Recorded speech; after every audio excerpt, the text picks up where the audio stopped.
Hey, welcome back to the Crash Space. My name's Andre. How's it going? It's a Friday night. We decided to go live this evening. I have a slightly different lighting setup. So there's more lighting up front. This camera, the color of my face is still strange, but I think we'll be okay here. And we're gonna be playing some Marvel Champions this evening. All right, couple things. I think I need some gain on my microphone. Again, a lot of this is just like testing. I'm gonna add some gain here at the end. Give me a couple dBs. Test, 1, 2, 3. Test, 1, 2, 3. Let's try that.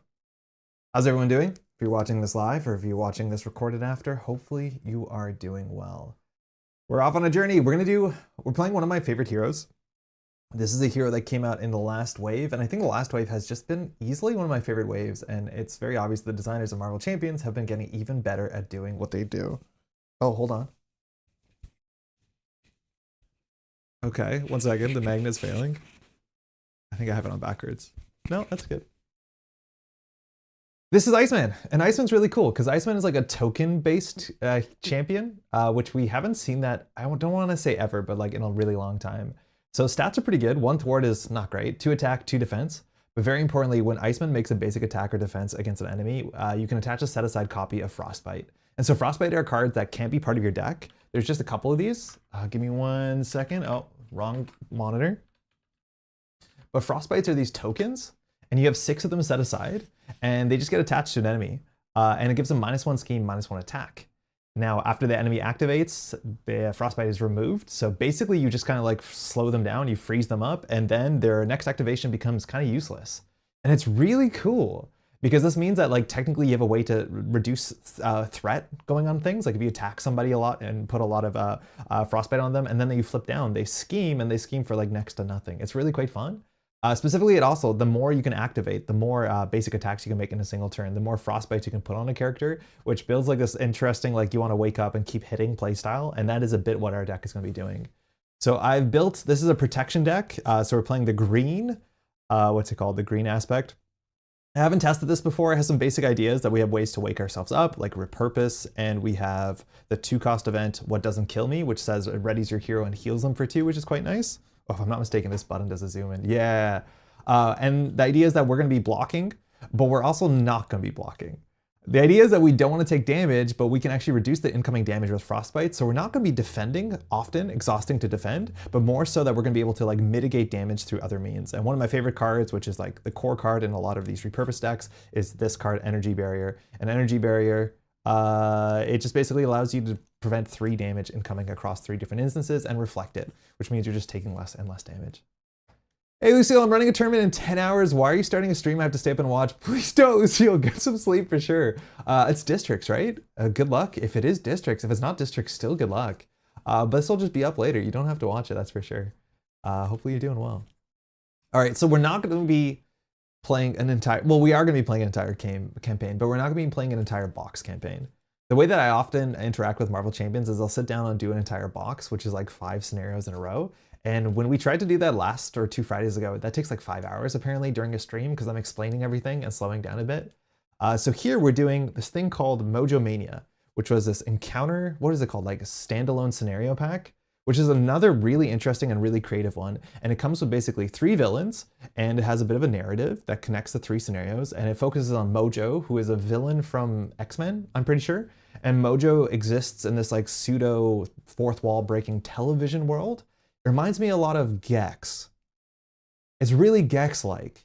But basically we're gonna be jumping through different genres and channels and fictions and hunting down Mojo through this sort of like television world. It's again, very fourth wall breaking, very tongue-in-cheek, but it's only 3 different campaigns in a row, or 3 different scenarios in a row. And so we're gonna be starting here at the top with MaGog. Southeast Regional Reading District Championship. That's gonna be huge. That one sold out too, right? Like I think that's gonna be a big event. Running a tournament. You've run a tournament before, right? I think it's just a ton of fun. Shout out, mind you, we just announced the Montreal District Championship, March 29th. Okay, so to show you what we're dealing with, our villain here is MaGog. MaGog is really interesting. Do we not have MaGog in here? Did I not? Oh no, I don't have any of the Mojo cards. Oh, this sucks a lot of ass. No, but we do. We do have, no, we have them. Okay, never mind. We do have them. This is our first villain. Technically, actually not this one. We have the other one. It's not case sensitive because we're going to be playing on Expert today. And this is MaGog, and MaGog works kind of differently. MaGog only has 10 health, but after MaGog attacks you and damages a character, you put 2 ratings on something called the champion. This is not about defeating MaGog over and over again, as much as if you defeat MaGog, you do get ratings on the challenger side. This is actually a ratings battle in which we're stuck in the Coliseum with MaGog, and we cannot win like in a lot of other Marvel Champions by just defeating the villain on 2 stages. We actually have to just like make the crowd like us, and we win if the crowd likes us and the crowd cheers for us. So it is an entirely different setup. This is a very unique structure, and a lot of the scenarios here in the Mojo Mania are like pretty unique. And so this is our main scheme. It's called Melee in the Mojoseum. So we're gonna be doing MaGog side B because we're playing on Expert. We're gonna be using Standard. We're using Standard 3, and we're gonna add the 3 Expert Standard cards. And then we have to add 1 modular encounter set, random set-aside pack from the Mojo scenario pack.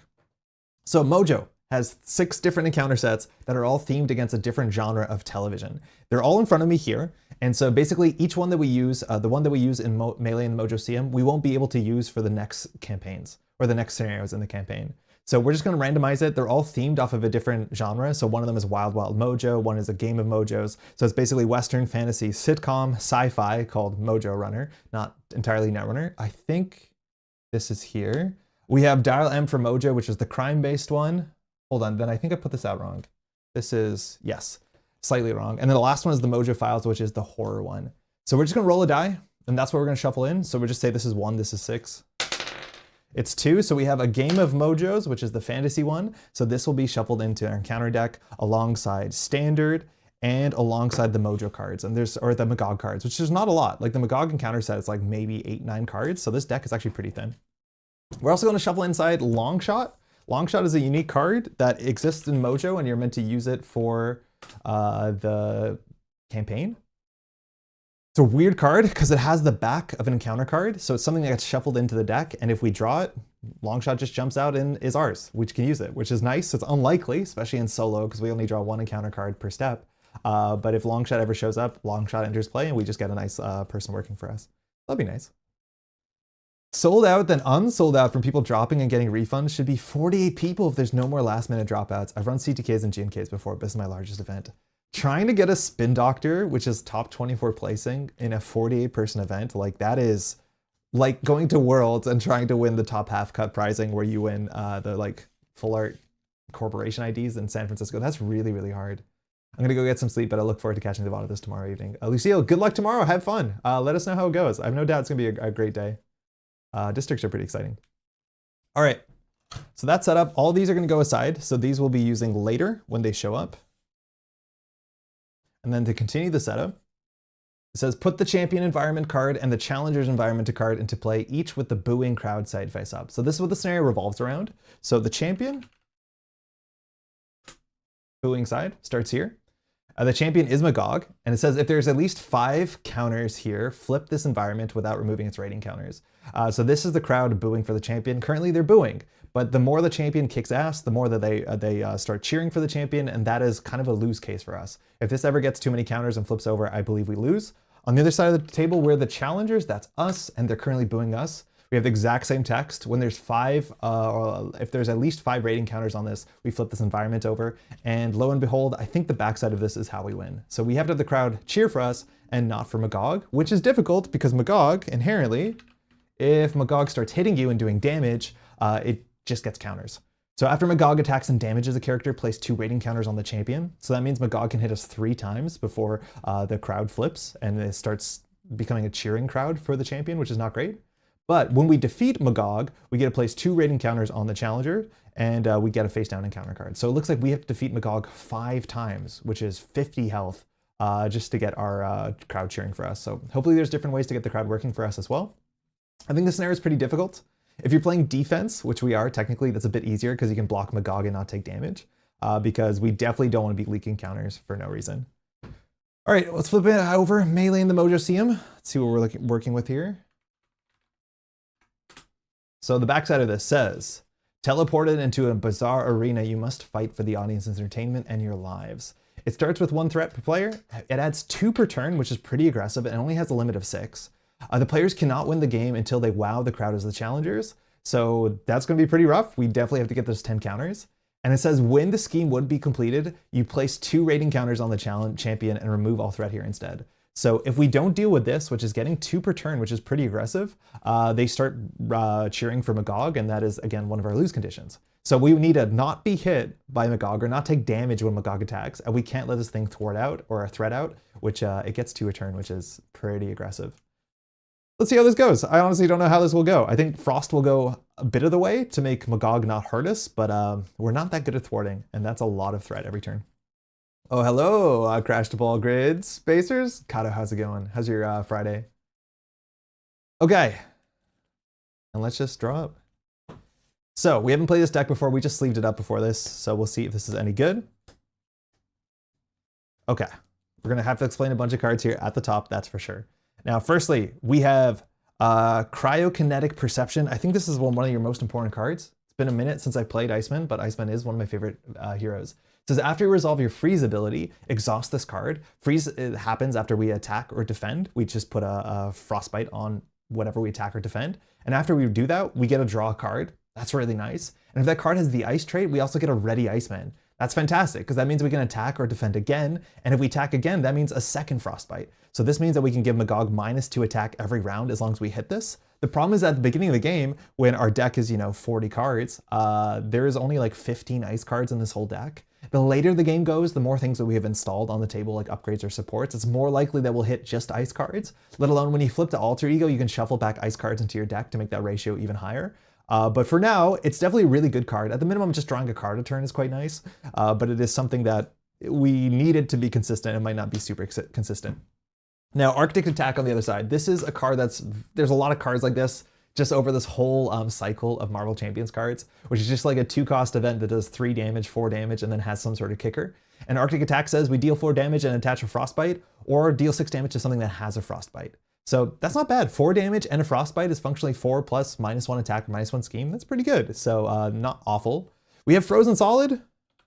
This one's also very good, specifically against MaGog, because when attached to enemy would activate, they don't. We discard this, and then they get a Frostbite.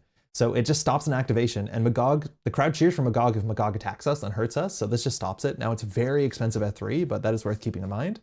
We probably won't keep that, it's very expensive on turn 1. Arctic Attack we might keep. We'll definitely keep the Cryokinetic Perception. We also have Triage, a cheap X-Men ally that heals. We don't really need this on turn 1, and even if we block with an ally, MaGog will damage something at attack, so we'll leak counters. Chill Out, not terribly useful on turn 1. It's the same idea, remove 3 threat and attach a Frostbite. Not bad, but there's not 3 threat. And then we have Professor X, and Professor X is one of the best neutral, the basic. Did I just put under Professor? No, because there is a card called Professor, okay. It's kind of like Nick Fury.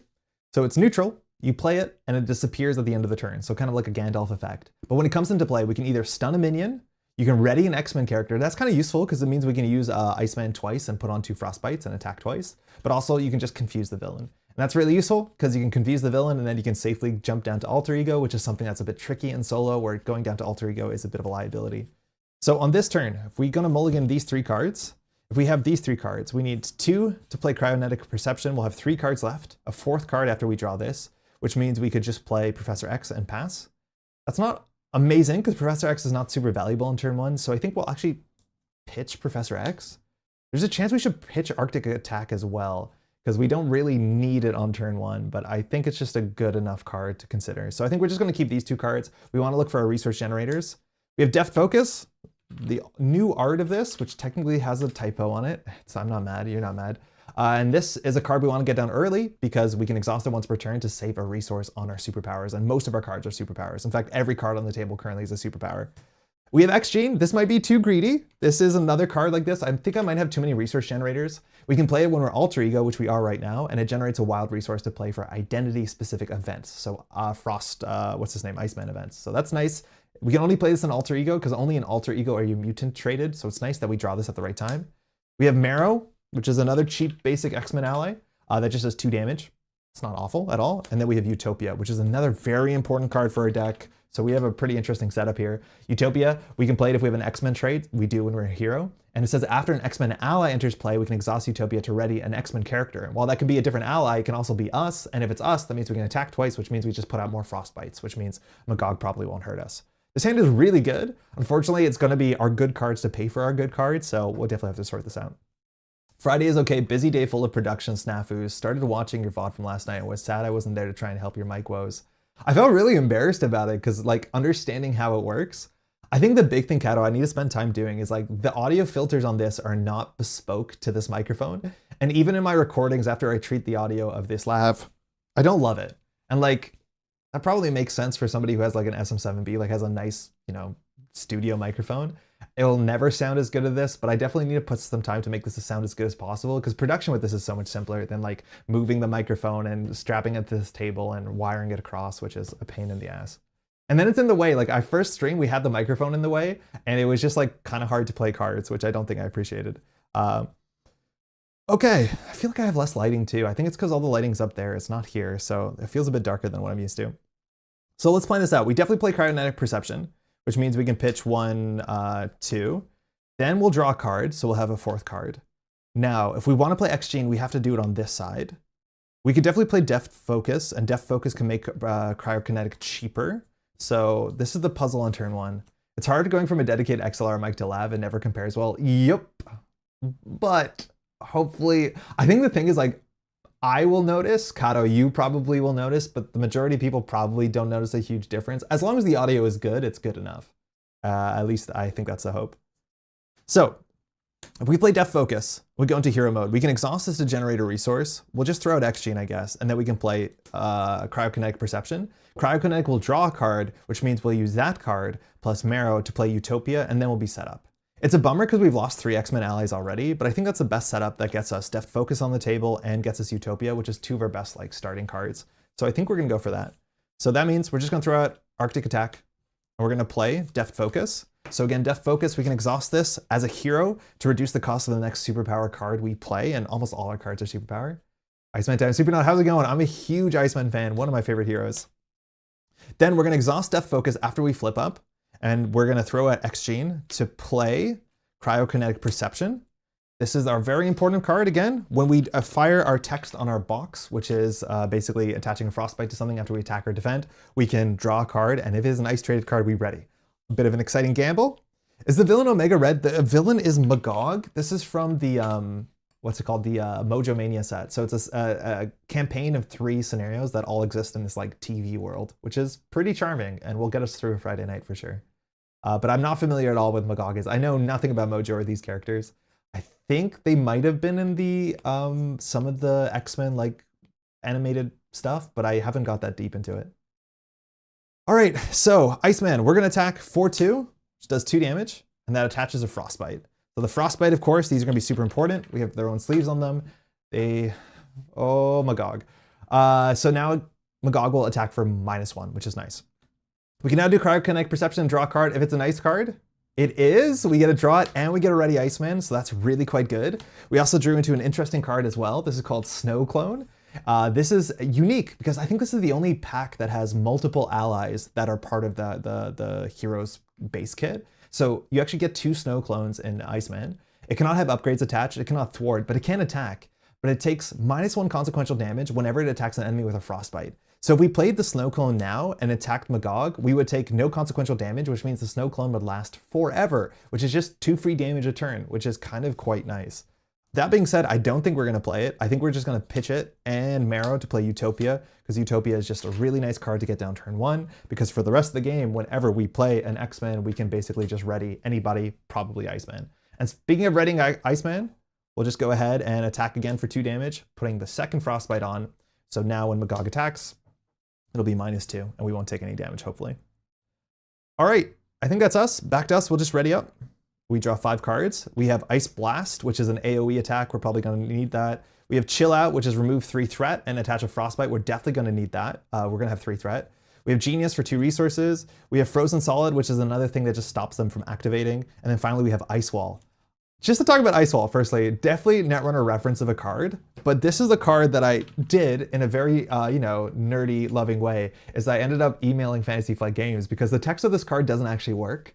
They said they would errata it, but they haven't put out a new FAQ so far, but technically this card does not work the way that it is written, because it removes itself before the damage can be mitigated. The timing structure does not support Ice Wall existing the way it's written. I want to see the FAQ because they haven't done it yet, but I know they said they would. Very expensive card, very good card because it prevents 8 damage and gets a frostbite, which is fantastic. We do quarterly in-person live streams where we have to use lavs. So I've learned to love the ease of use on set and learned to deal with how they're finicky to get the sound consistent, the producer's curse. Yeah, I know in like a month from now, 2 months from now, I'll have a lab setup that I'll be happy about. And for now, it's just like figuring out what works for me. So melee in the Mojo CM gets 3 and MaGog is now going to attack for 3 attack -2. I am going to block with Iceman, I think. I think I am. The cool thing is if we hit another ice card off Cryokinetic Perception, we will ready, which means we'll be ready for the hero phase. The chance of us hitting an ice card seems pretty low. Like we've already drawn a lot of ice cards. We have like 3 or 4 ice cards in our hand, and the deck probably only has like 15 ice cards in it. So it's not super consistent there, but I think we don't want to take any damage from MaGog, so we don't put any ratings. So we're gonna block with Iceman, which says when Iceman makes a basic attack or defense, attach a frostbite. So now MaGog is attacking for 0 plus a boost card. And the boost card is Fetch Quest. It says put this card into play. Cool. Put into play means it doesn't fire its surge, but this is part of the fantasy set. It says when defeated in player order, each player may search their deck for a card and play that card for free. Bring me a shrubbery. Classic reference joke. This is really cool because this card doesn't have any icons on it. It actually does not impede our progress in any way. We could ignore it, but we also could choose to go on a fetch quest and get 6 threat off of this just to go out of the way to do our thing, which is kind of really cool. That means MaGog attacks us for 0 damage. We technically didn't even need to block. Oh, we did need to block because we need a last frostbite. So we take no damage. The frostbites come off and we have activated our ability. We should have done this first. We revealed an ice card, so we actually ready Iceman. Wait, that's sick. All right, that's pretty good. I don't know if we're going to deal with the fetch quest anytime soon because melee in the Mojo CM is a constant threat. Our actual encounter card is Exhaustion Shit. This is from the expert set. This card's annoying. Exhaustion. It just says exhaust your identity and has surge. So we were excited about reading and then we're not going to get anything. Hey Maddie, how's it going? Break a leg. This is from Mojo. I'm sorry, this is not from Mojo. This is from MaGog. When revealed, you are stunned. Okay. Stun says the next time we attack, we don't. We remove the stun instead. Take 2 damage. 4 damage instead if there are more rating counters on the challenger than on the champion. So we take 2 damage. There's no ratings anywhere. You may place any number of rating counters on the champion to reduce this damage by 1. I'm not going to do that. We'll just take 2 damage. We setting with all the with all the pets. Yeah, say hi to all of the pets. Maddie's out with some friends in a very pet heavy density population space. Okay, that's annoying. So looking at our hand here, we might just frozen solid and get out of dodge and like pop down to alter ego for a bit. One of the cool things about Iceman is Iceman has really good alter ego text.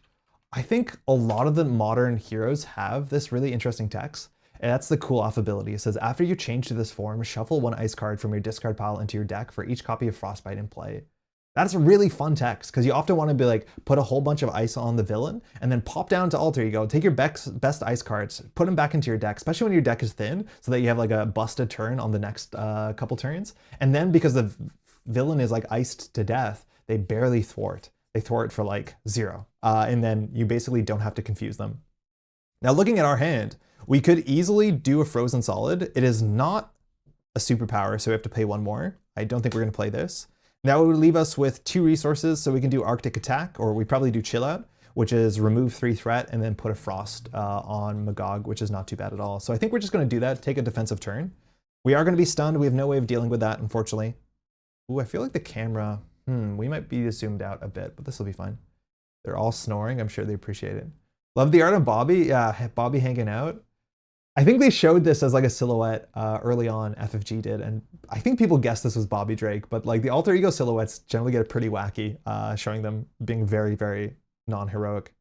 All right, so we're gonna do Genius and Ice Blast to attach Frozen Solid to an enemy, max 1 per enemy. And so now the next time the enemy activates, it doesn't, and instead it's gonna just take a Frostbite, which is nice. So we don't have to be worried about being attacked, which means we won't leak champion ratings. And then I guess we have 1 resource left over here. So we could play 2. Yeah, we're just gonna play Chill Out.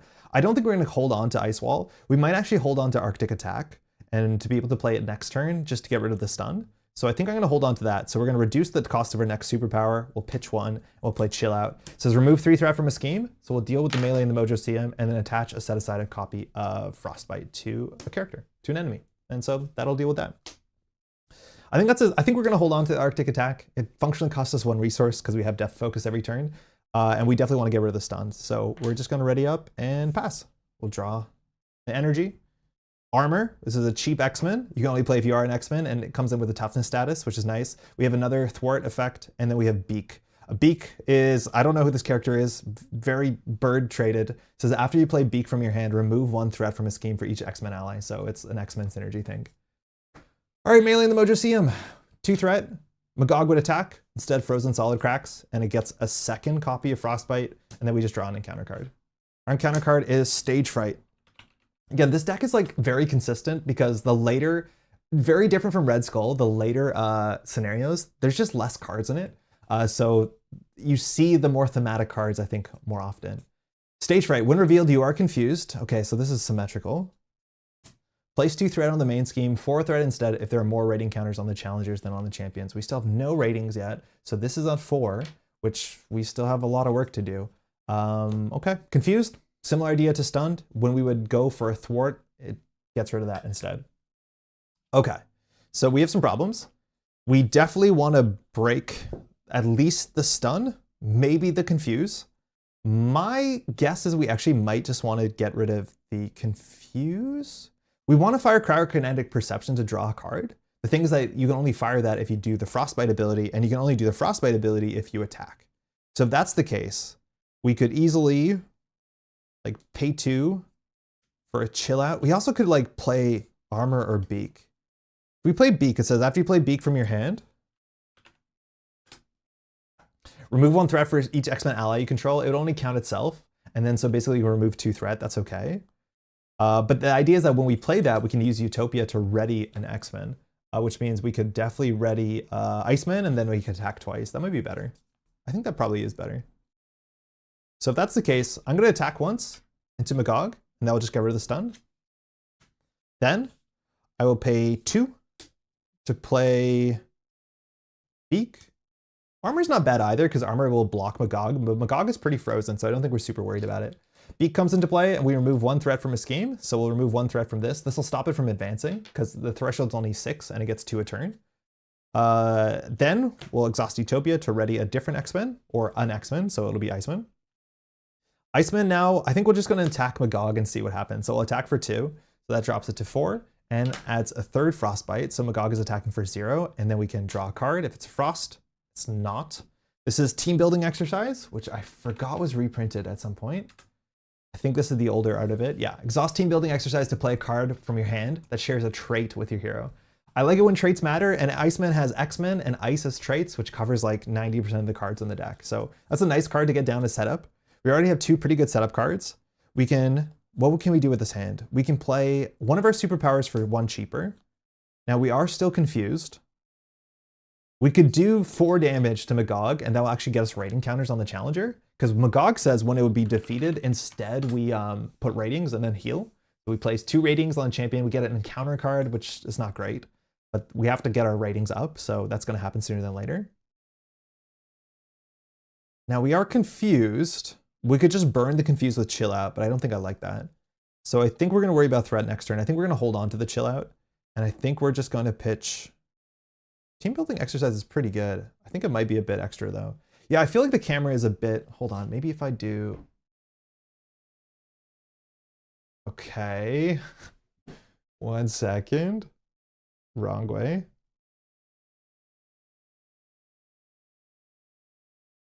Maybe that's fine. I don't think you need to see this in the frame. Like, I think I moved the table a bit. It probably should go slightly more this way. Yeah, that seems pleasant. Yeah, because this shows you where like I hold my hand, because I naturally hold my hand this far. If I zoom in, where does it come to? Oh, that's perfect. Okay, cool. Okay, so what are we doing here? We have all this space to work with.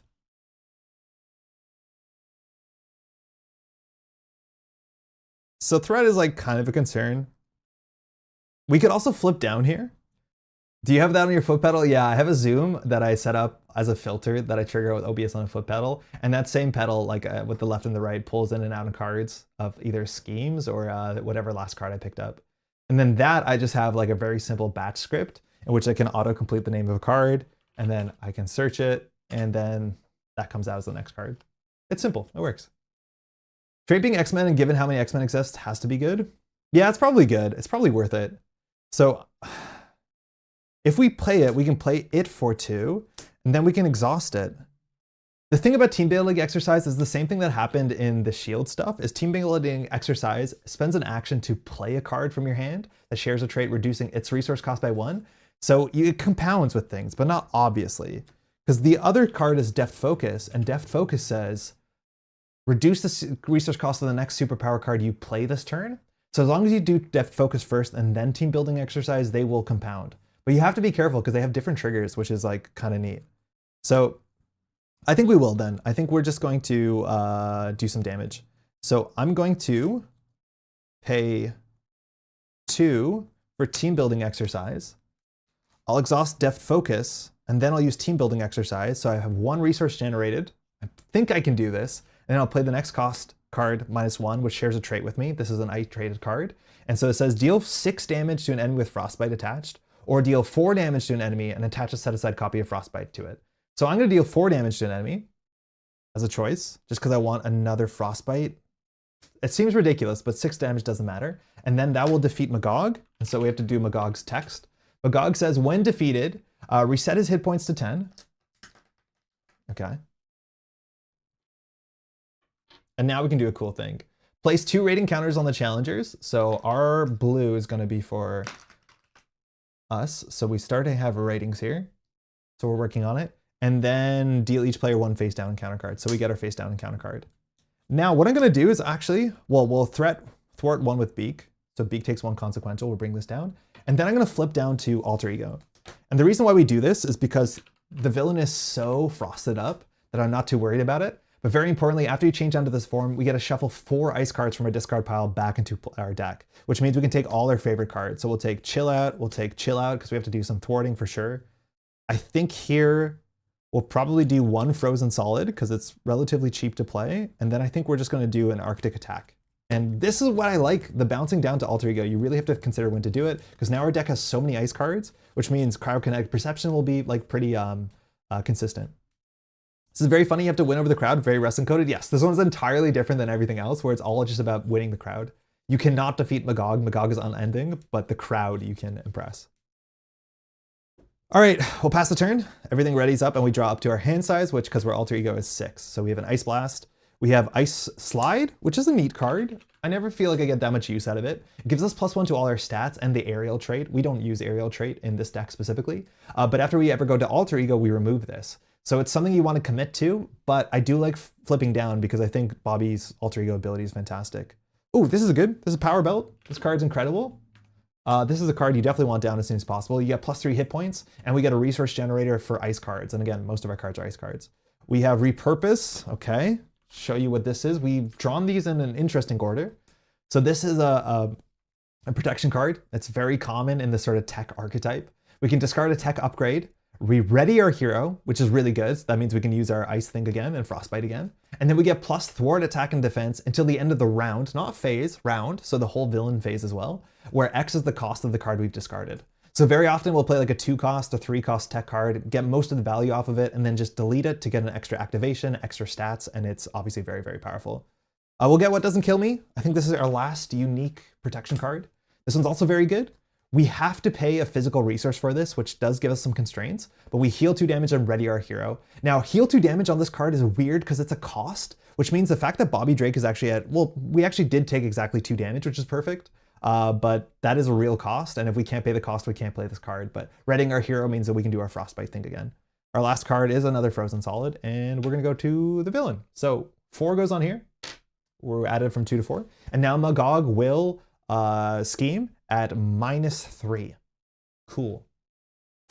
Dark Designs, after this activation, place 1 pursuit counter on pursued by the past. So MaGog adds no threat to the scheme, which is a nice pseudo confuse, and we remove all the Frostbites. We get 2 encounter cards though, because we did please the crowd. And first one's Sinister Strike. So this card doesn't really do much when we're in Alter Ego. Where are you? Come on, I should have wrote more. There's so many cards with Sinister on it. It says place 1 pursuit counter, and then this gets Surge if we are in Alter Ego, which we are.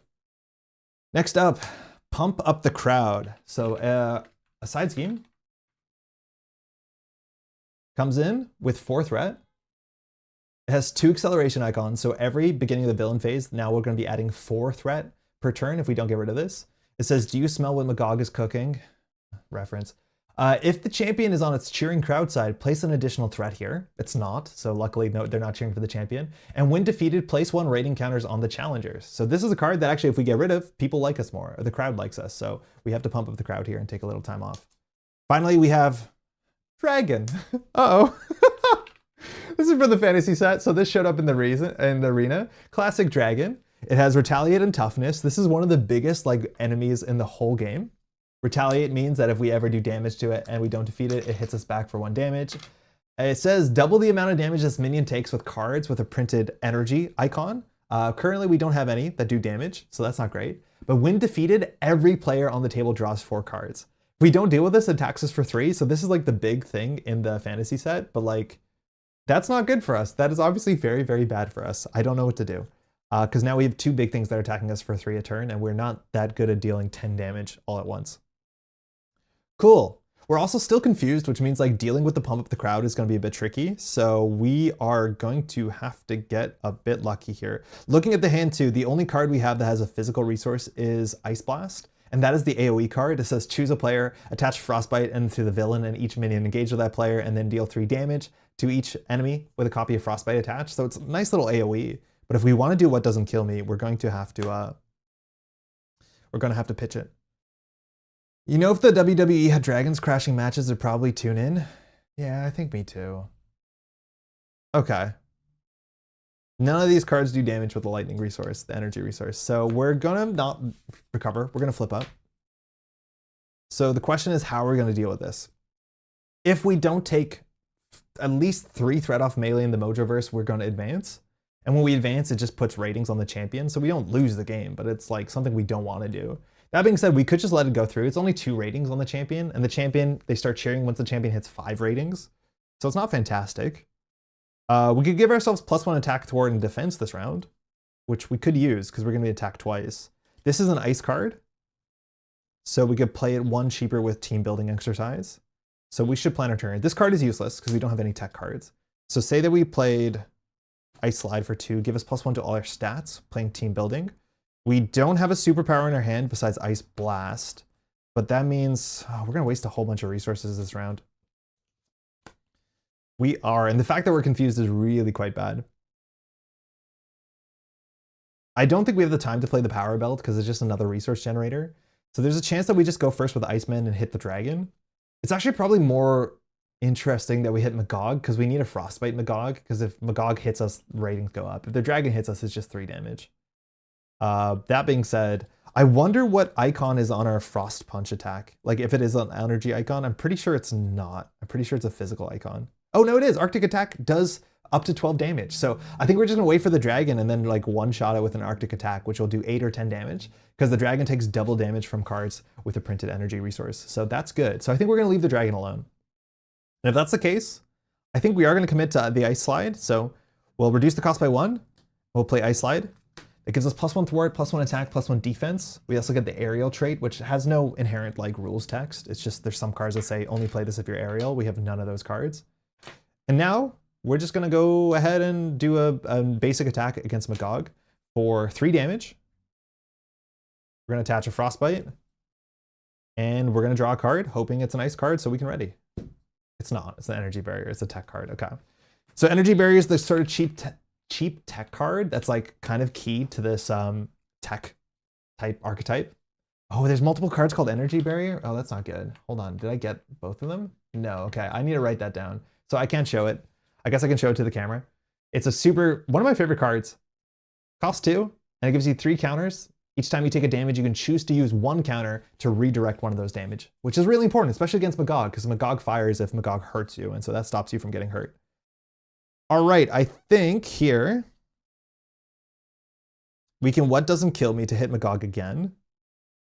We need to do thwarting though. Oh my god, I think we're just gonna let the melee and the Mojoverse clear out. I don't think we can deal with it. Pump Up the Crowd is probably more important for us to deal with. We're just at all not set up to deal with it. So we could Frozen and Solid MaGog. That is an ice card.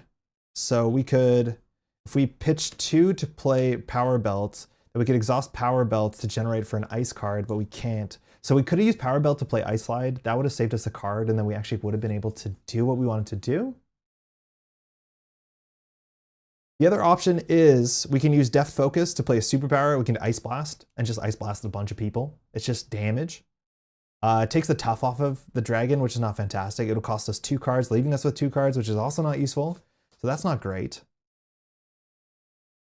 I think we do What Doesn't Kill Me because it is just to heal 2 and deal 3 damage, which is not bad. It's just awkward that we have all these 2-cost cards that we can't play. And only 1 superpower. The other options we can just play... We might actually want to play instead the Energy Barrier cheaply, because Energy Barrier allows us, when we get attacked, to take the dragon's toughness off and just ping for 1, which is okay. That's probably better actually, because we have 2 repurposes coming up. We should probably do that. And if that's the case, we'll pay 2 for Energy Barrier. Comes in with 3 counters. Again, it'll allow us to reflect damage. Beak is just going to take 1 off of this and then get defeated. It leaves us with exactly 2 cards, which I hate. That's really bad. I feel like our Power Belt is so good that we should keep it. It gives us +3 health, but I think we could have retconned that turn and used the Power Belt to play this, and we would have got it all on the table. But unfortunately, we didn't. We messed up the turn ordering, because this is an ice card, and this would have been able to play it, which would have used this card to play with that. Feels bad. That's fine. We'll hold on to these 2, and we'll just pass the turn. So we'll keep on... I'll throw this out. 1, 2, another Energy Barrier. We want to repurpose. We have Polaris. That's a cheap enough X-Men ally. We got our Chill Out, which is a threat card, but we're still confused. And we got our repurpose. This is what we wanted. This is why we played the Energy Barrier. So we're going to get the Energy Barrier down to 1 counter, and then we're going to blow it up. So Melee Age in the Mojoverse, we add 5, 6, 7, 8. So it hits 8, and then when this hits 8, it does the thing. I don't think it clears all of the tokens, unfortunately. I think it only clears a couple of them. So this says, when this game would be completed, place 2 rating counters on the champion. So we're gonna give MaGog red. That's MaGog color. Then remove all threat from here. Okay, actually that's good. Nice, so that cleared a lot. All right, so the champion, we're tied with cheering with the champion. Oops, wrong pedal. And now we're gonna get attacked from MaGog. He's attacking for 2 and a card because of the 1 frostbite. We have defense 3. I feel like here we have to defend and we have to get lucky. So we're gonna defend for 3, which attaches a frostbite. And when we attach a frostbite, we can draw a card. And if it's an ice card, we can ready ourselves. It's not an ice card. It is another resource generator. I feel like our deck probably has too many of these. The X-Jet is a 3-cost support that just generates a wild. But MaGog is now attacking for functionally 1 and a card. So it's 2 damage, so we take nothing, so they don't cheer for MaGog. Now the dragon's gonna attack us for just 3, and we're not gonna block that because we can't. So we'll go down to 6, but we'll actually go down to 7 because we'll block 1 of that damage and redirect it into the dragon, taking the toughness off. This actually does have an energy icon, so the dragon takes 2 damage, which is kind of cool, but it doesn't actually matter because the toughness comes off. Our encounter card is a game of Mojos. This is the fantasy card trait thing. It says each player gets +1 hand size. There's no way to get rid of this, but when revealed, this is a setting, discard each other setting environment in play, and this card was revealed from the counter deck, it gains Surge. So this is gonna get Surge. This icon on the bottom, I don't know what the name is, but this now means that anytime that we reveal a card, it gets another boost icon. So whenever MaGog attacks us now, it's gonna be attacking us for 1 more. So +1 hand size is really good for us, but on the other side, attacks are just scarier. Next card we get is Hot-Headed. This is our, what's it called? Obligation, this is unique. Give to Bobby Drake. Force response. After you attach a frostbite enemy to an upgrade to an enemy, we have to take 1 damage. Then alter ego, after you make a basic recovery, discard this card. So until we cool down, this is gonna be an ongoing problem that we have to deal with. And again, the only way we can deal with this is be ready in alter ego and then recover, which heals us and gets rid of this, which is tricky. It's very hard to flip down and recover. We can always like land a lot of frostbites on MaGog and flip down and hope there's not a lot of threat, but we have issues because there's 4 threat coming in every turn. I think we're actually in a really bad spot. I think this dragon is definitely not helping. Okay, we are not doing well. Let's be honest, not doing great out here. So we have to start doing better. Notably, adding a frostbite while we attack or defend with Iceman is technically an optional trigger, so we don't have to do this and we don't have to take damage, but we can definitely take a bit of damage here. I think we're gonna start here by playing Repurpose. Repurpose lets us trash 1 of our tech cards and gives us a bunch of stats. Repurpose. So we'll trash the energy barrier. To remind, I'll put a green 2 here. It readies us and it gives us +2 to all our stats. So that means we technically have 5 attack, 5 defense, and 4 thwart. The issue is we're still confused. We hadn't got rid of that confuse yet. But at least if we deal with Pump Up the Crowd here, when defeated, we get to place a rating and we get to deal with the Pump Up the Crowd, which is kind of nice. So that probably is what we get rid of here, because it only needs 3. So we can do that either with our face or we can do that by playing Chill Out. And I think we'll probably do that by playing Chill Out. Do we have the ability to flip down? Safely, no. But maybe. I think we might have to risk it and just say if the champion gets 2 more ratings, the champion gets 2 more ratings. So if that's the case, the dragon will scheme for 1, MaGog will scheme for 0 plus a card plus icons because of the game of Mojos, which it'll just always be here. We can't get rid of it. If that's the case, okay, great. All right, I'm gonna pitch 2 to play the belt. So I'm gonna throw out the X-Jet, and I think we'll throw out Polaris. This gives us +3 hit points, which is not bad, and we can generate for ice cards, a wild resource. So we're at 10 health here. This is an item and a tech card. Now we can play for free, but first we'll use Iceman to thwart for 4, which will get confused. And then for free, we'll generate 1, play a superpower for free, and we'll play Chill Out, which says remove 3 threat from a scheme and attach a frostbite to an enemy. So we'll frostbite MaGog, so MaGog schemes for less. Pump Up the Crowd says when defeated, place 1 rating counter on the challengers. So we're getting there. We don't have to worry about that. If we flip down, we can shuffle 1 card back in. I think we have to flip down. Oh, we take 1 damage after you attach a frostbite upgrade. Yeah, to an enemy. We take 1 damage. This we can't play. We didn't get an X-Men into play. It could have been okay actually to play Polaris instead, because Polaris would have ready us, which means we can threat 4. That's the same idea. So at this energy barrier, I don't think we'll keep. We're gonna flip down. When we flip down, there's 1 frostbite attached, so we can shuffle in 1 card. We are going to miss out our extra block on the repurpose turn, but I don't think there's much we can do about it. So the question is, what do we put back in the deck? Our deck has already 2 copies of Arctic Attack, which will functionally one-shot the dragon. So I think we'll just put a Chill Out back in there. Yes, because we're assuming there's going to be like 5 threat on this game or so, and we're going to have to deal with that. We would love to draw a cheap X-Men ally so we can ready and do double Bobby Drake turn, or double Iceman turn. But we're going to have to probably recover next turn because of Hot-Headed. So maybe a repurpose into a tech card is good. Yeah, that's the case. How many repurposes do we have left? I think just 1. Probably won't hold on to it. We can always like get rid of the power belt in a pinch if we need to. Oh, we have to get rid of Ice Slide because we went to Alter Ego.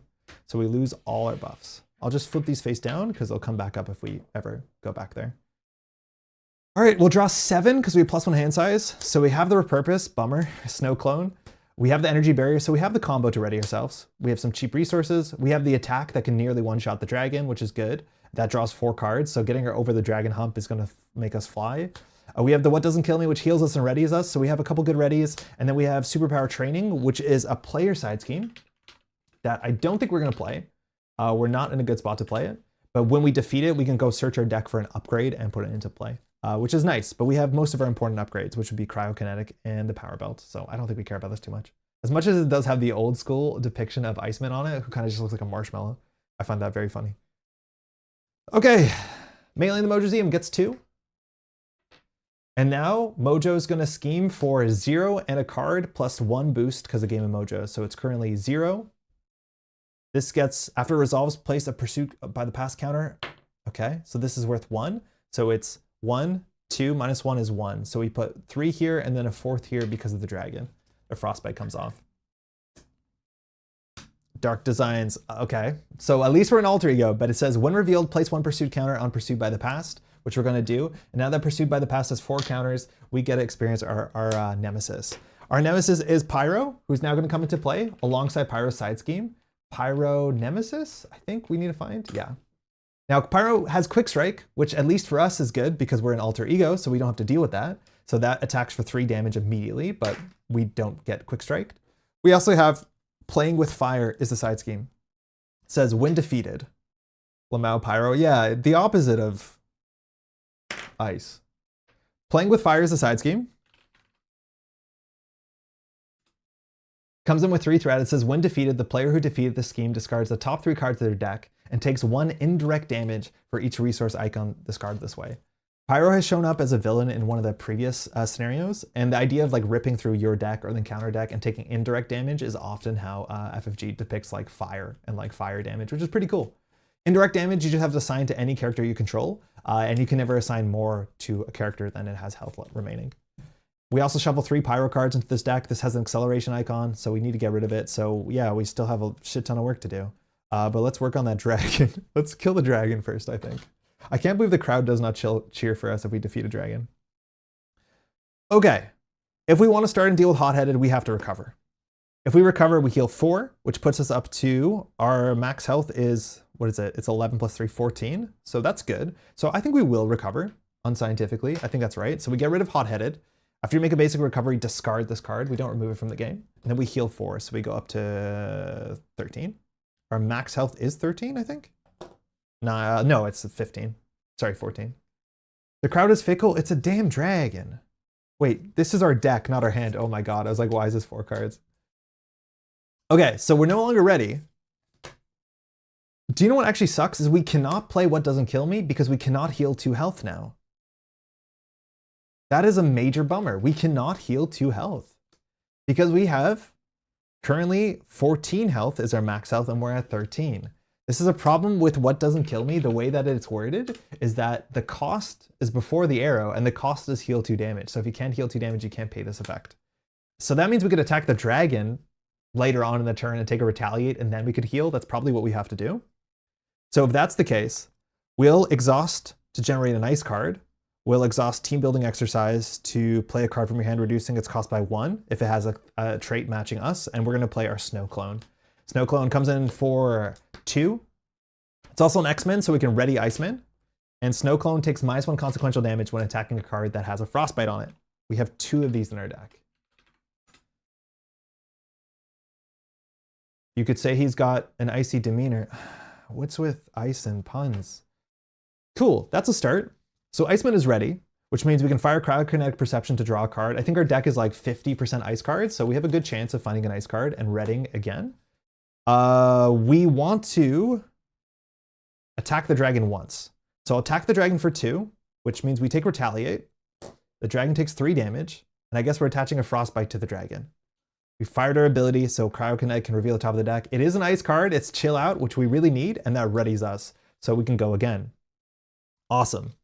We will now exhaust Deft Focus to play a superpower, and we'll play Arctic Attack, which says deal 6 damage to an enemy with a Frostbite attached. So we'll do 6 damage to the dragon, but because it has an energy icon, the dragon takes double damage. That makes us draw 4 cards. So before I do that, because that's going to go through our whole deck, I think we want to get some of these cards back into the deck. So let's hold on and not do that just yet. So did we play the superpower for that? No, we played superpower for the Snow Clone. So if that's the case, I think we should hold on for a second. Because again, any card that we get in our discard pile will cycle back in, and we want to cycle the cards back in. So I'll play Strength to do Chill Out. Let's remove 3 threat from a scheme. Oh, this is the player who defeats this, discards the top 3 cards of their deck and takes an indirect damage. Do we want to get rid of that? Superpower is what you use for Chill Out? Superpower, yeah, superpower only pays 1 though. So did I miss it? Did I pay 2? I played superpower for... Oh, you're right, because I played Belt and Team Building for Snow Clone. Good catch, good catch, good catch. Hey Brennan, how's it going? Yeah, the fact that Brennan, you bought the tokens that you were talking about on the last stream, which was the tokens that turned out to be from here, is really, really funny. Yeah, so we're up a card. Okay, so the big thing is, if we defeat the dragon, we draw 4 cards, and so we want to get our cards back into our bin. Now, playing for fire says the player who defeats this discards the top 3 cards of their deck. If we had fewer than 3 cards in our deck, we would discard as many as we can. So that is a bummer. We technically know what these cards are to some extent if we had good memory, but I don't, and so I won't. So I think we just need to get to work. We have a lot of stuff to do this round. So I think we're going to try and get our Chill Out back into the bin. So I think we're just going to play Chill Out, remove 3 threat from a scheme. And this is when defeated, the player who defeated the scheme discards the top 3 cards of the deck and takes 1 indirect damage for each resource icon. So 1 resource icon, 2 resource icon, 3 resource icon. Our deck is empty, we get an encounter card, we shuffle our deck. Mad Jelly about the color change right after mine shipped. Oh, yeah. Sorry about that. There's a chance, I have no idea. You might be able to reach out and just get like the chips reprinted. I'm imagining that might be a possibility. I'm interested to see how the color change looks though. Now, these cards, from my understanding, are not in the discard pile while they're resolving. So actually, maybe my point was entirely moot. I think the Strength is, but the Chill Out isn't. Because you pay for the cards, they go to the discard pile, and then this card is currently resolving, and I don't think it goes into the bin until like the run is over. That's at least my understanding of it, which is like, yeah, these games do get technical. But we dealt with playing with fire. We still have to take 1 off of melee in the Mojo ZM, or we're going to advance once more, which we don't want to do. So playing with fire is done. We had to take 3 damage, excuse me. So I'll put 3 on us. Who cares? We're at 9. Oh my god, I don't have a thing to play What Doesn't Kill Me. Wait, what did I boost? Wait, did I boost? What did I play? Did I play a Strength? What was the resource I used? It was a Genius, right? Shit. It wasn't a Strength, was it?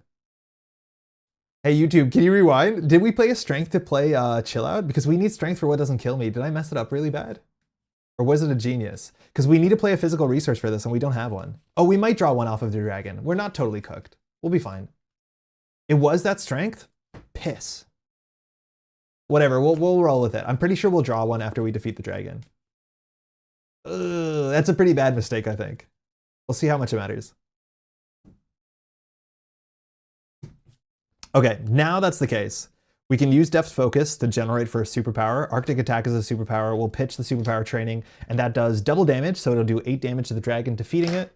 And when the dragon is defeated, each player draws 4 cards. We do not take Retaliate because it defeats it, and we're left with only 1 thing. So we hopefully draw a physical resource. We did. Ice Wall, Beak, Frozen Solid, and an Energy Barrier.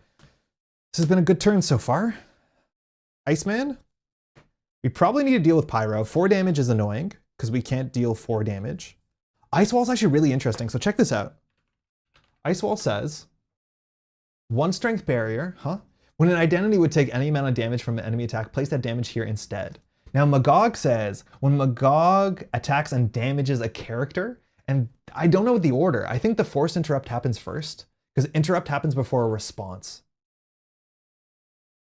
Yeah, interrupt happens before response, so if we actually get the ice wall down, we are going to put defensive counters on it. If the ice wall comes down, it means MaGog cannot hurt us, so we don't actually bleed ratings, which is kind of really cool. That might be the play this turn. So we've exhausted all our resource generators. So if we want to play What Doesn't Kill Me, that's going to be the ice wall. Oh, that's a bummer. Maybe we don't. We have a thwarting problem for sure. So I think we have to play Beak. We've already used Utopia, but I think we are guaranteed to have to play Beak. So say we do 1, 2, and play Beak. That leaves us with 3 cards, which means we can't play the ice wall. So maybe we just play the frozen solid and hold on for a turn. But I think we definitely play Beak, because Beak is the best we have right now. So we'll just pitch an energy barrier and a repurpose for Beak. Beak, after you play Beak from your hand, good thing they got that in there. Otherwise, there's some weird recursion loop stuff you can do. But after you play Beak, we can remove threat from a scheme equal to each X-Men ally you control. So Beak will remove 2, because we have 2. This leaves us with not enough cards to play Ice Wall, but enough cards to play Frozen Solid. We have no other way to draw cards. We can put on 1 more Iceman attack to get a Frostbite and MaGog, which is fine. We also can Iceman up Pyro. I think we do that. So Iceman will attack for 2, which puts Pyro at 2. And then Snow Clone will attack, and because it's attacking something that has a Frostbite attached to it, it doesn't take consequential damage, so it doesn't take damage, and that will defeat Pyro. So we've dealt with Pyro in 1 turn, which is good. We'll use Beak to thwart for 1, just to keep this in check. And then we'll just play Frozen Solid, so the next time MaGog would activate, doesn't. And instead, we get a Frostbite. Good. I think we did that turn relatively well. We have 2 encounter cards coming in, which is a bit of a bummer. We have a chump blocker if we need it, but we have 9 health, and we have the ability to block to add a Frostbite. We'll be fine, I think. So we're going to draw up to 6 hand size because of Game of Mojos. We have Chill Out, which is a thwarting card. The What Doesn't Kill Me again. We've now seen every card in the deck, so we can go a bit faster. And this seems nice. Polaris will be nice and cheap. That'll ready us. I think we're going to be, we're coasting. We're getting there. Things are going okay. All right. Melee in the Mojo Museum goes to 3. This gets cracked. We add a Frostbite instead. We draw 2 encounter cards. Our first encounter card is Burn. This is from our friend. Discard the top 2 cards of your deck. 3 cards have Pyros in play. Ice Blast and Arctic Attack. Take 1 indirect for each resource icon discarded this way. I'm going to put 1 damage on Snow Clone and assume the Snow Clone will never take more damage and 1 on us. So not a bad encounter card. Losing 2 Frost cards kind of sucks because the more Ice cards we have in our deck, the more likely Cryokinetic fires, so it is what it is. Are these Icy tokens specific to Iceman? They're entirely just Iceman cards. These Frostbites? These tokens? Kato, these tokens were prize support from the 2015 or 2016 FFG Nationals. I think if you made top 8, you got a playset of these tokens. I think you made like 8 of them or 10 of them. I have 2 playsets because I played at a couple nationals. These are my favorite FFG tokens of all time. They're not anything remarkable, but like they've held up for a long time. I don't know if I'm gonna get the camera to focus on them, but these are just like old FFG prize support. If anyone has another playset of them, I'm always trying to collect more because I use them for everything, but they're just like my favorite tokens. They're the perfect size. The art is very obvious when it's on and not, but they're old Netrunner stuff. Surprise Contender. Uh-oh. This is a really big card that actually comes up later. So it is Villainous. Villainous is a keyword. That means when it activates, it actually draws a boost card. It's just like the villain. And it says forced response. After Surprise Contender attacks and damages a character, place 1 rating counter on the champion. So the Surprise Contender fights for MaGog. But when we defeat it, we get 2 ratings. And as soon as we get 5 ratings, the challenger's flips, which means we're halfway there. So we're holding on. I really like this scenario because it's entirely different, structure to things. But the Surprise Contender is a real piece of shit. If I'm not mistaken, when we flip the challengers over, I think there's a jump scare where the Surprise Contender comes into play, which means if we defeat the Surprise Contender and the Surprise Contender immediately comes back, we're going to be kind of upset. They're so nice. Love the frosted texture. They're really quite nice. And like, they don't exist. Not a lot of them exist. So they're hard to get a hold of. I don't know anyone who, I think I know a couple people that have them. I don't know what they do with them. Okay. We have some thwarting to do. We could consider jumping down, but Surprise Contender is villainous, so even when it thwarts, it gets an encounter card, so that's not good. If we want to do 7 damage, we can easily do Iceman, Snow Clone, that's 4. Oh, we have 4. We still don't have a physical card for What Doesn't Kill Me. Maybe the deck is messed up, but we don't have a physical icon, so we cannot play What Doesn't Kill Me. We just have only Might and, or sorry, what are they called? Science and Energy, I think is what they're called. I don't know the names of them. But yeah, I think we start with Iceman, and I think we just hit the Surprise Contender. So I'm going to attack for 2, dropping it, attaching a Frostbite, and then we'll reveal the top card. Is it a Frost card? It's the same damn X-Jet. This is the second time that's happened. I honestly, it's not like you can make your deck thinner, but I feel like we have too many resource generators in our deck. Like half our cards generate resources. We probably should thin the deck down. Okay. So the other way we can ready ourselves now is we can do Energy, and we're not going to play the X-Jet. I don't think. Well, let's plan it out actually. Because the X-Jet is, in theory, an X-Men card. Is it the X-Jet? It's the X-Jet. So that it can generate a wild resource every turn, which is not bad. It's just 3 is expensive, and we kind of need tempo on this turn because things are, as much as I said they were good, they're no longer good.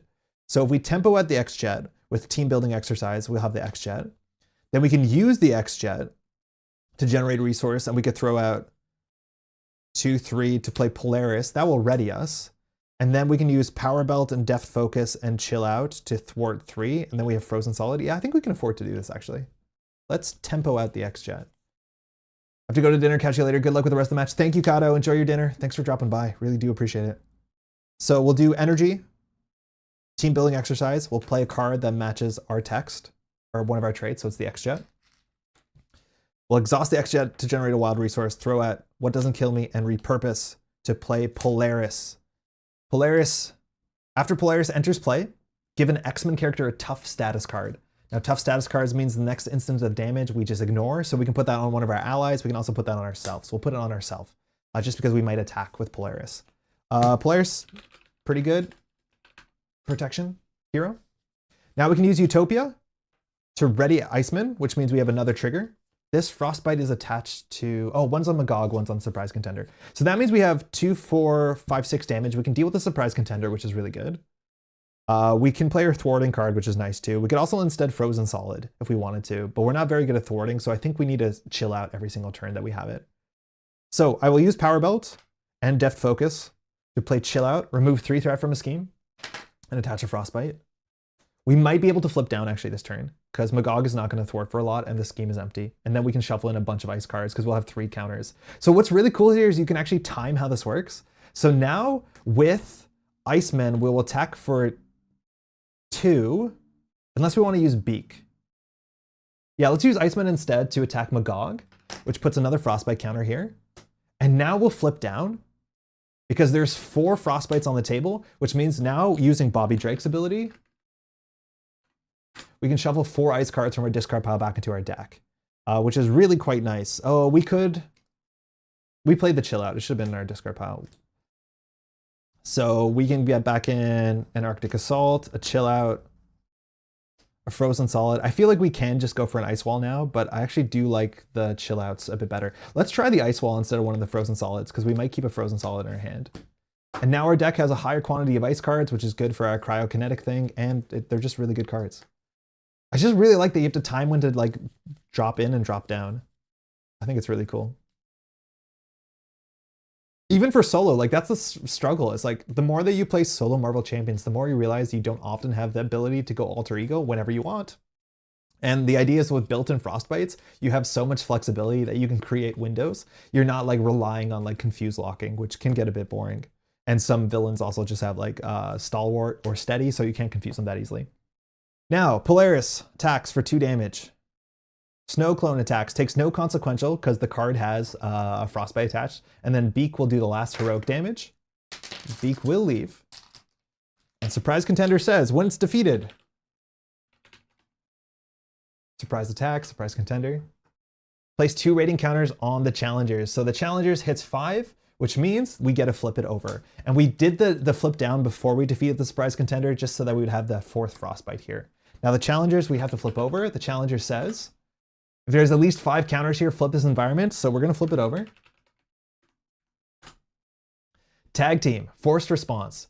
After the challengers flips to this side, then counter deck and discard pile. Hold on, search the counter deck and discard pile for the surprise contender. Yeah, I knew this was gonna happen.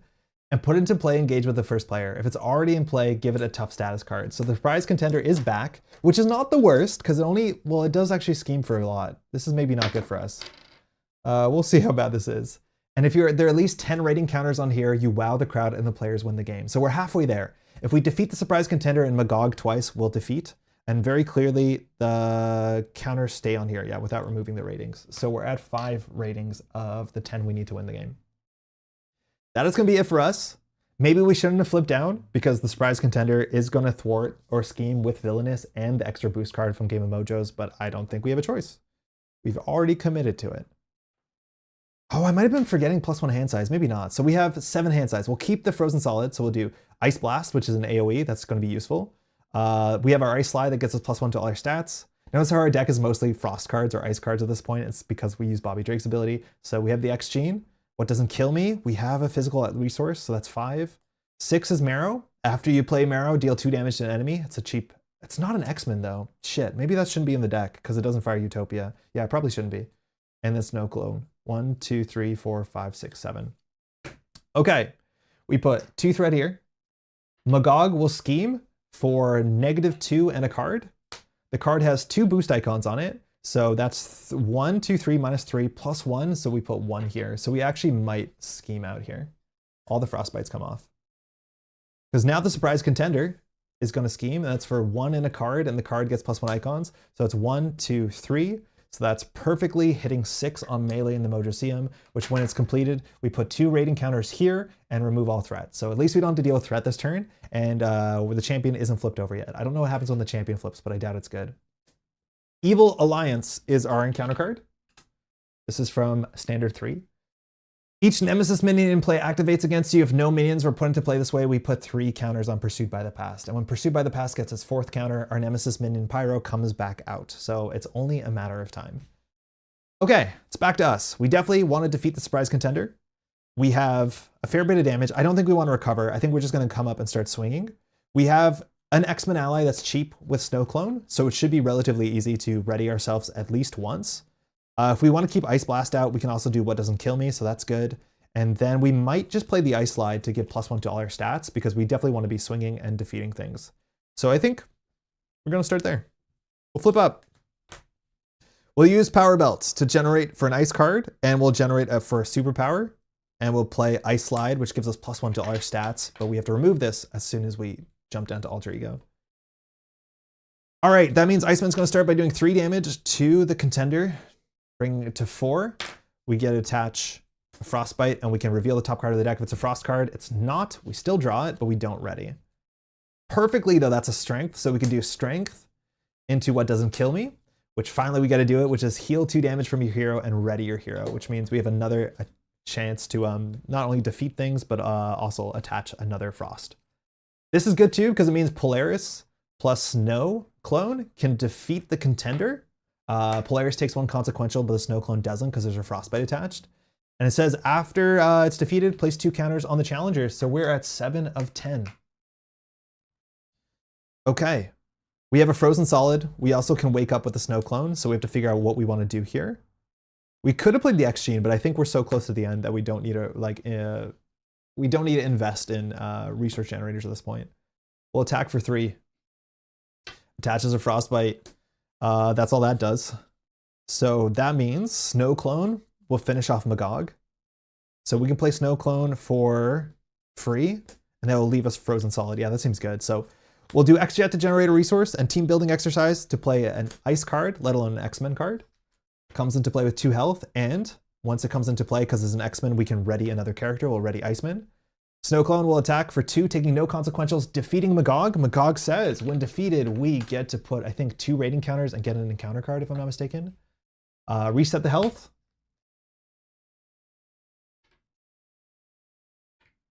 Place 2 rating counters. So we're on 9 of the 10 we need to win the crowd over. And we get an encounter card. Okay, so that's good. Then here, we still have Iceman. Might as well just attack for 3 more, attaching a Frostbite. So that drops MaGog down to 7.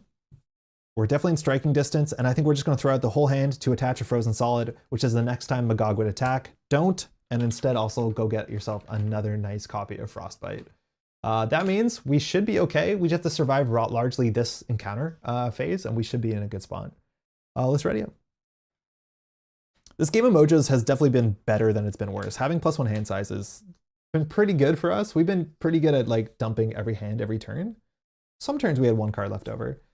Ice Wall, Chill Out, Professor X, Armored Vest, which gives us +1 defense. That might not need to be in the deck. We probably could consider changing the deck a bit. I think there's a couple cards we will change between rounds. So that's 5, that's 6. We have a Repurpose, and we have a Power Belt we can get rid of to give ourselves a lot of attack. So we just have to largely survive this phase. All right, we put 2 threat per turn. MaGog would attack us, but Frozen Solid gets broken instead and gets a 3rd Frostbite. And then we're gonna draw 2 encounter cards. Our first one is Burn once more.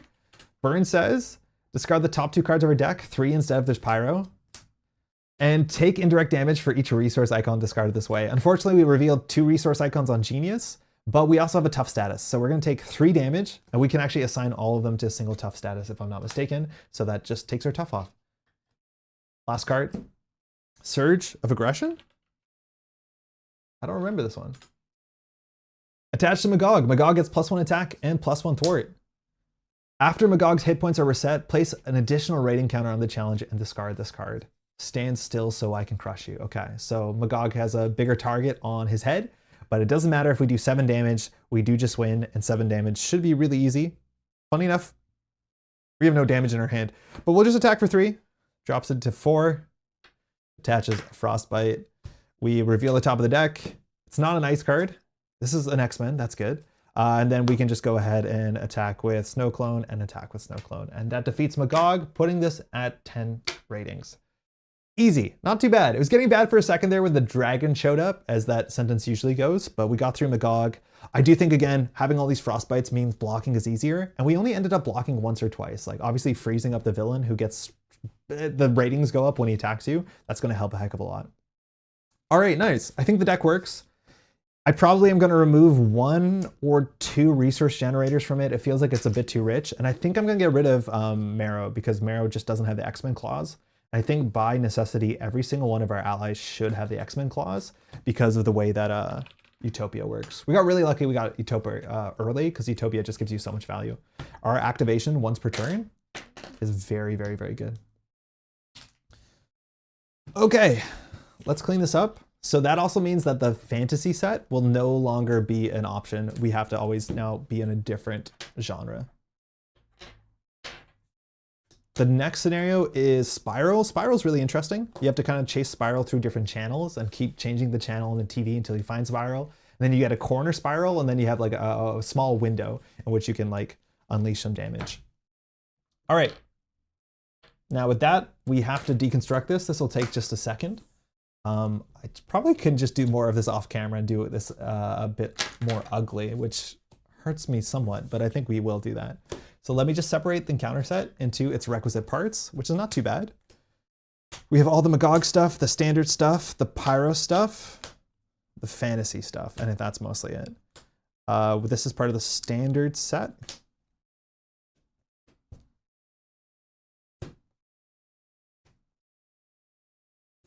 Oh, there's a troll. The troll's really fun too. This minion takes 1 additional damage for each science icon, so the troll is easier to fight with science, and otherwise it does hit pretty hard. And when the player defeats this, may put an ally from their discard pile back into play, so you get it off of the troll. That's really, really cool. There's also a goblin in there. Oh, we didn't draw Longshot. Yeah, Longshot was at the bottom of the deck. This is a card that will just be following us. I think I made a pig's ear out of these sets. So this should be 6 fantasy cards. 1, 2, 3, 4, 5, 6. Yeah, that's good. These are MaGog cards. These are the standard cards. Did I do this right? Yes, standard and expert and our obligation. So MaGog is done. Next up is Spiral. I'm just going to check really quickly how many encounter sets we need for Spiral, and then we'll change like 2 cards in our deck, I think. So Spirals, there's 1, 2, and 3 Spiral. I'm assuming we're going to do 2 and 3 because we're playing on expert. I'll clean those out and way in a second. Let's Spiral. Let's just see what the setup is first. Across the Mojoverse. It's been a while since I played Mojo. Spiral 1 and 2, 2 and 3 instead for expert mode, so we'll do 2 and 3. Spiral and standard encounter sets, so that's this pile. Spiral's this pile. Spiral only has like 6 cards, like it's a really thin set. And then we need 3 modular encounter sets from the Mojo Mania scenario pack. So out of the 3 of the 5 remaining are going to make it onto our channels. So we have horror, crime, Mojo Runner, which is sci-fi. We have sitcom, and we have Western. So we have to pick 3 of these. So I'm just gonna roll a die. This will be 1, this will be 5. Okay, so we get crime, 1 to 4. We'll have Western, and then we'll do 1, 2, 5, 6. We'll have horror. Okay. That means the last scenario is gonna be sitcom plus the sci-fi one. The sci-fi one's really cool. It's a bunch of old villains and minions, but they've become like Netrunner or like super cyberpunk. So that's Pyro 4.0, Avalanche 9.0, Blob 3.14. And they're just like kind of powered up versions of cards we've seen before, which is kind of cool. All right, we'll put this behind us. I'll put this behind us. All right, put the search for spiral side scheme.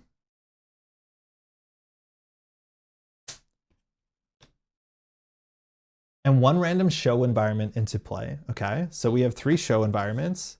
Well, again, random, 1, 2, 5, 6. So it's gonna be the Mojo files. So put the search for spiral side scheme and 1 random show environment into play. Shuffle each other show environment together with the cornered treachery to create the show deck. So this is gonna be the show deck plus the cornered treachery, which is here, and these will be shuffled in to make a deck. See rulebook page 11, flip spiral to her escaped side. Okay, cool. So this is gonna be a small side deck here. And we basically, anytime that we flip the channels, we're gonna be grabbing one of these cards and changing the setting, changing the show. We have the search for spiral. So this is permanent, so we can never get rid of it. It says forced response. Well, it says spiral is hiding in one of the numerous television programs Mojo is producing. After the last threat is removed from here, the player who removed that threat reveals the top card of the show deck and places 3 threat here. So if you want to change the channel, it's going to cost you 3 thwarting, which we can do. Not easily, but we can do it. And it says as a hero action, you can always take 2 damage to basically change the channel. So that is not once per turn. So we know that we're probably looking for the cornered card, which is a 1 in 3 chance. The worst case scenario, we have to spend 6, but otherwise we might get it in 1 shot. And we don't know why we are going to have to get it, but we'll definitely have to get it. Now Spiral starts escape side for first. So let's look at Spiral. This is going to be Spiral 2. Spiral has 15 health.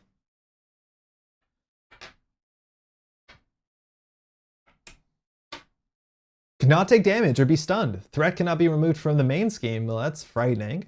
And forced to interrupt when Spiral would attack, she schemes instead. So we have no way of damaging her, but she also can't attack us. That being said, if she doesn't attack, she schemes, then that's a problem for us as well. I guess what's the other side across the Mojoverse? So the backside across the Mojoverse reads, as 15 threshold, if you want to return home, you need the help of the teleporting sorcerer Spiral, but she will need some convincing. Force to interrupt, when a show environment would be discarded, place it on the bottom of the show deck. Okay, tracks. And if this stage is completed, we just lose the game. So if we cannot attack Spiral, I'm assuming we have to find what channel she's on, and then we'll corner her there. I think that's it. Now all of these get shuffled together. So the deck is going to be Spiral cards, standard cards, and then cards from the 3 different types of shows. So it's going to be a lot of different things. Where did we put Pyro? Hold on, I put Pyro somewhere. Where did I put Pyro? Where?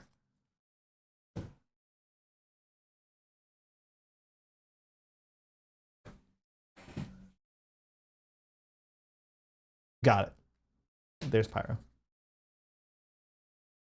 Okay, so Pyro is also going to be set aside out of play. So Pyro will show up at some point, maybe. All right, we're going to make some small deck changes. In the meantime, I'm just going to shuffle this up. I think we're only going to change like maybe 2 cards. We're definitely going to get rid of Marrow for a cheap X-Men ally. Might just be like Shadowcat, because Shadowcat's not bad at scheming, or thwarting, excuse me, and we're going to have to do a bit of thwarting. Again, one scheme or 1 thwart stat as a hero is not fantastic. 2 is really good because you're technically like, you can thwart every other turn, but 1 means that your whole turn has to be thwarting and then you still don't probably catch up. But we do have to be a bit careful there. Okay, that's here. This is here. We'll slide this over, and I think we're just going to change 1 card. So Meryl will come out to the binders. I think we'll just grab a cheap X-Men. So one of the options is Sync. Sync is not bad. I've never played with Sync, but I think Sync makes a fair bit of sense in the deck on the basis that Sync gives us +1 to our power, and we're really good at like activating a couple times. That's not awful. We also could play White Queen. White Queen is also another new basic character that I never played at the time that we had Iceman. 2 thwart is not bad. And after it enters play, discard a status card from a card so we can unconfuse us. I think that's probably good because we had some issues with confusing. We're not very good at getting rid of confuse or stun, so this probably sees play instead of Marrow. We can call that good enough change. Do we want to change one more thing? Like, I think the other issue is we have too many resource generators. I think the one that I don't want is probably X-Gene, which is maybe a bit much. So in that slot, what can we play? Maybe another ally is fine. Yeah, let's just play Shadowcat and just have a couple more allies. Allies are pretty busted classically in this game because they can chump block for you and they have numbers, and that's good. So we'll just have another ally in that deck. Okay, so it looks like we have to find Spiral. Notably, we start with the Mojo Vials in play, which is a very important card to remember is in play.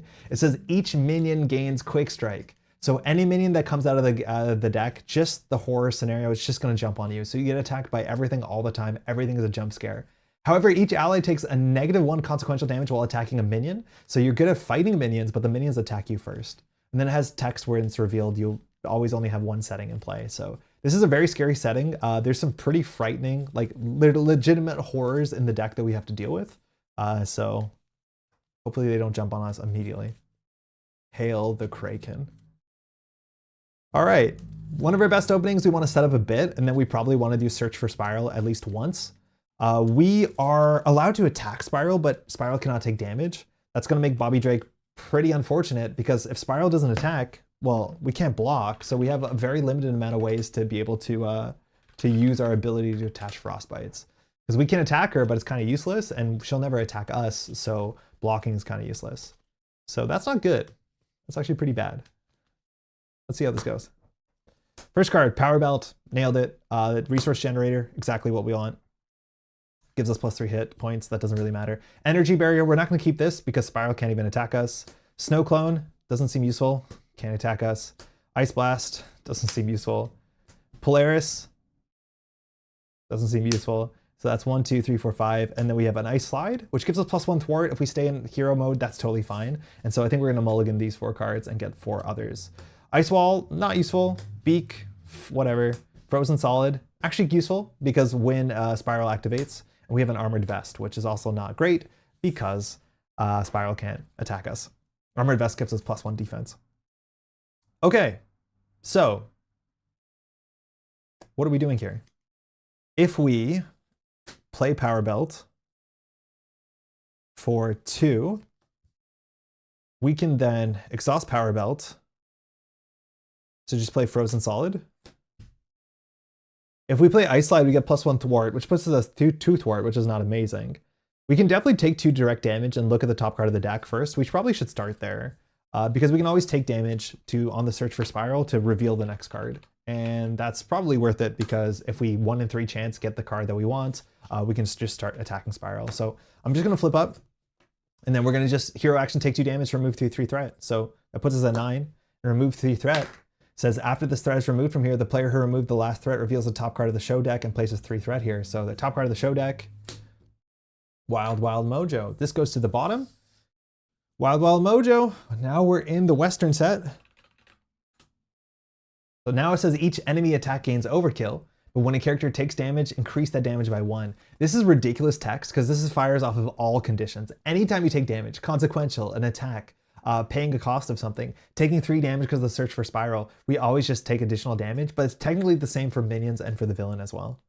Not great. So I don't think we want to take 3 more damage here. So I think we'll just set up a bit. So we'll throw out 1, 2, to play Power Belt. Gives us +3 hit points, so we're currently at 12. Yeah, that's fine. We'll exhaust this to generate for an ice card, and then we'll pitch out 2 to just freeze up Spiral. So the next time Spiral activates, she won't. Then with Iceman, we'll just thwart 1. We might as well just take it off the main scheme because we're just going to take 2 damage next turn. So we'll just take it off the main scheme and just not have our ability be relevant. We'll pass. We're drawing up. Again, we're looking for one of those 3 thwart cards that... Okay, White Queen's good. That gives us Frost. That's an ugly hand. A lot of expensive cards. We have What Doesn't Kill Me, which we can play, but it's not incredibly useful here. But not the worst. All right. We put 1 threat on across the Mojoverse. Spiral would attempt to activate, but Frozen Solid cracks, and she gets a Frostbite instead. And our encounter card is Sinister Strike. Place 1 pursuit counter on Pursued by the Past. Then, if it has any counters, the villain attacks you, but Spiral says specifically that she cannot attack us. She can only thwart, so she will thwart instead. So she's thwarting for 1 and a card because of Frostbite. Another Sinister Strike, so that's 2. So this goes to 3, and then Frostbite comes off.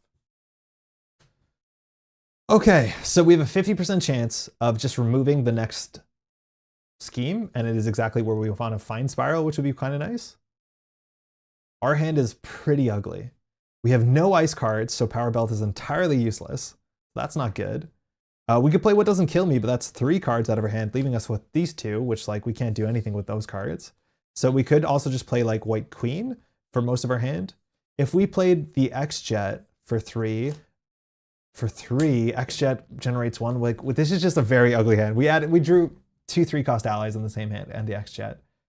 I think getting down the White Queen's probably the best, but let's first go ahead and take 3 damage. So we're down to 9. To remove 3 threat from here, which reveals the next card. It's Dial M for Mojo. So unfortunately, it's on the bottom of the deck. We need to do this one more time to be able to find the channel. This is the crime set. Each other encounter card gains Insight 1. Insight means that when it's revealed, it gets another threat on it. And it says each friendly character gets +1 thwart. That's actually really good. Wait, that's great. Hold on, that's fine. So we'll do 1, 2. We'll play the White Queen. Not a big difference which one we play here. They do the same thing. So she comes in with 3 health. And now she will thwart, but she has +1 thwart because every character has +1 thwart. So she'll thwart for 3, clearing the search for Spiral, which if I'm not mistaken, will reveal the card we want, which is Cornered. Cornered says, when revealed, flip Spiral to her cornered side. Nice. This will cause her when revealed text. Okay, we got to read that. Reveal the top card of the show deck. Shuffle this card into the show deck. This effect cannot be canceled. So we're going to reveal back up the Mojo files, which every enemy gets Quick Strike, and we get -1 while attacking minions. Then we shuffle this. Now, what does Spiral's flipped side say? Spiral now says, force response. After Spiral activates, place 1 teleport counter on her. Okay, so there's no when revealed on her, but there might be on the 3rd version. And if there are at least 2 teleporter counters here, remove all of them and flip Spiral. So if she activates, she gets a counter, and after 2 counters, she runs away, and we have to do the whole rigmarole again. So we have any way to stop her from activating, which we don't, but if we could like freeze her up, that would actually be pretty good. But now we actually can just straight up damage her, and she can straight up attack us. Now our hand is butt. It's still really bad. We can't play any of these cards. I hate how this turn went.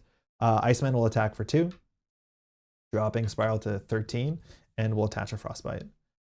That's it. I'm going to throw out this whole hand because it sucks. And we'll just drop back up to 5. Arctic Attack, that's nice. Repurpose.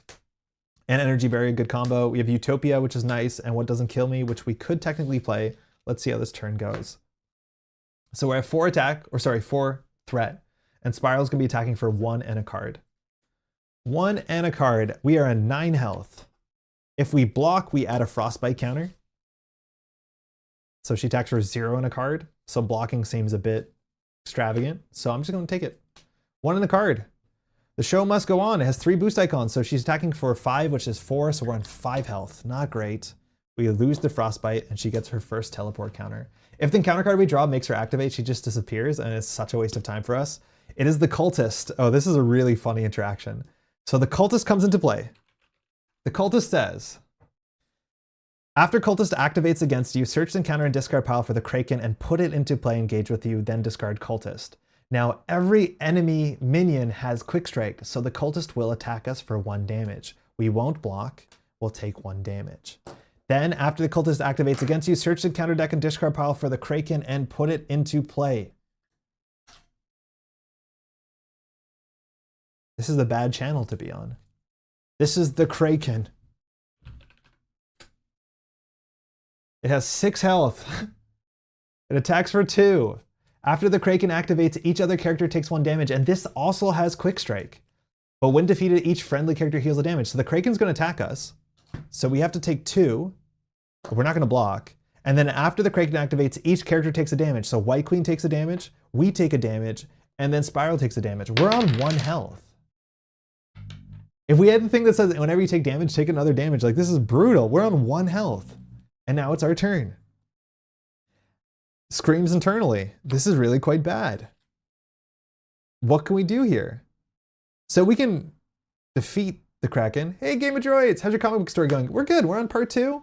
First part, we survived the Colosseum, and now we're trying to find Spiral on the channels. But yeah, we have a problem here. We're on 1 health. There's a lot of leeway, like we can flip down and Spiral probably won't scheme out, but we need to heal for sure this turn. So what we could do is attach as many Frostbites as we can. The answer is probably 2. And then probably when we flip down, we'll shuffle back in copies of Frozen Solid, because Frozen Solid looks really good on this scenario, because we don't want Spiral to be activating half the time. Okay, so one of the combos we can do is we can play Energy Barrier and we can repurpose it. That'll leave us with 1 card in hand. That's not great. Oh, with 1 card, Power Belt. The other options we could play What Doesn't Kill Me to heal 2, pitching Utopia and repurpose, and then we could do Arctic Attack. That's probably better. So that's the case. We can do a fair bit of damage, I think. So Iceman will attack for 2 into the Kraken. At least the Kraken schemes for nothing. That attaches a Frostbite. Now we're gonna play What Doesn't Kill Me. Now we do have the 2 damage. We have to pay for a physical resource, so we'll throw out Utopia, unfortunately. And the heal 2 damage from our hero and ready our hero. Now, if we want to, we can defeat the Kraken right now. I don't think we do. Mind you, the Kraken says after the Kraken activates, each other character takes 1 damage. So even if it schemes for nothing, everyone takes 1 damage, and that's not good. That's gonna kill White Queen. So we probably just use White Queen here while we can. We'll exhaust the Power Belts to generate a resource for an ice card, and we'll do Arctic Assault, which is 4 damage to an enemy and attach a Frostbite. So 12 goes down to 8. That means Spiral will scheme a bit less. We'll flip down, which with 2 Frostbites attached, with Bobby Drake's ability, we can shuffle in 2 Frost cards. So I'm gonna put in 1 copy of Frozen Solid to stop the villain activating, and then we're gonna do 1 copy of... Honestly, we have a lot of Frost cards in our deck, which is pretty nice. So I think we're just gonna do an Arctic Assault as well. We'll just bring those back in. Then when we're down here, oops, I really need a tray for these. I would like a little 3D tray that just holds them up and separates them. We're gonna do 2 into across the Mojoverse, and White Queen will be defeated by Consequential. All right, Bobby Drake is exhausted, right? No, Bobby Drake is ready. Oh wait, we can still use Bobby Drake here. So wait, Bobby Drake was ready because we readied Bobby Drake with What Doesn't Do Me. So that means What Doesn't Hurt Me. So that means we can do 2 more damage and get another Frostbite, which I think is worth it. Or we can heal 4 right now. If we heal 4, we're at 7. We heal again, we're at 11. No, let's just heal. I think healing here is just good enough. So we're gonna heal to 7. We'll recover. Okay, so that's fine. Interesting things are gonna happen, and Spiral is gonna return back to her hidden version, which is not great. But at least here, also when we're Alter Ego, none of the minions that show up can like quick strike us, because you can only quick strike a hero, not an Alter Ego. All right, we'll pass. We'll draw 6. Energy, nice. Team building exercise. I wonder if I should pull in here all the time. So that's good to get down because it just makes our cards cheaper. We have another resource generator. Chill Out, that's some nice thwarting. And Deft Focus, another resource generator cheaply, and Frozen Solid. So we should be able to play this whole hand. That's a really good hand. All right, we put 3 on across the Mojoverse. Spiral will scheme for 1 and a card.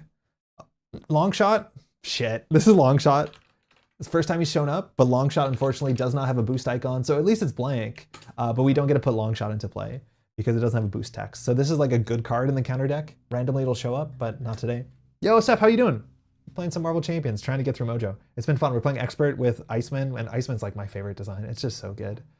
So that's gonna be one threat here. That means Frostbite will come off. Then we'll put the second counter. And if there are at least 2 teleported counters on remove them, from here we flip Spiral. So Spiral now cannot be attacked until we find Spiral's cornered. Now the Kraken will activate for -1, which will put no scheme, but after the Kraken activates, everything takes a damage. Everything just gets chewed up a bit. So Bobby Drake is going to take 1, and Spiral can't take 1. Damn it, Spiral cannot take 1s because Spiral says that Spiral cannot be damaged while she is hiding.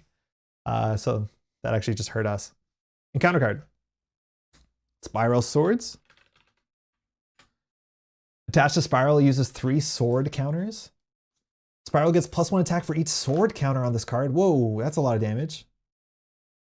And then if Spiral's on her cornered side, we can spend 2 physical resources to remove a sword counter. Don't know how she keeps from losing an arm. That's a lot of damage. That's a +3 attack into a +2 attack into a +1 attack. And there's no way to get these counters off without spending those resources. Right? It's not like the resources go down. That's really, really scary. Also, Andre, you can't do this to me. I had ambitions tonight. What were you trying to do? You can hang out. Andre nearly died to a cephalopod. It was a bit scary. The cephalopod is still a problem, I'll be honest. Okay. So we have 6 health. We can basically just like mag dump our whole hand. We're going to make it so that Spiral doesn't activate. The issue is we don't have enough damage to defeat the Kraken. At most we have 2 damage. So that Kraken will do 3 damage to us, which is not good. But we have no damage in this hand to deal with the Kraken. So we'll still just like set up. So we'll play Team Building Exercise for free. Wait, can we play this whole hand? Yeah, well, almost, only sort of. So then this would play that, and then we could chill out with Team Building Exercise. Yeah, so we don't play everything. Is Team Building Exercise better than Deft Focus? No, Team Building Exercise is better. It's more expensive. So Team Building Exercise, again, we can tap it once per turn to generate a resource to play a card that matches a trait of our hero, and our hero has X-Men and Ice on it, which is like, again, 90% of the cards in our deck. Do we heal, or do we put 1 Frostbite on the Kraken? That's functionally like healing 1, so I think we're just going to recover for 4. So we're up at 10. We'll flip up. Funny enough, being flipped down doesn't change anything. Like, Spiral will still scheme. Wait a second, Spiral will still scheme. I guess we can still chill out. So, okay. Now we will generate 2 and use Team Building Exercise. Wait a second. So we definitely generate 1, 2, 3 to play Frozen Solid. So the next time Spiral activates, she won't. And then Team Building Exercise will help us play Chill Out on top of discarding 1, which will remove 3 threat from a side scheme. So we could go for Mojo Files, which is kind of scary because minions having Quick Strike is not good. Or we could clear Mojoverse down to 1. I feel like we should just take this whenever we can. So we'll remove 3 from the Search for Spiral, which reveals the next card. It is Dial M for Mojo. So each encounter card gets Insight 1, and every friendly character gets +1 Thwart. So great. Didn't nail it. And that will also put a Frostbite on Spiral. Oh, we could put it on the Kraken, actually. Yeah, we'll put it on the Kraken. That heals 1 from us. And that's it. So that was an okay turn. Not great, but okay. We have an Energy Barrier. We have another Chill Out. We have a Snow Clone, Armor, and another Chill Out. So still no damage in this hand, only attacking. I think we really need Utopia to be able to wake up twice a turn. We also don't find our Cryokinetic thing, whatever the thing's called, which we definitely want. Mojoverse goes up to 5. Spiral would activate against us, but she would scheme because of her text, but instead Frozen Solid fires, and she gets a Frostbite. The Kraken activates against us for 1, and then we take another 1, so we go down to 8 because of the ability, and Spiral cannot take damage. Our encounter card is Well Armed. This set is really punny. If a copy of Spiral Swords is attached to Spiral, she attacks you, even if you're in alter ego form. But she says Spiral cannot take damage. When Spiral would attack, she schemes instead. Okay, so Spiral's going to scheme instead. Because this says she can attack, but this says whenever she would attack, she schemes instead. Okay, so that means she's gonna scheme for 2 minus 1 and a card, so 1 and a card. This has 2 boost on it, dead or alive, so that's 3. So this goes up to 8. We're halfway there, more than halfway, and if this gets to 15, we lose the game. Okay, not great. Not great. Oh, and it gets inside 1 because there's an encounter card, so this actually should go up 1.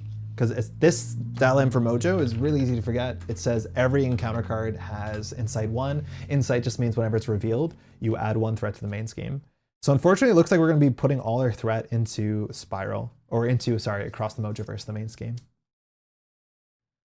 All right, so we can play a chill out for free. We can defeat the Kraken by playing a Snow Clone, and then we can just keep another chill out. I think that's it. We need to get rid of this Kraken for sure. That means Spiral's going to scheme for 2 more in a card. I hate that. We can also just take 3 damage and have a 50% chance. No, is it 50% chance? Yeah, 50% chance to find the right channel. We've got the worst luck on the first one. Is the second one also the worst luck?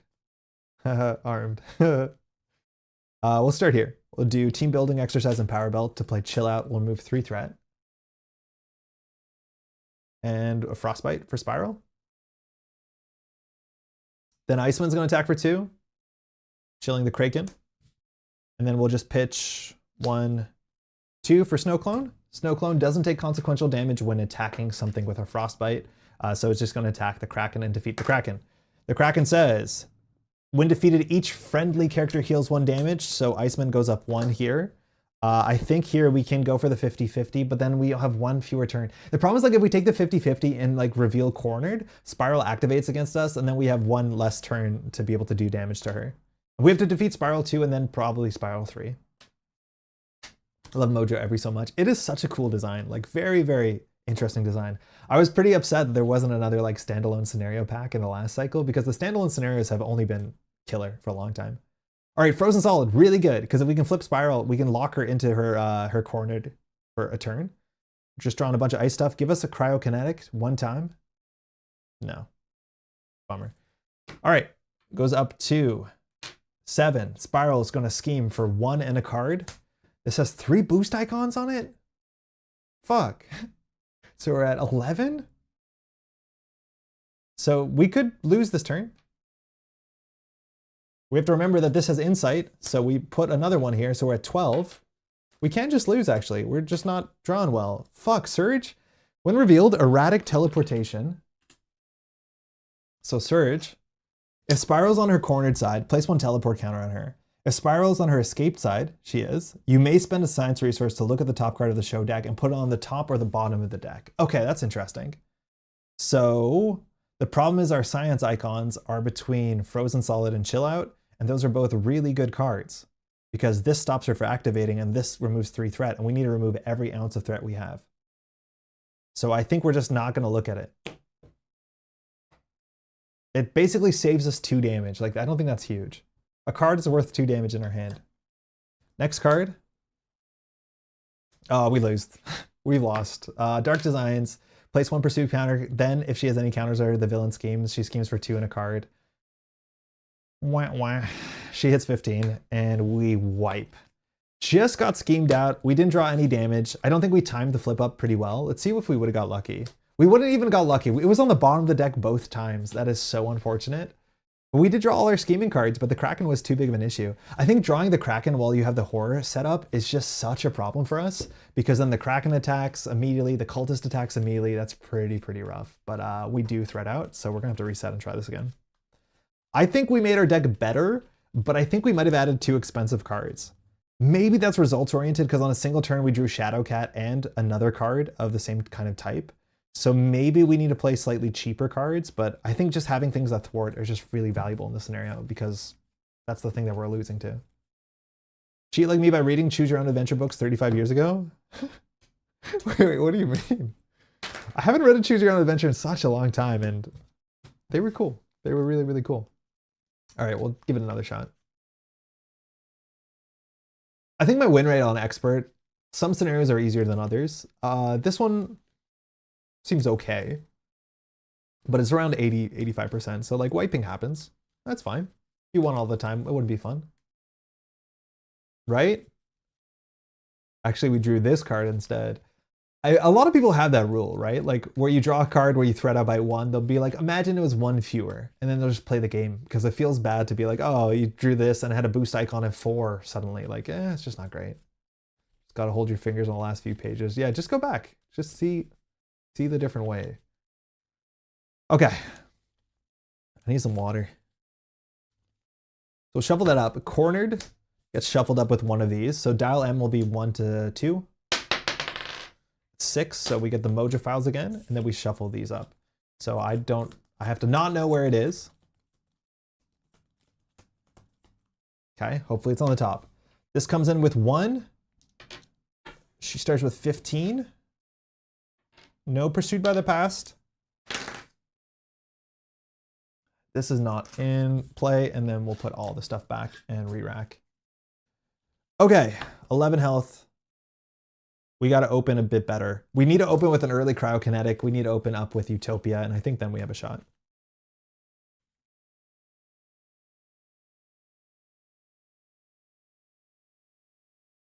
I feel like when I'm editing videos and doing live stream stuff, I need to make it very clear that you shuffle like publicly.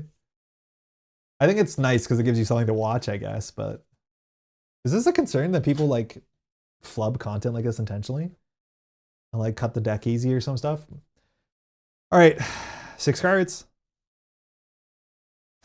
Deft Focus, good setup card. Hold on, we can zoom in. That's the wrong pedal. We can zoom in. Ice Wall, we're definitely not going to keep that. It's really expensive. It prevents damage. Ice Slide, probably not going to keep that. It gives us +1 to all our stats until we flip to Alter Ego, but like not incredibly necessary. Getting us to 2 thwart is like not a big breakpoint because it's 3. So it's like 1 is almost just as good. Energy Barrier we don't need. Repurpose we don't need. Chill Out is really good. So the issue we're running into is like most of our deck is about attacking and blocking, and that just doesn't happen a lot when Spiral is hidden. So we have to get lucky that we get Spiral out of that mode as soon as possible. So we'll keep these 2 cards, which work well together. We have a Snow Clone, not super useful. We have Armor and another Snow Clone, it heard me. And then we have a Superpower Training, which is a side scheme, which if we deal with it, which requires 3 threat, which is not something we have a lot of excess threat, Superpower Training, we can go get one of our best cards from our deck, which sounds really nice, and it is. It's just that is probably a bit too much thwarting we can do this quickly. Okay, take a drink. Oh, we're Bobby Drake, mind you. Chilling in the pool. So speaking of chilling, we can definitely chill out. We can pop up, we can play Deft Focus, and then use a card to play Chill Out. This is what's happening, is we're always being left with 2 cards in hand. So I wonder if our cost curve is like slightly too expensive, or we just have to expect the first turn to be a bit ugly. Because we're running into these sort of problems. So maybe if that's the case, we should pitch, hold on, what do we do? So we pitch 1 for Deft Focus, then we pitch 1 and use Deft Focus to play Chill Out. And then we can actually just get Superpower Training on the table. We don't have to use it, but it gets it out of our deck, and then our deck is more consistent in having ice cards. That's probably the play here. All right, we'll flip up. Do we first do the text on search for Spiral? Just so that we have a shot of finding her cornered immediately? That's probably okay.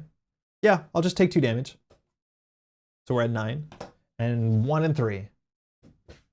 Shit, dial in for Mojo. That's one of the worst ones. So then it says, after the last threat is removed here, take the card, place 3 threat, and this says after a show environment would be discarded, place on the bottom. Okay, so it's a 50-50 for the next one to be correct. Dial in for Mojo is really bad for us because it gives just a lot of threat all the time. This gives us +1 thwart, which is nice. I think we might have forgotten about that at a point. So unfortunately, all our cards don't thwart for a lot. So whatever, we'll just set up. So we'll play Deft Focus. Generates a resource a turn for superpowers. We will use Deft Focus and throw out Armor to do Chill Out, which removes 3 threat. We'll do it from Search for the Spiral. We'll put a Frostbite on Spiral. 50% of the time, every time. Got it, it's cornered. When reveal, flip Spiral to her cornered side. Then, take the top card of the show deck, shuffle this card into the deck, so we're going to be in the Wild Mojo, which means every character has +1 attack. Oh, functionally, actually, that's not what it says. It says Wild Mojo. Each enemy attack ends overkill, so if you block with an ally, excess damage goes to your face. And when a character takes damage, increase that damage by 1. That's good, because technically the villain is a character. And of course, we've seen this before, but Spiral now in the cornered side. We'll activate twice before running away. So we have to move now. Now that means we can attack for 2 damage, but Spiral takes an additional damage, so that's 3 damage. It puts another Frostbite, which is nice. And then here, I think we'll just pay 1 to put Superpower Training into play. We don't have to touch it if we don't want to, but if at any point in time if we have extra thwarting to do, we can go get a good card from our deck and upgrade and put it into play. All right, the start seems okay. It's again 1 in 3 chance to find cornered immediately, but we'll reveal 5 cards. Frozen Solid, that's really good to keep her on this side. It is not a superpower though. Arctic Attack is. We have an Energy Barrier, we have Shadowcat, and we have Beak. So this hand's also a bit ugly. We could use 2 cards with Deft Focus to do Arctic Attack, and then we could play Beak. Or if we play the Frozen Solid, that's a whole our turn.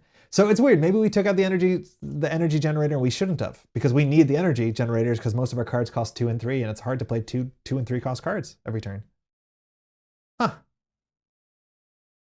Okay. Cross the Mojoverse gets 1. Spiral is going to attack us for 0 and a card. Now we could choose to block here. And if we block, not only do we add another Frostbite, but then we defend the next 2 damage, which means we'll take less damage. If we're blocking, we're not attacking though, and I think we need to take this window to attack because we can only attack Spiral while she's on this side, so we needed to take everything we can. So this has no boost icons, it just gives 1 on Pursued by the Past, so that's going to be 2 damage. This is when a character takes damage, increase that damage by 1. We didn't take damage, if I'm not mistaken, so we take 0. They put Beak on a card? Yeah, it came pretty late. I'm not sure who Beak is, but I think a lot of the community loves Beak because Beak is like really aggressively costed. And it's good. I'm not really strong and I don't shoot death rays, but I'm good at making friends. Like Beak is just very good with friends, but I'm not actually aware of what the story is behind Beak. Next up, Spiral Swords. Okay, we saw this before. So it's attached to Spiral.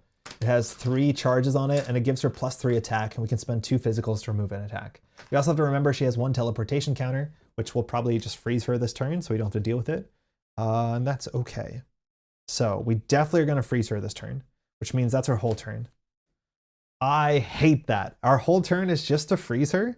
We don't even have physical icons to remove the Spiral Swords. He's a garbage mutant. His power is to get hurt really bad very easily. Like, really? I guess he's wearing a neck brace, right? He just has bird bones? Like, that's the joke? His avian bones. I'm not really strong. Yeah, okay. He's a great character. Oh, that's really cool. All right, this hand just is stinky. Is a stinky, stinky hand. But we're just going to attack. Okay, yeah, he just has bird bones. We'll attack for 3 because everything takes +1 damage. So this goes from 7 down to 4. And Spiral gets a Frostbite. We're just going to take a turn off. We're going to attach Frozen Solid by paying 3. And I think we'll hold on to... not Beak. It's probably the Arctic Attack. Does a lot of damage. Actually, let's just discard it. We need to find better cards. And that's our turn. Sometimes it just be like that. Oh, draw, Strength, nice. Repurpose, Utopia, nice. Armored Vest, whatever, and Polaris. These are not great hands. What's going on? He's got fairy bird babies though? Chocobos? So this goes to 3. Frostbite stays, but Frozen Solid doesn't, but Spiral doesn't activate. And then we get an encounter card. It's a Gunslinger. This is Quick Strike. This card has really cool text. So these encounter sets are like very, very thematic. So I forget the Gunslinger text. I just remember being charming. So it's going to attack us for 2, and we'll take extra damage. But when this minion engages you before resolving Quick Strike, if we spend 2 energy resources, if you do deal damage to this minion equal to your hero's attack, and because we deal damage with it, it defeats it because anytime you take damage, it takes 1 more. So if we want to throw out 2 energy icons, we can actually like quick draw and shoot the Gunslinger before it hits us. Now that leaves us with these cards, which are technically playable marginally. We can play Utopia and pass. I'm going to Quick Strike it. So I'll pay 2, which does 3 damage defeating the Gunslinger. Okay. So back to us. We have choices. If we use the Strength, we can remove 1 of Spiral Swords, and then we can just play Armored Vest. I don't like that idea. I think we just have to like play the Utopia and then again float an ugly card. Having our board do nothing for us is really not good. That's just Cassidy from Overwatch. Yeah, just about. Very Cassidy coded, but again, there's only so much cowboy out there, huh? They're like cherubs with feathers? I don't know, man. Grant Morrison did a lot of drugs. Then we're going to attack with Iceman to do 3 damage. So we're still working on Spiral. And that's the 3rd Frostbite, which at least cancels the swords out. And then unfortunately, we have to like throw out garbage. I feel like Armored Vest shouldn't be in the deck. There's no way. 1, 2, 3, 4, 5. Professor X is good. We're still drawing what doesn't kill me, but we don't have physical resources to play it, so we're having issues. But Professor X means we have a Confuse. It's 3 threat. It means we can flip down. We could even do superpower training if we're not worried about things. So this is going to go up to 4, and Spiral's going to attack us for 5 minus 3, which is 2 and a card. After this activation, though, she will leave this mode, so that means Professor X is even more important. But this is for 2 and a card, and we take an additional damage if it does damage. If we block, we functionally block 3 more, but then we can't attack this round. And if we can't attack, we can't put a Frostbite. I think that's actually okay, though. Because if we block, we attach a Frostbite, and then we're blocking against 1 on 3. And if we play Professor X because we have Utopia, we can ready. The thing is, like, Iceman's not super valuable in the next turn because Spiral's going to flip down to her escaped, and then our attacks don't do a lot. So I think this is actually okay. So I'll block. So she's attacking for 5 minus 4 plus 2. So she's attacking for 1, 3, 4, 5, 6, 7. And we're blocking 4, 5, 6. Wait, is that not right? So she's attacking for 5. And this is plus 2 is 7. We're blocking for 6. So we have to take 2 because we took 1. Bummer. All the Frostbites are gone. Counter card. Law and Order. Oof. Oof. These are going to be bad. So the crime set has a lot of schemes. It's in fact entirely schemes, if I'm not mistaken. And that's a problem because we're not very good at dealing with threat. This says each friendly character gets -2 attack. That is mega cursed. So we have to deal with this. Hinder 1 means we put on +1 per character, per player, sorry. And then we can spend X energy resources to remove X threat from the scheme as a hero. So we have to get rid of this because obviously -2 attack means we just don't do anything. So that's not very good. That being said, Spiral is going to flip over because she did get her second activation and now we cannot attack her. So this might be a good time to confuse her, which we will do, and then maybe jump down. But we have to spend our energy icons to get rid of Law and Order. So we have a couple extra energy icons. Unfortunately, we can't use all of them because we have to play Professor X. So we could spend 3 on X and give 2 icons to Law and Order. That's probably fine. I don't think we actually want to get spiraled up to the cornered version right now because we can't really do damage to her. So we'll play Professor X for 3. When Professor X enters play, choose to either stun a minion, confuse the villain, or ready an X-Men character. Now, Professor X only stays in play for 1 turn. At the end of the round, not the phase, but at the end of the round, Professor X gets, leaves. So generally you use Professor X, confuse the villain, take 1 attack. The problem is, unfortunately, Spiral doesn't attack, and then we can run away. Hey, Neural Shock, gonna watch this while sleeping. Agents of S.H.I.E.L.D. I was lucky enough that the Wizard's Chest had it in stock. The Wizard's Chest had it, that's sick. Here in Canada, we didn't get it. I know a bunch of places in the States get it. I know there's like content online and I'm not watching it because I wanted to open it for the first time. So like I'm in a content vacuum. But it seems like a sick set. Hopefully you have a good time playing it. We're playing Mojo, so like we'll play the hand we're dealt, if you know what I mean. That's really, really cool. The new set came out today, technically, in parts of America, but Canada doesn't have it. We'll use Utopia to ready Iceman. Now, Spiral's not going to attack us, so Professor X loses some value, but that's whatever. Now, every character doesn't have +1 thwart. That was the last one. So if that's the case, I'll use the energy to remove 2 threat from here. Iceman can still technically attack, but it does 0 damage, attaches a frostbite. That seems kind of useless. I hope you get it soon. Yeah, thank you. It's hard to tell. FFG's like release dates in Canada, sometimes they've been months off. Sometimes they've been early, but sometimes they've been like months later. But at least like, I don't know, stores have listings for it. Our deck is like 90%. 90% ice cards. I think we haven't drawn a lot of ice cards yet. Right? Like we've drawn 5 ice cards. Oh no, we've drawn a couple. We mulliganed a couple. But still, like the last hand was like no ice cards. So I'm assuming it's going to be very ice heavy. I've heard it's a similar story for the UK. Yeah. And the thing is like too, you can't even check anywhere. Like Lion Rampant is the name of the, I think that's the name of the person or the company that does distribution. And they'll be like, yeah, it's coming out February 21st on their website. And they don't even update that, which is like either they don't know or they're just not on top of it. International shipping is difficult. Yeah, no, I hear you. It's just like, it's frustrating when it's like, oh, I get it, getting across the ocean to the UK is hard, but like, we're like 3 hours from the border, not even. Obviously, it's a bigger problem than that. Okay, we could also just do superpower training to go get an upgrade. That honestly might be worth it. Because if we get the upgrade that says whenever we use our ability, we can ready and draw a card. Now, drawing a card isn't that good. Readying it isn't even that good. So maybe we should just like do our due diligence and take 3 off of this while we can. What do we do with Iceman? Thwart for 1? Maybe this is actually more important to clear. This might be more important to clear. How many of our 3-threat events have we played so far? I forget the name of it. Not Arctic Attack, but the other one, Chill Out. How did I forget that name? We, I think, have 2 more Chill Outs in our deck, maybe only 1. So a Chill Out lines up really well with Law and Order there. So maybe this is fine. But there's a chance, there's a world where Professor X into Law and Order is better for us. Okay. We'll ready up. We're not gonna flip down. Oh, we might as well flip down. We'll just draw more cards. We could have shuffled an ice card into our deck if we didn't thwart, if we attacked instead. Interesting. Is 1 thwart worth a card back into our deck? It probably is actually worth a card in our deck.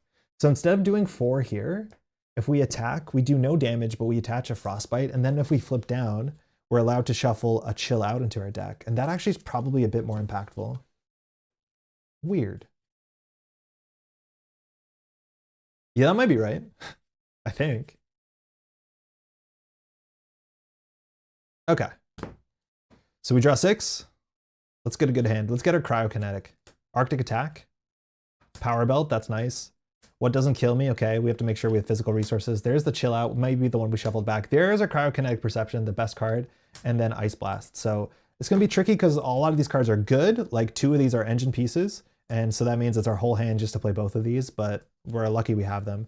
We have a couple energy resource icons to deal with Law and Order, but yeah, if we have -2 attack, it's not gonna be great. That actually might have been more important in hindsight, but I can't change what we drew into. So this becomes 2. Spiral would attack, but she's confused, so she don't. Or sorry, she would scheme.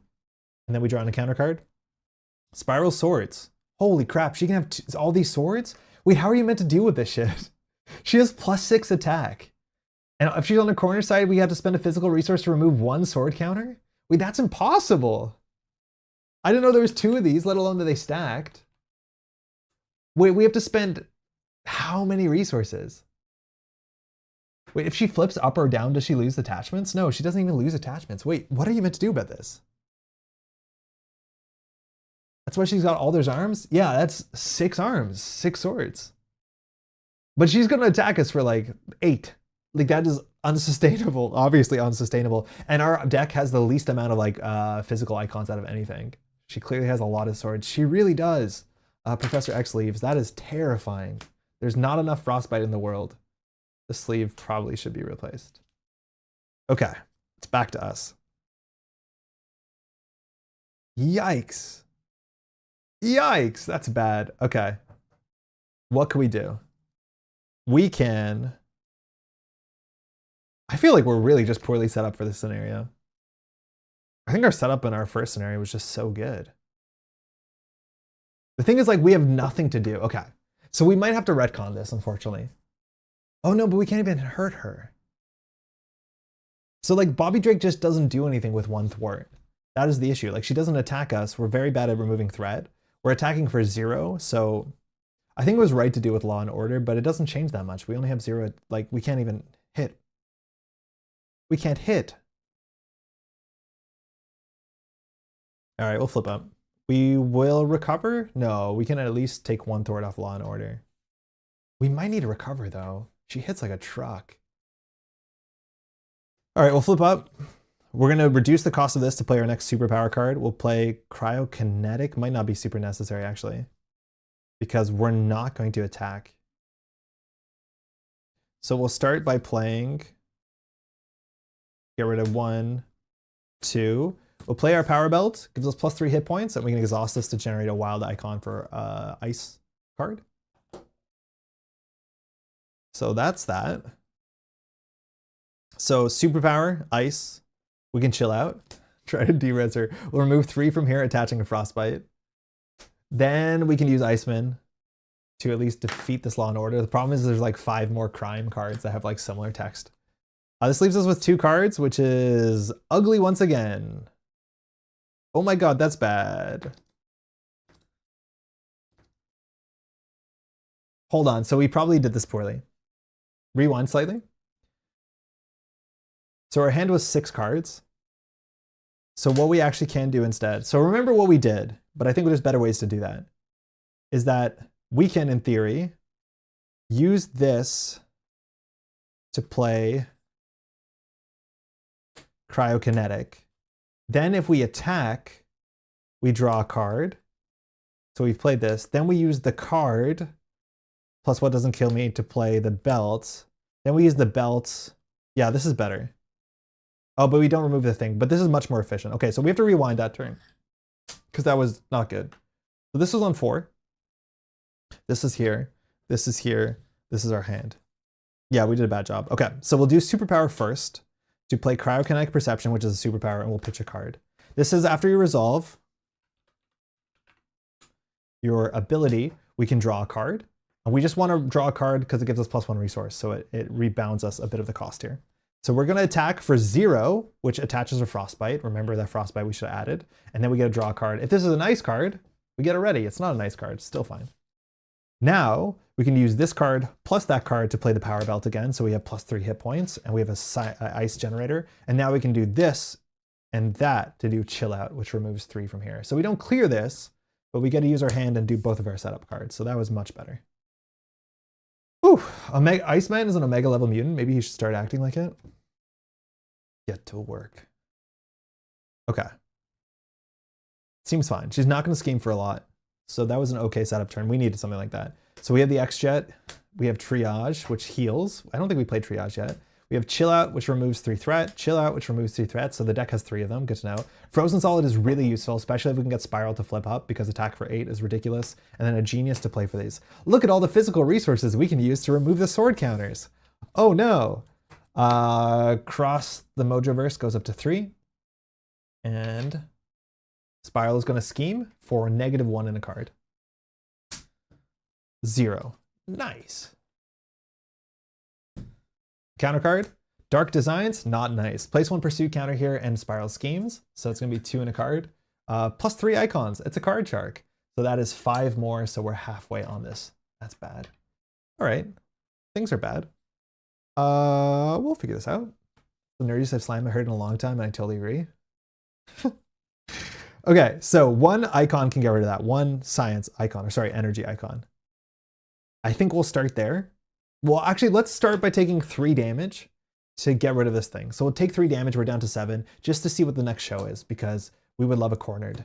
It is the Mojo files. Okay, so we have a 50% chance that the next channel is what we want, but for now, each minion gets Quick Strike, and we take -1 consequential. That is okay. Not great, honestly bad, but okay. We can take 2 more damage to change the channel once more, and we have a 50% chance of nailing it. So far, we've never got it in 1, which is unlucky. We got it in 2 on the last one, but all the other ones we were getting on 3. So we can heal a bit. We can chill out, freeze her. I'm just going to do it again. I'm going to take 2 damage. 50% of the time, every time. Fuck. That's the bad one, too. Dial M for Mojo. So each encounter card gains Insight 1. And now we know guaranteed she's the next card. Hold on. And every friendly character gets +1 thwart. That's bad. Okay, things are bad. We will throw out an energy icon to get rid of Law and Order. Oh, but we still can't attack her. I think we have to go 1 more time. I think we just have to do it 1 more time. I think we're going to take 2 more damage. This is unsustainable, but we're going to do it. We're going to take 2 more damage, and then we'll change the channel once more. So, when revealed, flip Spiral to her cornered side. Okay. Reveal the top card of the show deck. Shuffle this card into the show deck. So we're going to be stuck on Wild Mojo, which each enemy attack gets overkill, and every time you take damage is additional damage. But at least she has been revealed. She only has 6 damage, so we can kind of deal with it, but we're on 3 health. We might flip down to this point to do something cool, but definitely a frightening time for all involved. We're going to start by attacking for 2 when she takes +1 because of Wild Mojo. She gets a Frostbite. When she gets a Frostbite, we can exhaust this to draw a card. It's not an ice card, so we don't ready. Bummer. That being said, We'll play Genius to play Triage. Triage, we haven't played yet. I'm not familiar with this character. After Triage enters play, heal 2 damage from an X-Men character, and because we've played another X-Men minion, we can ready Iceman. So Iceman will heal and ready. Okay. Our hand here, we can generate 2 resource icons to play this for 1. So that's not great. So we can generate 1, generate... Oh, this is not a superpower. So we can spend... This is for free. So we're short, actually, slightly getting the Frozen Solid on Spiral. We want the Frozen Solid on Spiral because any turn that she doesn't activate, she'll stay in her mode for a bit. The problem is like Frozen Solid is very like weirdly not a superpower. It is an ice card though, so we can play it for 2 with Power Belt.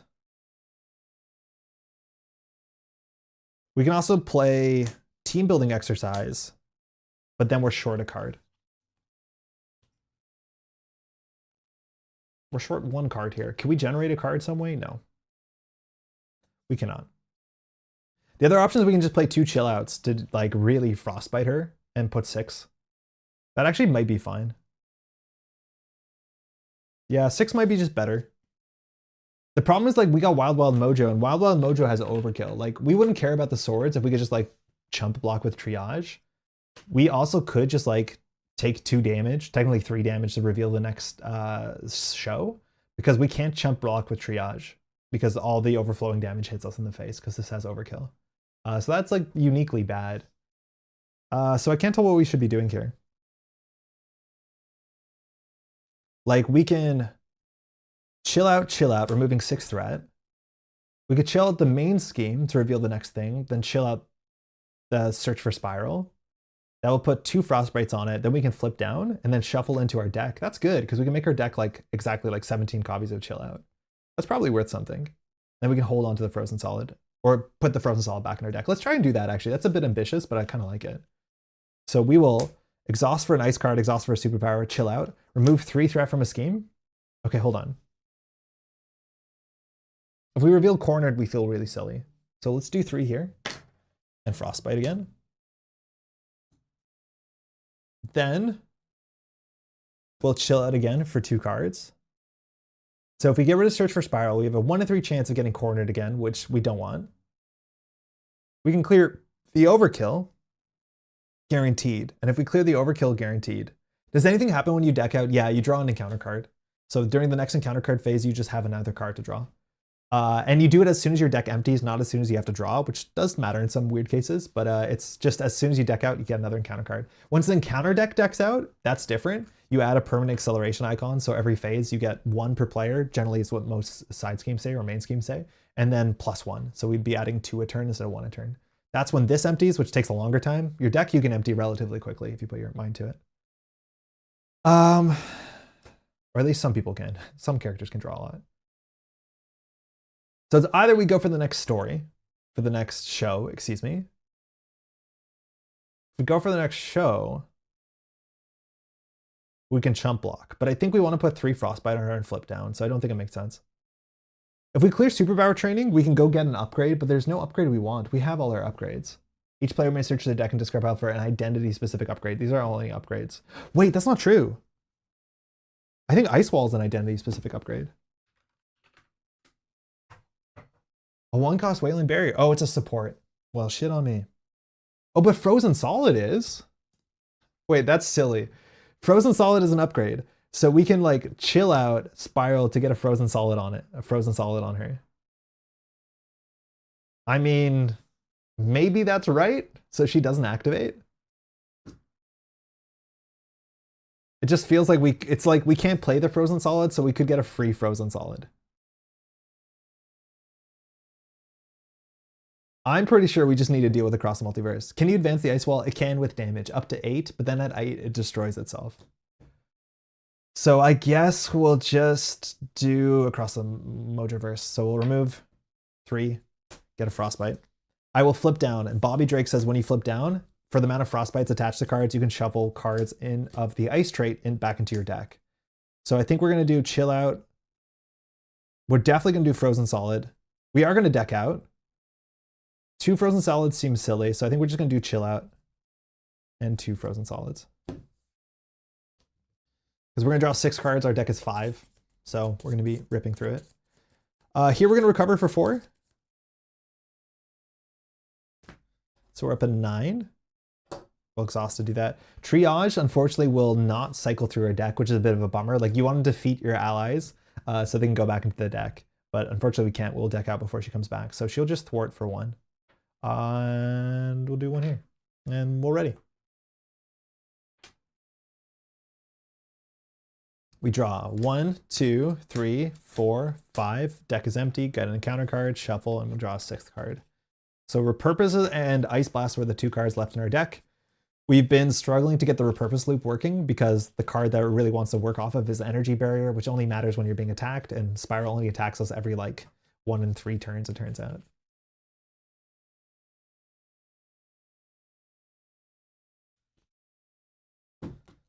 Sixth card, Polaris. Okay. Cross the Mojoverse gets 1. Spiral is going to scheme for -1 plus a card. This card has 1 boost, so she schemes for 0. I think that's how negative numbers work in the game. I'm not 100% sure. Under Fire, Surge. This is one of the expert cards. So it's in every game you play expert. When revealed, reveal the top card of the encounter deck and has Surge. So it's functionally, it replaces itself with 2 cards, which Surge is annoying because it is a high variance. The Kraken is here. Fantastic, this guy. We saw the Kraken before. It was kind of a problem. Now it's not going to do anything. But next turn, if it does, when it activates, everything gets a damage. Our characters, the enemy characters, everything that's not the Kraken, and when we kill it, everything heals, which is nice. Gunslinger, it has Quick Strike. We saw the Gunslinger also before. I hope, actually we have an AoE damage card. We might be okay here. But the Gunslinger, it's not going to attack us with Quick Strike because we're an alter ego. And when this minion engages you, you may spend 2 energy icons to deal damage to this. I'm not going to do that. We could do it, which would defeat it. But Ice Blast also defeats it, so I think we'll just play Ice Blast. Final card is Sinister Strike, which just has Surge. It puts 1 counter here and surges when we're in Alter Ego, otherwise the villain would activate. Oh, we have to remember that she gains 1 teleportation counter because she activated against us. And then we get Erratic Teleportation, Surged. Fuck, this is so bad. Why does it be like this? Surge, when revealed, if Spiral is on her cornered side, place 1 teleportation counter on her, so she runs away. F. We thought we were going to attack her, but now she's gone. It says Surge on it, so we have to go find her channel again and corner her. We got another Erratic Teleportation, Surge. If Spiral is on her corner side, if Spiral is on her escaped side, you may spend a science icon to look at the top card of the show deck and put it on the bottom of the deck. Here we have to do some math whether we have science icons to burn, but that is very useful because it has a chance of saving us 3 threat. So if that's the case, we don't need Frozen Solid anymore because she's not going to activate. Chill Out seems dubious. I think I'll get rid of a Chill Out. It says, look at the top card of the show deck and put it on the bottom. The top card is Mojo Files. We'll put that on the bottom. So now it's a 50% chance. We've never got it in 1. Last card, Master Plan. This is fine. So this is another expert card. This is also another good reason to keep around your player side schemes and not defeat them. So place 4 threat on each side scheme in play. So unfortunately, Search for Spiral gets 4, so it's on 7, and Superpower Training gets 7 as well. And so we're just never going to clear that. If you don't have a side scheme, it searches the deck for a side scheme destructively, which, like, that's fine. You do both things on Erratic Teleportation. I read this as one or the other. Yeah, we drew 2. The first one removed her last counter. The second one did the text. Yeah, we drew 2 in a row. We like surged 3 or 4 cards that encounter phase. Okay, we're at 9 health. I don't think we have time to recover. I think we just pop up. I think we do an AoE. We've never played Ice Blast so far. But it choose a player, attach a set-aside copy of Frostbite to the villain and each minion, and then you deal 3 damage to each enemy with a copy of Frostbite attached. So it will half-shot the Kraken, it'll kill the Gunslinger, it cannot hit Spiral, but it will do attach a Frostbite to Spiral, which is okay. But I think we have to do that. It is a superpower in Ice, so it costs 1 card, which leaves us with this many cards. So that's not great. So we're gonna have to try and draw a card of Genetic Perception. We might actually play Polaris because it gives us a Ready, but a Ready is actually not that good because Bobby Drake is, or Iceman's pretty bad when what's her name is hidden. So, fuck, we can't even deal with Search for Spiral. It has way too much threat on it. Now the chill out's really good. We threw out the chill out. The chill out's sick here. All right, I'll start with this. Power Belt to generate 1 for an ice, for a superpower. We'll throw out Repurpose and we'll do Ice Blast. Choose the player, attach a set-aside copy of Frostbite to the villain and each minion. So we'll do 1, 2, and the villain, 3. And then 3 damage to each enemy with a copy of Frostbite. This is a really cool card in multiplayer because you choose your character that does it. So that means this takes 3, this takes 4, because every character takes 1 more. And then we cannot deal damage to escaped Spiral. All right, that means Triage can actually take out the Kraken. Technically, Triage won't die because the consequential damage gets healed by the Kraken. That's kind of sick. That's kind of cool. That's probably what we're going to do here. That being said, what is Iceman doing? I don't know. I'd rather Iceman attack the Kraken, I think. So Iceman's going to attack the Kraken for 2. That is going to attach a Frostbite, and then we can draw a card. If it's an ice card, we ready? It is an ice card, so Iceman has another activation. And that will defeat the Kraken. When the Kraken is defeated, each friendly character heals 1 damage, so we go up 1. Triage full heals, and Kraken is gone. So we dealt with the board there. Now we have a lot of cards in our hand, but we have a lot of threat to do. So we're going to start by taking 3 damage. Not a great trade, but we'll take 3 damage here to remove 3 threat from this. So it's at 4. That's the problem is Wild Mojo says whenever you take damage, take another damage. So this card that says take 2 damage to clear it takes 3 damage instead. Okay, Triage does 1. Polaris can do 1. No, so we're going to chill out. Yeah, we're going to chill out. The problem is if we hit cornered, Spiral like activates. At least we won't have overkill so we can block with Triage. So we'll do 1, 2, and we'll hold the Frozen Solid for chill out. So we'll remove 3 threat from the scheme, put a Frostbite, and then Triage will exhaust to take 1 consequential to take out the last, and we'll reveal. Cornered, nailed it. We got somewhat lucky. So then it becomes Dial M for Mojo, so every card gets insight, every friendly character gets +1 thwart, and Spiral gets flipped over to this side. So she will be attacking us, but we no longer have to worry for overkill. Instead, we have the crime set. Okay. All right, that's good for us, because actually we can attack Spiral. It only does 2 damage though. No, because we lost the story. The last show meant the 2 damage actually mattered. So we'll attack with Iceman for 2 damage, putting another Frostbite. Spiral's on 1.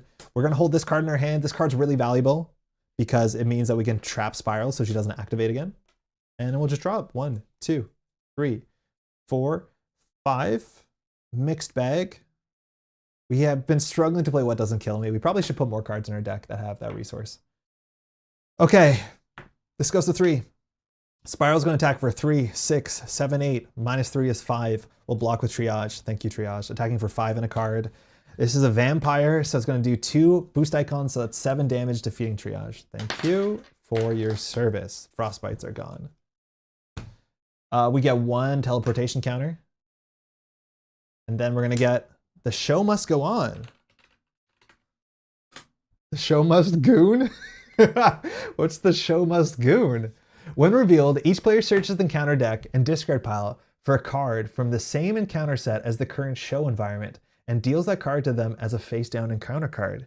Shit, we have to grab a crime card. I don't like the crime cards because they're all side schemes, and side schemes are really, really rough for us. We're not very good at thwarting. So, oh, actually this one isn't. Elementary, My Dear Mojo. When revealed, move all threat from a side scheme to the main scheme. That side scheme is defeated. That's interesting. That actually could just trigger Search for Spiral, which is not super necessary. Or discard cards from the top of the encounter deck until a side scheme is discarded. Okay, we don't want to do that. Not long shot. So we have to do crime. The show must goon, summon a bunch of minions. Forced response, build the case. After a side scheme is defeated, place 1 clue counter here. Then if there are at least 3 clue counters here, discard this card, and it has an acceleration icon. That's not good for us. Western, horror, crime. The villain cannot take damage, and we have to get rid of 6 threat. F that. 6 threat. Threat cannot be removed from other schemes. F that. Spend a science to remove this. They're all terrible. These are all awful. I wonder if Elementary is the best one. Move all threat from the side scheme to the main scheme. Huh. Maybe that's not terrible. If we look at our hand, Beak can thwart for 3. We have to lay down the Frozen Solid, which costs us 2 cards, so we can play Beak. We cannot play Beak. We don't have enough resource generators. Oh, we can draw a card with Cryokinetic. That might be it, actually. This might help us. So we'll do Elementary, My Dear Mojo. So we reveal it. It says, move all threat from a side scheme to the main scheme. That side scheme is considered defeated.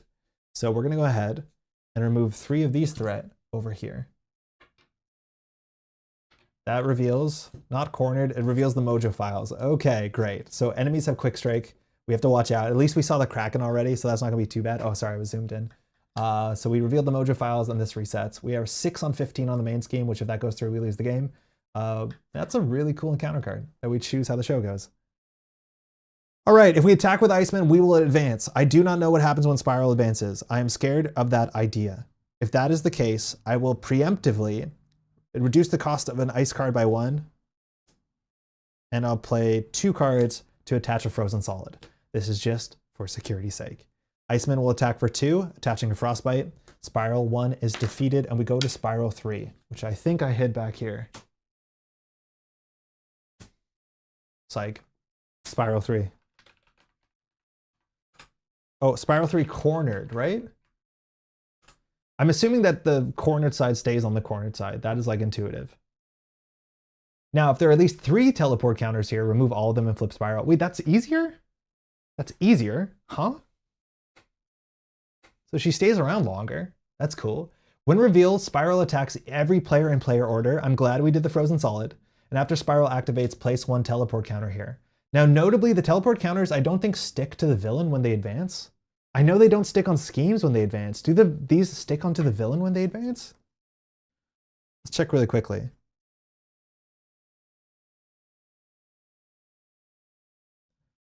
When threat is removed from the Search of Spiral side, when Spiral flips, she triggers her when revealed ability on the side she flips to. All attachment cards, status card, boost cards, damage, and other game elements associated with the villain remain when she flips. When Spiral is defeated, the next stage of the villain deck enters play on the same side. All tokens on carry over to the next stage as normal. Okay, so they stay. So she is going to be around. Now she activates, but she doesn't because we have her insurance frozen. And wrong deck. This gets a card. Put her the wrong way around. Okay, so she's attacking for 3, 6, 9 in a card. Holy crap, we're cooked. We'll draw a card. Hopefully it's a frost card. It's not. It's an armored vest. So Beak is going to have to do magic here and just get in the way. She doesn't get a counter because she didn't actually like activate. So that means we're going to play 2 for Beak. Yep.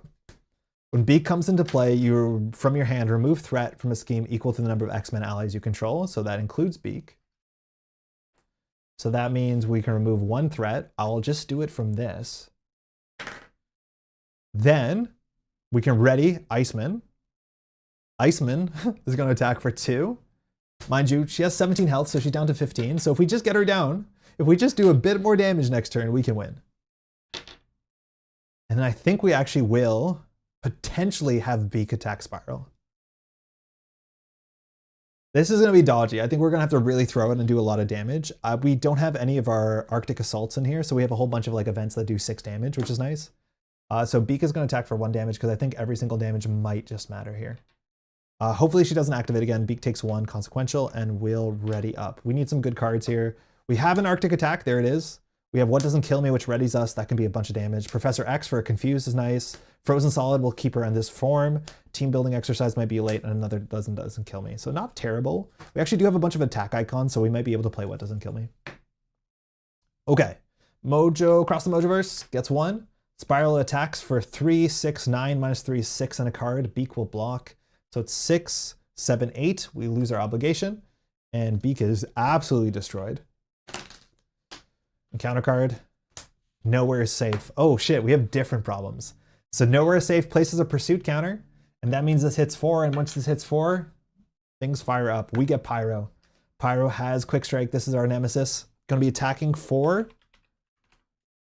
Immediately for 3. We're not going to block that. We're just going to take 3 here. I don't think we can afford to block that.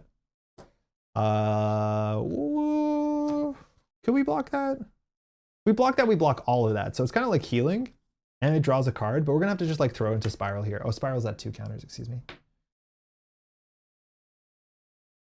Nope. Then we're going to reveal Playing with Fire, which has an acceleration icon. I think we're just going to erase that to the end of the game. And it says, when defeated, the player who defeats this has to discard 3 cards and take indirect damage equal to the amount of resource icons. What does the fursuit counter do? The Spiral fursuit counter? What did I say? Oh yeah. Is it a fursuit counter? Oh no, they're teleport counters, excuse me. Almost. So here we only have 4 health. Let's check if we have any allies, but we can freeze Spiral. Damage is actually going to be super important because we just added a bunch of cards to the deck that that if we draw them with burn, it just hurts us. So that's not great. So what do we do? We got to plan this through. Can we do 14 damage? Iceman attacks for 2. Sometimes we get a ready. That's another 2, so that's 4 damage. It's not a great start. Arctic Assault is 6 damage, so that's 10 damage. What doesn't kill me? Hold on, if we play every single card here, there's a chance we just have 14 damage if I'm not mistaken, okay? So Iceman does 2.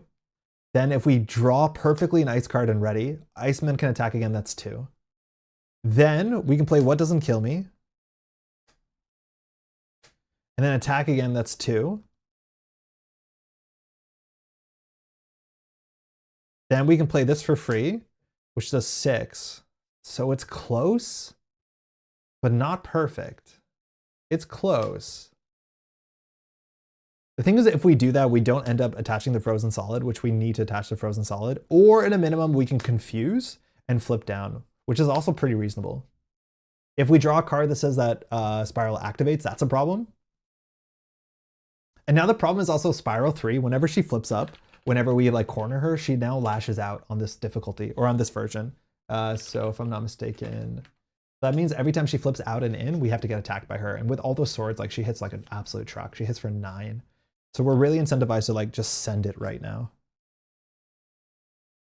We also could play Professor X to ready ourselves, but Utopia also readies ourselves, so we could stun Pyro. I think we're going to start always with a basic attack here. So we'll attack for 2. Attaching a Frostbite, and then we really want to draw an ice card here. We did. It's an Ice Blast. That actually is pretty interesting because that hurts Pyro as well. So now we're ready again. Huh. So I think we definitely do 6 damage. There's no way we don't do 6. Is there any way to disarm her? There are some like characters that interact favorably with attachments. We don't have any in our deck. Now these cards you can interact with, but like we're struggling to interact with them because you have to spend 2 physical icons and to remove 1 counter. And like our deck, as you notice, we're just like really having a hard time generating physical icons. So it's like not good for us. But there are like certain cards. I think this is one of them. I think this might work, but we can't play this because it's aggression. It says after you play Sunfire from your hand, spend an energy resource, choose an attachment with hero action on it, and just discard it. So Sunfire just burns them off. I like Sunfire a lot, but you have to be playing aggression, which is not the thing I play most when I play solo. But there's a couple other cards I work with as well. Some heroes have ways to interact with attachments in their kits. Okay. So this is free. So we can get a bit of healing, which I think we would actually appreciate. So we could like play this for healing, and then we could activate again. So that'd be 2, 4, 10. We'd be short 2 damage. No, we have this. We have enough damage. I'm pretty convinced we have enough damage. So this is where you put your finger in the Choose Your Own Adventure book, because we did the math on vibes. We'll do Power Belt and Deft Focus to do 6 damage. Okay. Mind you, Arctic Attack says it's modal card. It's an interesting modal card. You can either do 4 damage and attach a Frostbite or do 6 damage to somebody who's already frostbitten. So that's great. Iceman will attack for 2 more, which drops to 4. Another Frostbite. Now we actually have a turn that lines up surprisingly okay. So we'll pitch 1, 2 to, oh, hold on. We have it. 1, 2. We drew the perfect hand for this. So 1 physical and 1 science for What Doesn't Kill Me. which says you have to pay at least one physical resource to heal 2 damage from your hero and ready your hero. That means Iceman can attack once more, which does 2 more damage and a frostbite. And then finally, we can do the same thing, and we exactly have 1 more physical and Professor X to heal 2 and ready, and we exactly had 14 damage. All right, I think that was getting away from us, I'll be honest, but we barely just got there, especially when Pyro's showing up just at that time. But that is going to deal with Spiral. It's going to absolutely fall there. Oh, close. Definitely close. If we had like 1 less physical resource, we did not have that line. We had a line with Professor X, but like it's expensive. It readies us technically because of Utopia. We could get it confused. We could even like stun Pyro, which might have been correct, and hold on for 1 more turn. We also could have like panicked and like did the ice for freeze. Now she can cool off. All right, we're on to the finale. Again, this sort of like side scenario box has 3 different scenarios, and they all have very interesting structures. For what it's worth, the last one, Mojo, the ultimate villain, I found has never been the most interesting. I don't actually remember it very well. I know it's another like channel jumper one where the deck like cycles pretty aggressively, but I don't have strong memories of it as much as I like very clearly remember like Spiral, you hunt her down through different channels. And then of course, MaGog, you fight in the Coliseum, and it's all about like pleasing the crowd, which is really neat. So I think Mojo is like the least out there, but I think it also can be quite difficult because there's this like, it punishes you for flipping up and flipping down, if I remember well. Let me just deconstruct this and I'll show you what I mean in a second. How's everyone doing on this Friday night? Again, for anyone who's dropping in, thank you so much. I appreciate it. We're trying to stream somewhat consistently Friday evenings. This evening, Maddie is out with some friends, so I was like, yeah, I have some evening alone. I might as well. I often like play a board game like this. Why not do it here? Again, I was also hoping for the new set to come out today, but can't have everything. Crime, horror. Okay, so these are going to be cornered Western crime. This is horror. The horror set has some really cool cards in it. Like this one is just so flavorfully great. It's Bandolier of Stakes. It comes in with 3 stake counters, and when revealed, you may spend a resource to attach this to your identity. It's literally a boon. Like, it's a good card. And when your hero makes a basic attack, you can choose to remove a stake to give +1 attack and piercing. Piercing beats toughness status counter cards. And it's perfect because there's another card exactly in the set called Vampire that takes double damage from piercing. And so if you have the stakes, you can one-shot the Vampire. Otherwise, the Vampire is legitimately a piece of shit. Which is a really fun thing that it gives you, you know, the problem and then the way to solve it. And then you just have to make it all line up for yourself. Very, very fun.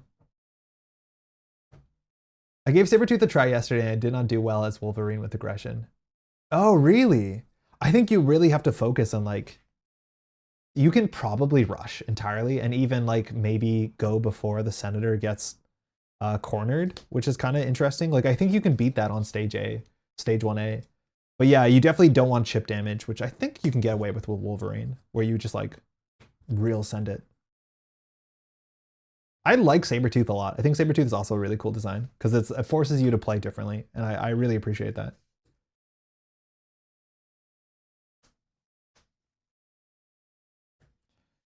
Okay, counter sets are actually not that big, which is kind of cool. Again, it's the product only uses everything in it. Sunfire was neat though. Oh yeah, Sabretooth has a whole bunch of different attachments. Okay, we're left with oh, this is gonna be bad. So we have Mojo in the middle. We have the sitcom counter set, and this one actually really wants you to flip down to Alter Ego to deal with the sitcom issues. The problem is it's kind of hard in Mojo to flip down. There's a lot of things that punish you for flipping down. All right, so we'll just get rid of all this. So cornered, search for Spiral, Mojoverse, and then Spiral herself. Okay. Last stop, Mojo. I think the changes we made to the deck were okay. I don't think we made it worse. We might not have made it that much better, but I don't think we have to do more changes. So we are going to do Mojo 2 and 3 because we're playing on Expert. So we'll put Mojo out there. Mojo 3, we'll just put it underneath. We have the Wheel of Genres, all right? And then we have Mojo Mania, TM, TM, TM, TM.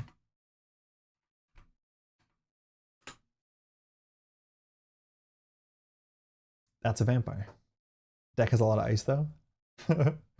Contents Mojo 2 and 3 for expert, Mojo and standard and counter sets. So that's not a lot of cards. That's just this many cards. So standard Mojo, we also have, he hasn't really shown up, long shot. Choose one modular set plus one additional modular set from the Mojo Mania scenario pack and set them aside. So we're gonna just choose the ones that we haven't used yet. So one modular set is gonna be sitcom and one other modular set is gonna be sci-fi. Choose one modular set plus one additional for the Mojo and set them aside. Put the Wheel of Genius environment into play on the spinning side face up. Okay, so we'll set them aside. We'll just put them behind the camera.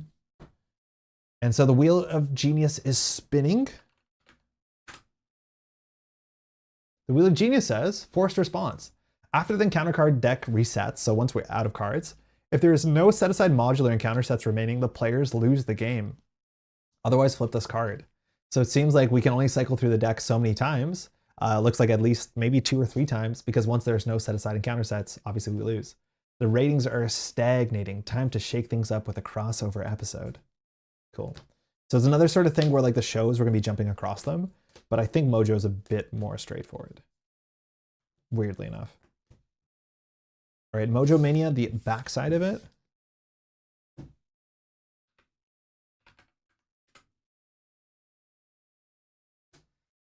$25, that's a huge limit. When revealed, choose one set aside encounter set at random, reveal its show environment, and shuffle its remaining cards into encounter deck. Okay, so we have to keep shuffling. So I'll do 1, 2, 3 is sci-fi, 4, 5, 6 is sitcom. It's sci-fi. Sci-fi is scary. There's a lot of really big minions in it, so we have to be ready to be fighting quickly. I'll shuffle this in a second. And that means we only have one set aside show, so the Wheel of Genius can only spin so many times. Force interrupt. When a character flips or leaves play, so that could be defeated easily, move all threat from that character to this scheme. So this specifically has a new mechanic in which cards can get threat, and then that threat actually gets transitioned to different things. Rushing is pretty important here because the more threat that goes on a character, the harder it is for you. And if this stage is completed, you lose the game. 25 is a huge limit, but already starts with 10.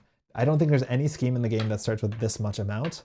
The first scenarios that this game put out, the side schemes, or sorry, the main schemes start with nothing on them, which they learned that they should probably just put 1 or 2 on every like scheme, just so on turn 1 that if you're a deck that doesn't attack a lot, you feel like you're doing something. Just so you can be like, oh, scheme 2, that's something. Which I think was a good learning, because a lot of the early things is like turn 1, okay, I guess I'll attack for 1, I don't care. All right, Mojo Runner is our setting.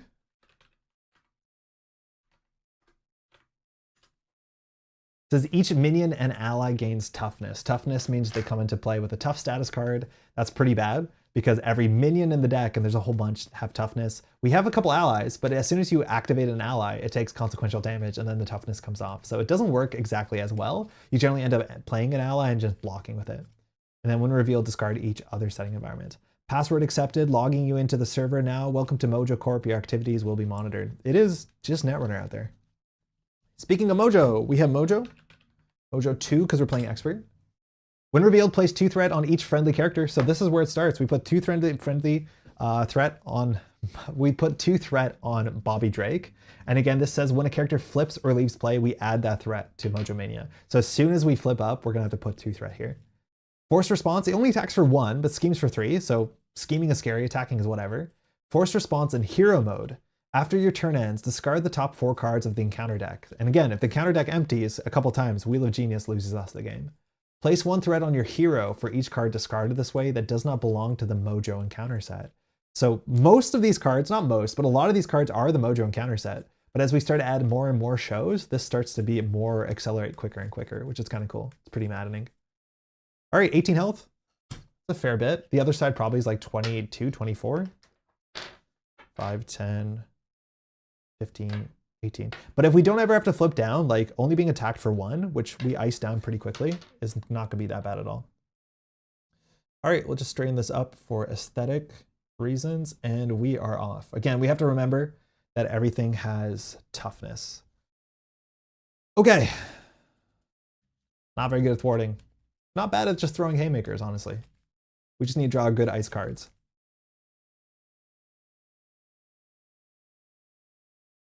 I feel like I should pile shuffle. Give me 1 second.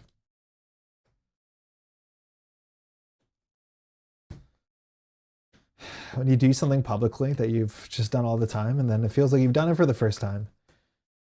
Like remembering what to do with your arms while you stand. Perfectly 40 cards. Yeah, it should be. Okay. Draw 6. Chill out, remove 3 threat, and get a good old Frostbite. Not bad at all. What doesn't kill me? We don't want to keep this because we have no damage on turn 1. Ice Slide, probably actually going to keep that because I'm assuming we're going to stay in hero for as much as we can, and this gives us +1 to all our stats. Armor already has toughness, so feels a bit redundant, but otherwise armor comes into play with toughness. Snow Clone comes in with toughness. That's definitely going to be worth keeping because we actually can attack with a Snow Clone. The problem is like this already costs 6, so our hand has to be a lot of value. Okay, chill outs though, huh? 2 chill outs. So if our hand is 6 cards, we can play 2 chill outs, right?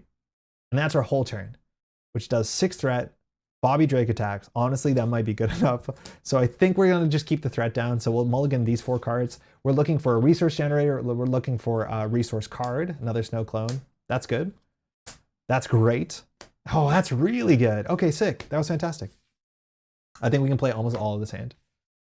Let's go. Wrong pedal. Perfect. First thing we'll flip up. Bobby Drake moves that threat over. Again, we have to remember this. This is after your turn ends. That's a very important trigger to remember. Okay, after your turn ends. We'll start by getting down our belt, which I think helps. Maybe awkward on this turn, but you want it. Gives us +3 health, so we're at 14, and gives us a wild resource generator for an ice card. With that, we will, yeah, we're gonna play most cards. We'll play 2 here for chill out. So that's 3 threat. So that goes down to 9, and a Frostbite. Then either here we can play a Snow Clone or another chill out. Snow Clone has toughness, but Mojo's not attacking for a lot, so I think I'm just gonna go for the chill out.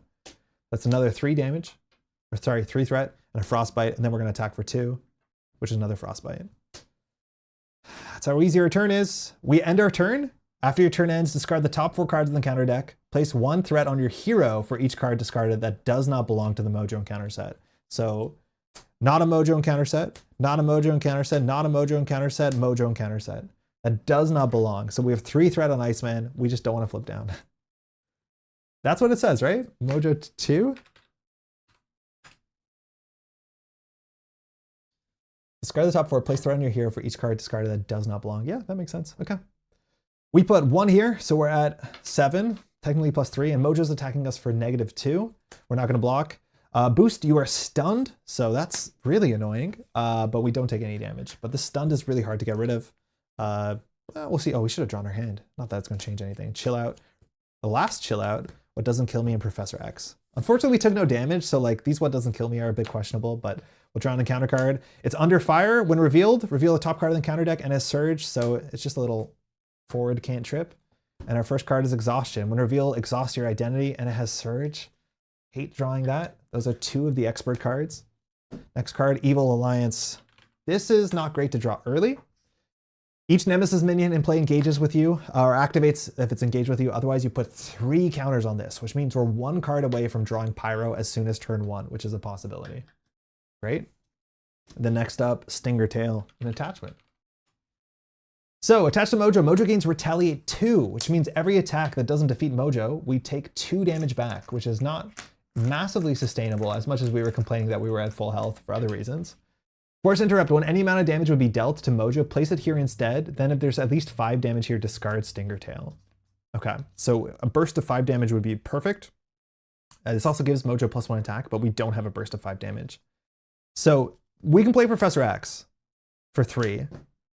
Again, this is ugly. Maybe we do need resource generators because our hands are kind of hard to play here.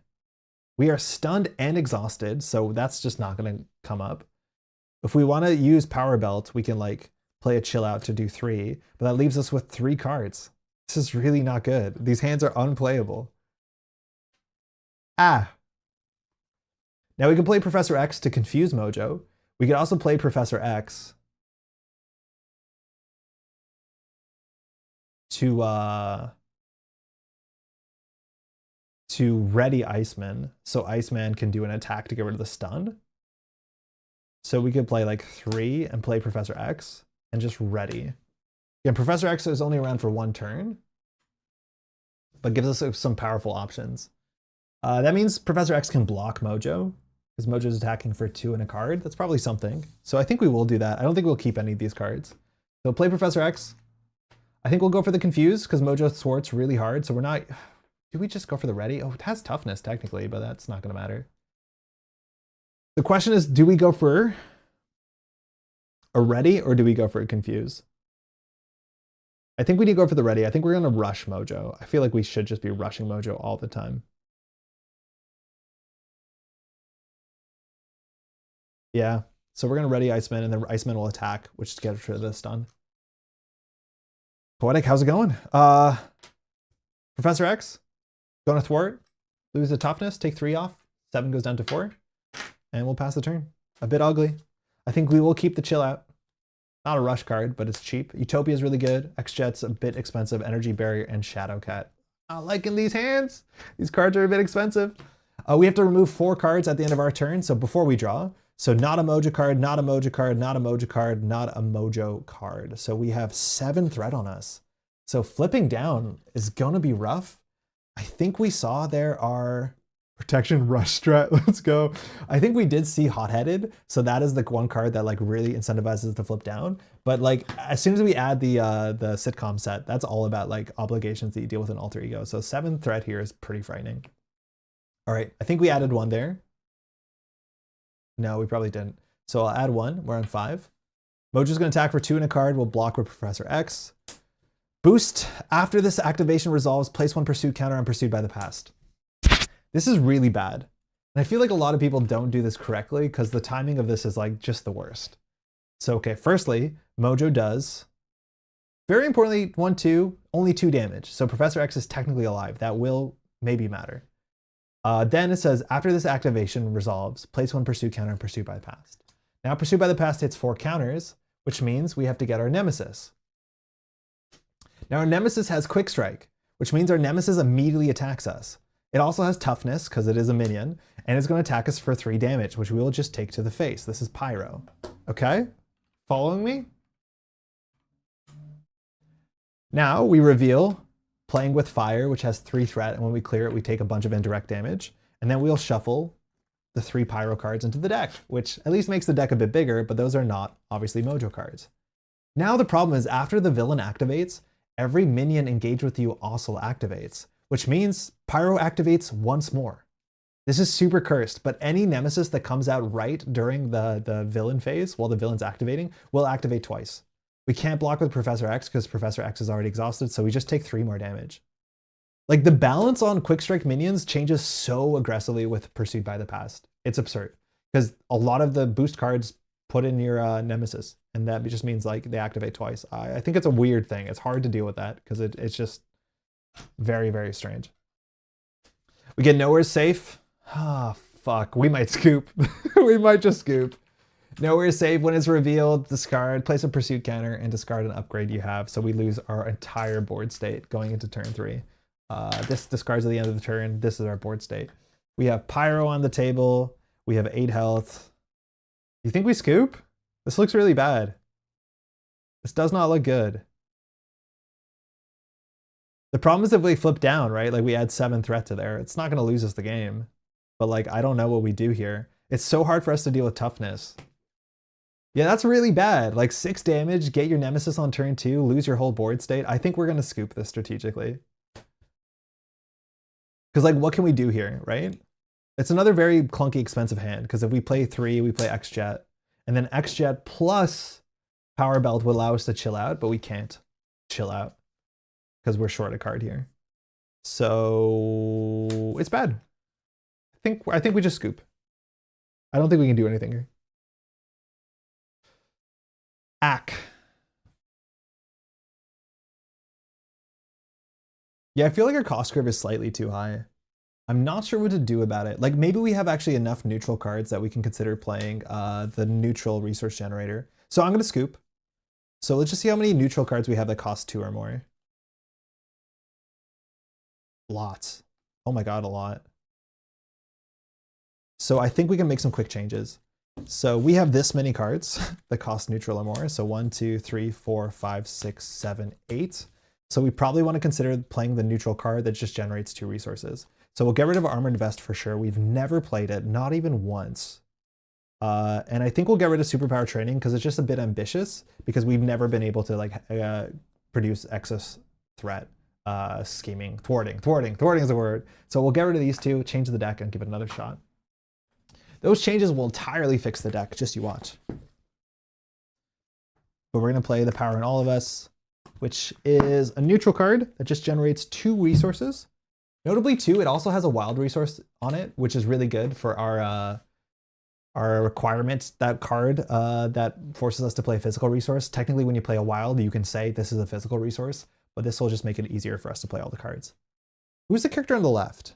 Is that Bobby Drake? No, that's definitely not. Is that like his son, Jason or whatever? I don't know who that character is. All right, we'll wipe, we'll go back. So we start here with 2, and this is at 11. I don't know who that is, but they're wearing like a gray helmet with like dots on it. Oh, that's Magneto. Isn't like Jason Professor X's son or something? Okay, this starts at 10.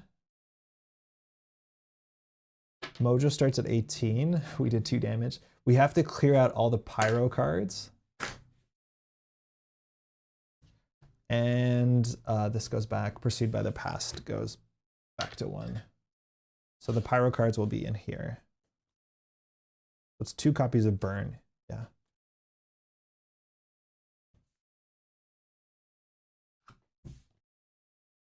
Okay. So maybe Mojo is difficult. Who knows? There's no way of knowing.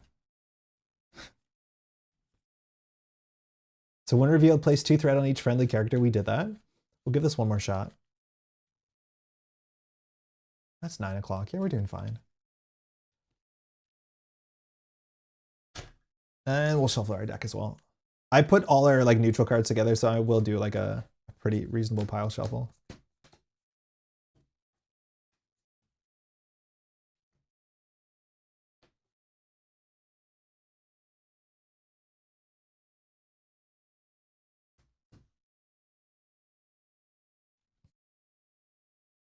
Another really good thing I like about Iceman is like his hero cards are the cards you're the most excited to play. For what it's worth, I probably should be playing Nick Fury because Nick Fury is busted. I'm choosing not to play Nick Fury in this deck because X-Men synergy seems okay, seems thematic. But I do like that we are playing our cards more often than the cards out of faction that we put in our deck, like the neutral cards, which I think is nice. I think that's good. Hey, Nanico the cat. All right, we had a really good start, it seemed like. Let's see if we can get the same one. Snow Clone, turn 1. Don't really need a Snow Clone. Frozen Solid and What Doesn't Kill Me. So this is useless. Frozen Solid we're not going to play on turn 1. Snow Clone we're probably not going to play on turn 1. And we have X-Jet, which if we could play turn 1, it's okay if we get a resource generator. We have Chill Out. That card is upside down. Uh-oh, one of our piles was upside down. That's bad. Chill Out's probably worth keeping, but I think what we're learning too is like keeping Chill Outs in your opening hand. It's worth something, but they're very expensive because it's 3 cards to play the Chill Out. And while the Chill Out is good, we probably want to set up before we start playing Chill Outs. So I'm actually considering not keeping that. Let's see our 6th card. Excuse me, I saw too many cards. Okay, so we'll keep this and hold on to it. I'm gonna shuffle the deck because I saw the next card. It actually does matter a lot. I think we'll keep the X-Jet and hope. We have 5 resources we can draw into that will make the X-Jet cheaper to play. We're definitely not going to keep Energy Barrier. I think we can choose to keep Chill Out and hope that we can play it. If we don't, we don't. Okay, so White Queen. Cryokinetic is really good. Professor X, okay, now too many expensive neutrals, and Death Focus. So not a resource card. We can play a superpower cheaper. So probably Cryokinetic Perception, which draws us a card. That's probably where we're going to start. So we should plan the turn out a bit. So what can we do? We play Death Focus for 1. We can use that plus, I guess, the Professor to play Cryokinetic. Cryokinetic draws a card, which puts us on 3 cards in hand. So we can play Chill Out. That's okay. It doesn't seem amazing. I think we'd be better off getting the X-Jet down on turn 1. So how do we get the X-Jet down on turn 1? So if we just play Cryokinetic for 2, Cryokinetic draws, and we just play the X-Jet, that's fine. We don't play Deft Focus. So our board state will be Cryokinetic plus X-Jet. So a Research Generator and a card draw. That's not awful. That's a good start. That's a good turn 1. We're not playing any of these allies. We don't really care to block, but these allies have good numbers on them. We don't really need to confuse on turn 1. The ready on turn 1 is also kind of mediocre. The issue is Cryokinetic draws into a double. That's when things get really, really good. So what about, let's throw out, we're not playing these for sure. So we'll pitch these 2 to play Cryokinetic. This says after you resolve your freeze ability, we can draw a card. If it's an ice card, we ready. So we'll flip to Iceman, add to that there, and we'll attack for 2. Attaching, doesn't have Retaliate yet. Attaching a Frostbite, and we'll draw a card. Give us an ice card. Okay, well, it doesn't kill me. That's fine. And so now with this, we can just play 3 for the X-Jet, and I think we will. So we'll just have like the technical setup, which is a Research Generator and our powerful like utility card draw card. Okay, that's it. 12, not a lot. That's pretty bad. We got rid of one of our, what's it called? The ones that thwarts. What's the name of it? Chill Out. So there's 2 more in the deck. We also got rid of 2 of our good thwarters. Like we got rid of Professor X. Armor, Arctic Attack, which is our attack card. Power in All of Us, this is the double Research Generator. Let's see if it hits anything. So team building exercise that hits, and we have an Ice Slide, so that can bring our stats up. This seems playable. Oh, we meant to discard 4, excuse me. 1, not Mojo, not Mojo. Mojo. Mojo. So we only had 2 threat to ourselves. That's an easy thing to miss. I think we'll definitely miss that at least once. All right, so Mojo is attacking us for 0 and a card. We're not gonna block. Boost icon, attach this card to Mojo. So it's the Stinger, we saw this last time. So the Stinger gives Mojo Retaliate 2, and the first 5 damage goes onto this and then deletes it. That means we're gonna be attacked for 1 damage because the Stinger does come into play and it actually does hit us in response. So that's that. And our encounter card. Sinister Strike. Place 1 pursuit counter on Pursued by the Past, and Mojo attacks us. Now it's 2 and a card.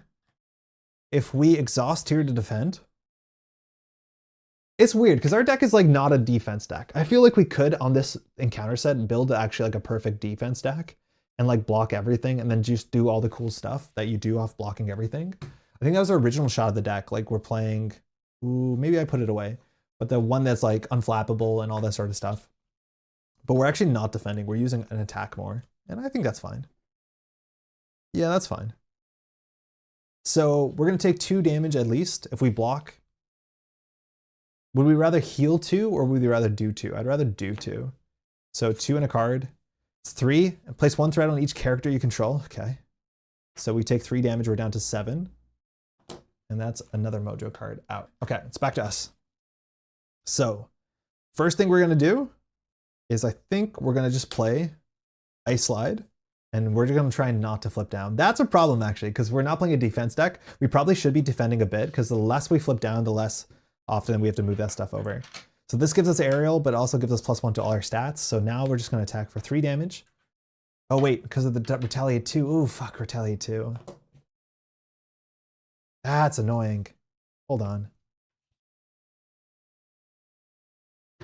So what does this card say?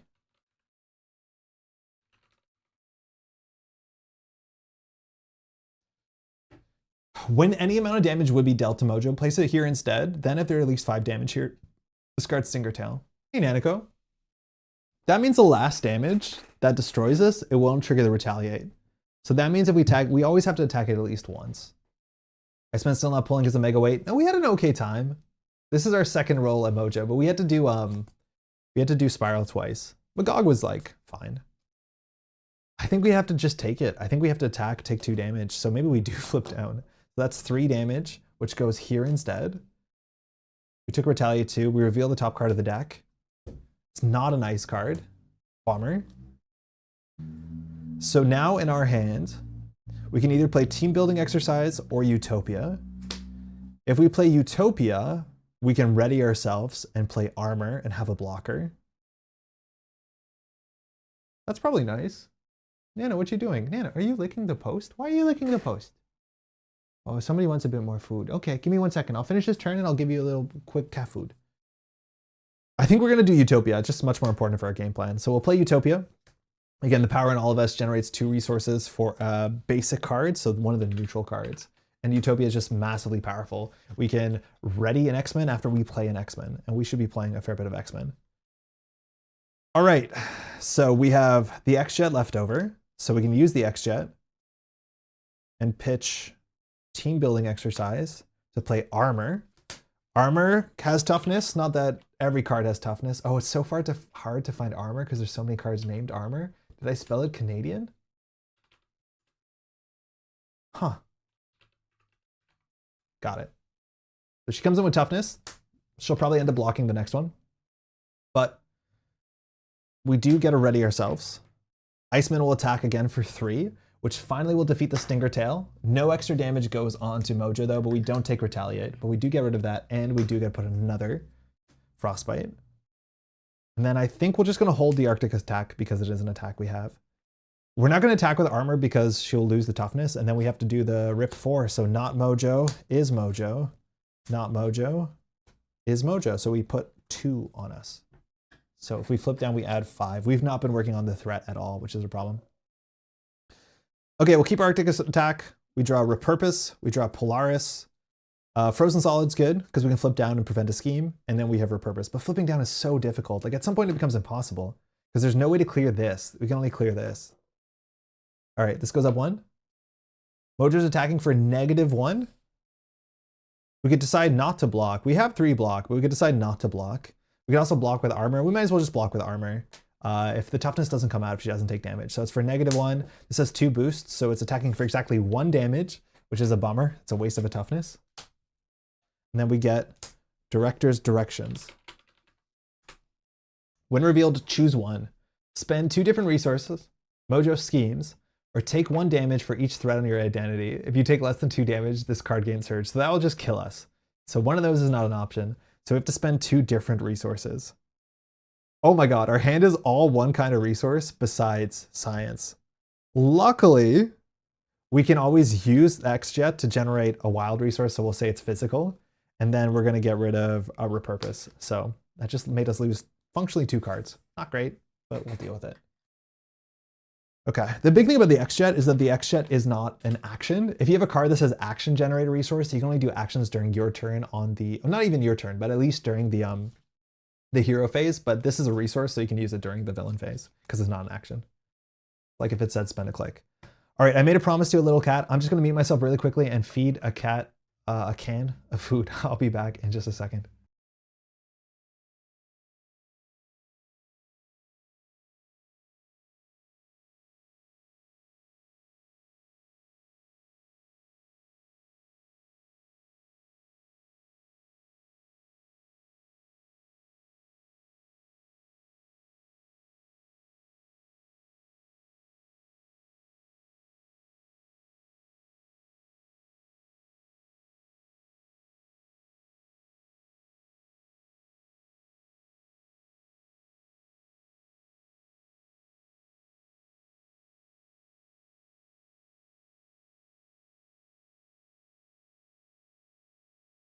All right, she's got a nice chicken cheese. The cat is telling Mojo what your hand is from behind you. I think she's definitely on my side. I'd like to hope. Oh, Mojo loses the Frostbites, very importantly. Did attack.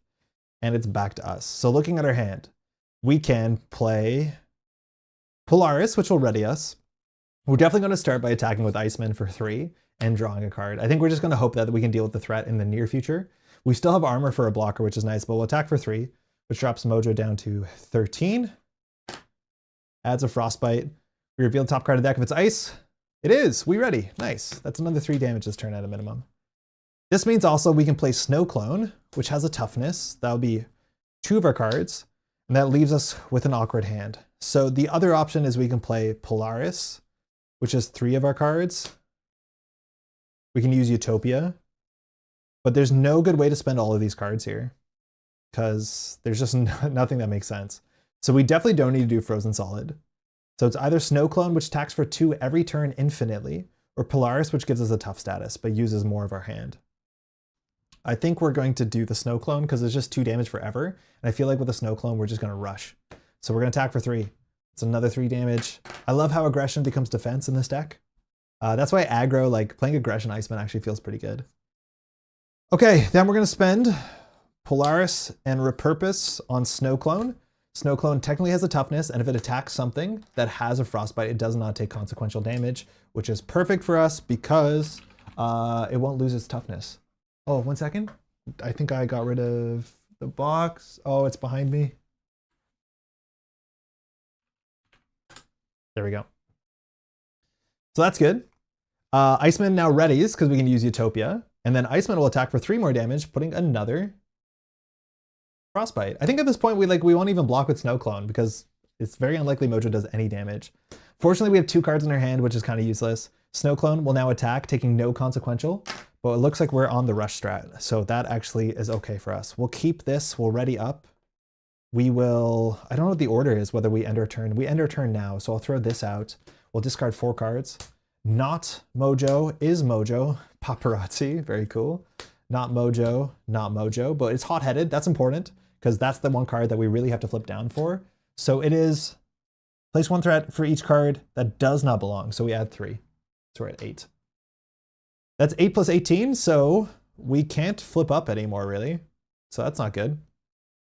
So we'll hit 2, 3, 4, 5. We have a chill out.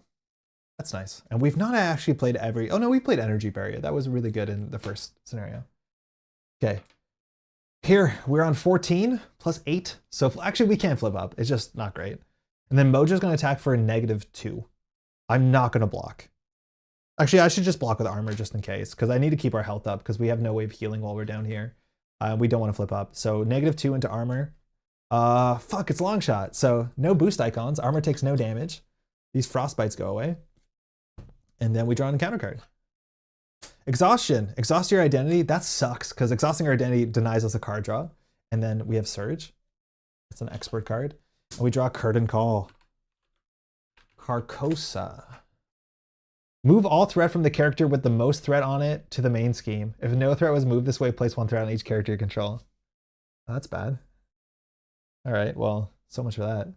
So this goes to 2, this goes to 5. We don't lose. But there's 22 threat on the main scheme. We're now allowed to flip down. So when this hits 25, we lose. So that's like worth worrying about. But we don't lose now. We lose very quickly. So we have to threat at least a lot this turn.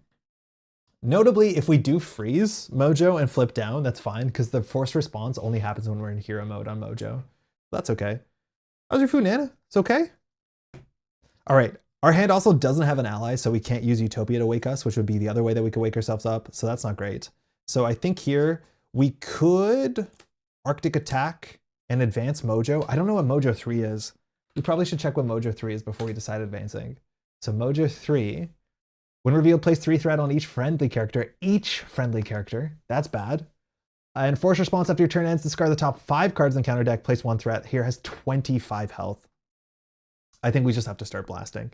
I think there's no way around it. We just have to start blasting. Oh my god, is a kaiju Nana. You want to play? Okay, Nana. What was that on? She normally does not interfere with board games. For this table of a card game, she interferes a fair bit more. But I think that was on at least, it might have been 4. I think it was 3 though. Yeah, I think it was 3. There's no way of checking actually. That's just unfortunately what can happen sometimes. Was it 3? Did we gain health from this? I can't rewind because I just can't rewind on the way that this works. Oh, hey though, friend. What are you thinking? Do we advance Mojo? Oh my god, okay. So we have to chill out. There's no way around it. So we'll do X-Jet plus Ice Blast. Remove 3 threat. So this goes down to 19 and we get to put a Frostbite here. Okay. No, this must have been more than 3. No, 3 seems okay. No, it might have been 4. It actually really matters if it's 5. Because if it's 5, we hit a breakpoint. Let's just say it's 3. If it's not, sorry, mulligan. But I have a 4 damage attack and a 2 damage attack, so the breakpoints really matter there. Bummer. I guess we'll just put it on 4. It's definitely not 6, but could be 4. So if that's the case, we are allowed to flip down, but he will scheme. The problem is we don't have any way to stop that. Our copy of Frozen Solid, both of them are in the bin, and Professor X is in the bin, so that's our Confuse and our 2 like prevention effects. That's not good. So we could do Snow Clone and we could do Arctic Attack and just hope.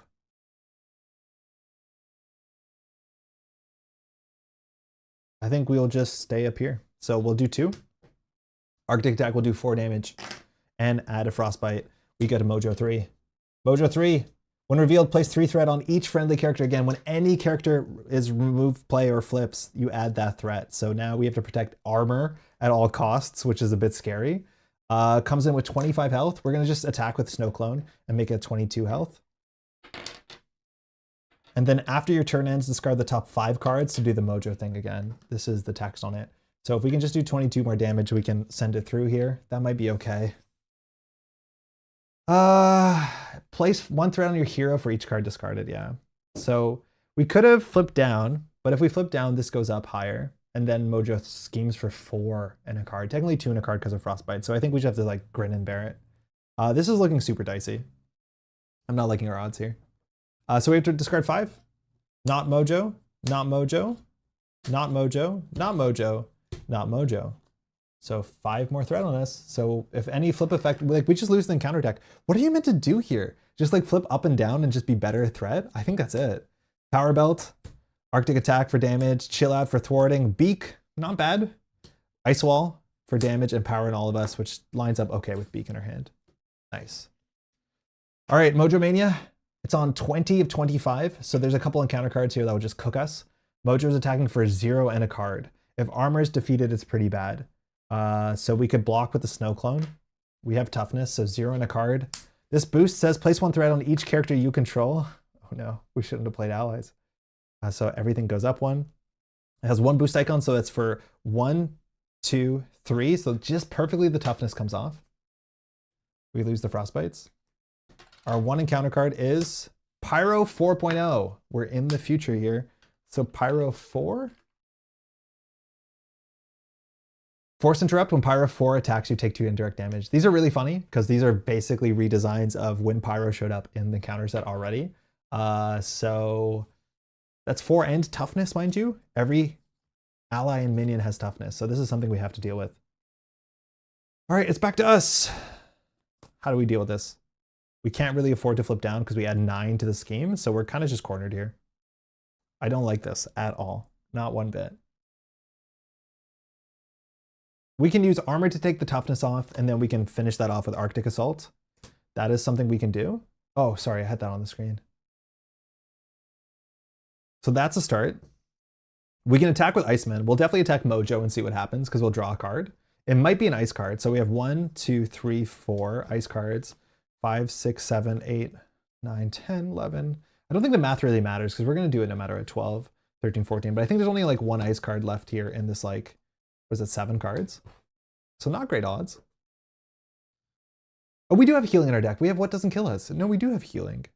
And it's actually playable with X-Jet. So X-Jet's really important because it generates a physical resource. Ah, that's some good to know. So I think we just have to start rushing a bit still. So 3 damage drops down to 19. We'll draw a card if it's ice. We ready. It's not ice, but it's energy. We'll take those. Then we'll play Beak. After you play Beak from your hand, remove threat from a scheme equal to the number of X-Men allies you have in play, which is 3, which is really good. Beak is good with friends. Now, armor is going to attack for 1, taking 1 consequential, taking the tough off of Pyro. This means we can do a couple things here. Firstly, I think we will play our Power Belt. So if we play our Power Belt for 2, we have 1 resource generator, 1 resource generator. Oh, we also, sorry, played an X-Men so we can activate or ready Iceman. Very important. So this plays that. This plus this plays Arctic Assault, and then we're left floating a card. The other options, we can play Ice Wall, which we haven't played yet, but Ice Wall just like prevents damage, which is not incredibly necessary at this point, because we do have Beak that can block. So we definitely want to play Chill Out. We definitely want to play Arctic Assault. So we can play that by not playing our power belt. If we play our power belt, 1/2 plays 1, and then we're short 1 card. So if we don't play our power belt, we can play both of them. I wonder if we don't play our power belt and just hold our power belt. Seems strange, but I might just hold the power belt. I feel like we need every ounce of tempo because we're in striking distance. So 3 damage again. Oh, we forgot a frostbite the first time, so there's 2 frostbites. Then we'll energy to play Arctic Attack, deal 4 damage to Pyro. Attach a frostbite, doesn't matter. Oh, the deck's gonna empty too, so like we're gonna do something weird here in a second. And then we're gonna pitch 2 to play Chill Out, which is remove 3 threat from a scheme. So this goes down to 19. And then we put another frostbite. We could attack with Beak or thwart with Beak, but Beak has a toughness, which is definitely worth something here. So I'm gonna keep Beak as is. We had 1 more resource to generate, but we can't do anything with it. Could we? No, I don't think we could. And we'll ready up. All right, now we have to discard 5 cards. It's only 2 cards, 1, 2. So we only had 1 threat to us, but now the deck is empty. You put 1 counter card, or sorry, 1 acceleration there, and we shuffle this. But importantly, I think there's an interrupt here. It says when, hold on, when is the interrupt? After the counter card resets, so after it resets, we have to do the Wheel of Genres.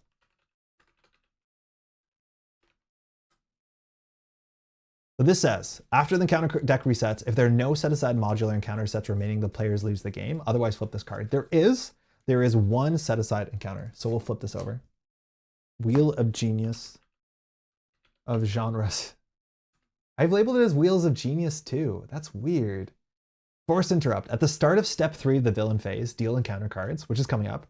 Randomly choose one of the set-aside modular sets and reveal its show environment. Shuffle the rest of that modular set and place it on top of the encounter deck, which means you're very likely to draw it immediately. Deal the first player 2 face-down encounter cards and flip this card. Yikes. So we're going to get 3 encounter cards, and a bunch of them are going to be all from, well, all of them are going to be from the sitcom encounter set, which is not great. And then we basically have 1 more cycle of this deck before we lose the game. So we have to go. I think we can, we're in 16 damage distance, like we can do it. Again, we have a whole bunch of like attacks here. We're doing 3 at every attack. Like we can probably attack twice a turn, so 6 damage. We probably can do it in 2 turns. Okay, so at the start of step 3, so we haven't got that here. So this adds 2 per phase, and Mojo is going to attack for -1. We will just block with Beak for safety's sake. So -1 + 1, that's 0 damage. So Beak keeps the toughness, which is sick. We lose the frostbites. And now it's step 3. So at the start of step 3 of the villain phase, deal encounter cards, randomly choose 1 set-aside modular. There's only 1 option. Reveal its show environment. So that discards this show environment. There can only be 1. Shuffle the rest of the modular set and place it on top of the encounter deck. Deal the first player 2 face-down encounter cards and flip this card. So I still think we draw another encounter card like normal. So I think we draw 3 of these, if I'm not mistaken. Yeah, I think we draw 3. So 1, 2, 3. These are usually bad because they're obligations which we have to flip down. If we have to flip down, we have to add 10 threat, which is a problem. All right. Oh, fuck. This is going to be really bad. So Mojo in the middle is the show. So it says each obligation gains 1 acceleration icon, which is quite bad because we're not going to be able to get rid of the obligations because we usually have to flip down to alter ego to deal with the obligations. But response, after a player discards an obligation, at least we draw a card. So we'll see how bad these obligations are, but I'm pretty sure these are all obligations. The Odd Couple. Oof. Reduce your ally limit by 2. Oh, that sucks. So we only have 1 ally. So we'll get rid of Beak for sure. Did Beak have threat on him? No. Now we have to get rid of armor, which means we have to put 4 here, so this is on 20.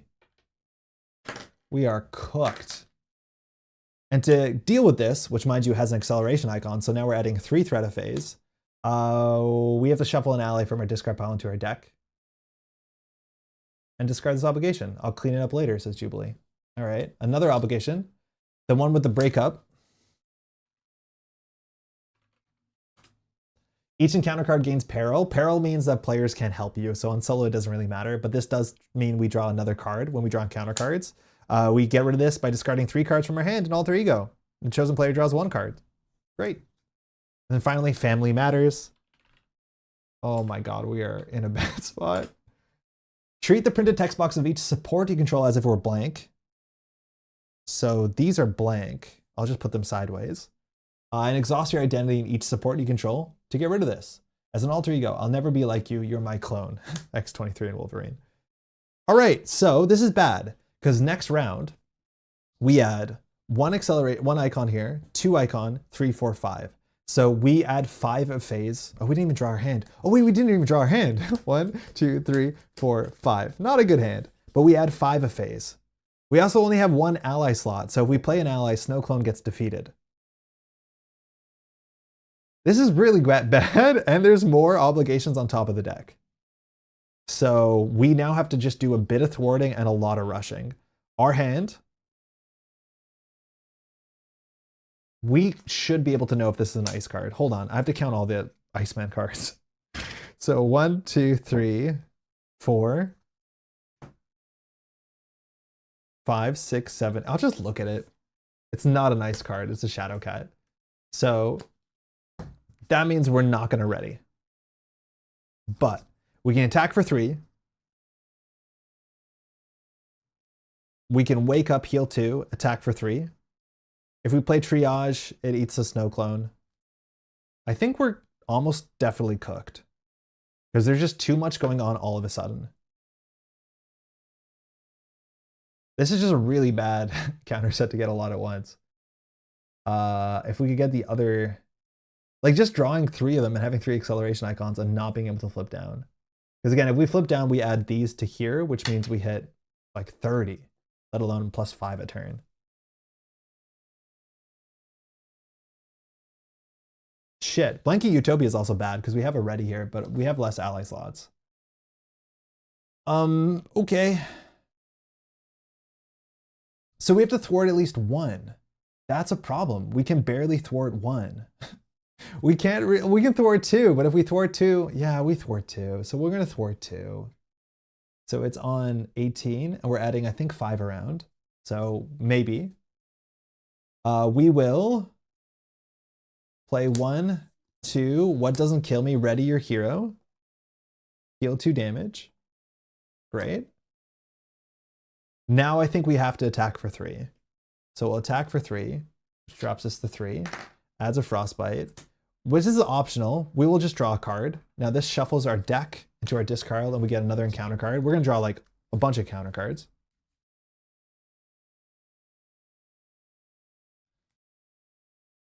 I will not give up. This is a problem. Like if we don't meet Mojo, I just have to run it back. I'm not the sort of person who will like walk away from this. But like, this is rough. Imagine we drew like 4 enemies if we got the sci-fi set instead. I feel like I wish we did with dealt with these the sitcom set earlier in the campaign because it's really hard to deal with it in Mojo.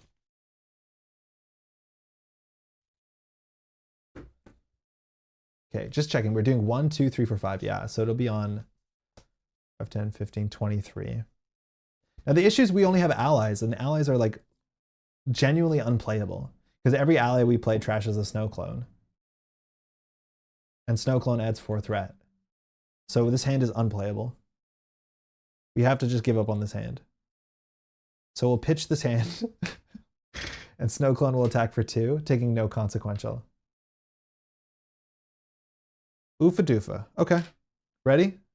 Again, our supports don't have text. We have 1 ally slot and each encounter card gets peril. Okay. So we draw 1, 2, 3, 4, 5. No damage besides Ice Blast, which is a bit of damage. So that's going to be risky. So we add 1 card, 2 card, 3 card, 4 card, 5 card. And by card, I mean threat. So we're at 23. Oh, we're meant to discard 5? So that's cool. Non-Mojo. We've broken through the obligations. Long shot, shit. That actually would have been bad. Non-Mojo, 1 Mojo. So we add 4 more threat to us. Director's Directions, I think, was a good card to discard. Now Mojo's going to attack for 1 and a card. I don't think we can afford to block this. We have too much to do. So 1 and a card. 2. So we take 2 damage. Loses the Frostbite. And we draw 2 encounter cards. 3 encounter cards, because we have 1 hazard icon there. First card, Growing Pains. Oh yeah, right, there's more sitcom cards. So this is another obligation. Increase the cost to play each of your upgrades by 2. That doesn't matter. Whatever, we can ignore that. The problem is it's another acceleration icon because it's another obligation. So we have to win this turn. I don't think we can. I think we're just slightly 1 turn behind. Hot-headed, give to Bobby Drake. We can't flip down. So after we play a Frostbite, we take a damage. Okay, it's another obligation. I can't believe we drew another obligation. We figured it out. We have a lot of obligations. And then finally, Nowhere is Safe. Place 1 pursuit counter, discard an upgrade you control. I'll just discard the X-Jet. We're never unblanking it. Okay. Okay, so we can win. The only way we win is if we top deck a card from our deck, and it is specifically either, I think of what we doesn't kill me can get us out of here. And I think there's also a chance that we can get out of here if we draw Ice Assault, if that's what that's called. We have no tech cards. We're going to be adding 1, 2, 3, 4, 5, 6, 7 threat a turn. So we have 3, 4, 5 damage. If the top card of the deck is exactly a damage card or an ice card, I think we have it. But it has to be exactly an ice card and or probably a damage card. So we're just going to send it and hope. So we'll attack for 3. This has to land. So 6 goes into 8. We'll reveal the top card of our deck. Fuck. We have no tech cards. I think if that was an ice card, we would be fine. That adds a Frostbite. But we needed a ready. If we have a ready, we have 5 more damage, which ends it on 3. And then we have an Ice Blast. So unfortunately, we're just short 1 ice card there. We're 1 ice card short. We have these repurposes, but we don't have any tech cards. Oh, this lined up so poorly. We almost had it. If we play Beak, we add 4 into there. We trash the Snow Clone. That's not good. If we go Alter Ego, we add 14 threat. That is unfortunate. Feels bad. So we'll do 1, 2, 3, which says choose a player, attach a set aside a copy of Frostbite to the villain and each minion, deal 3 damage to each. So that does 3. Snow Clone does 2. And we just needed 1 more ready and we would have done 3 damage to get out of this Mojo. Crap. All right, that's bad. So we have to be ready as soon as we get to the bottom of the Wheel of Genius that we have to be able to like really push through it. But we were 1 short.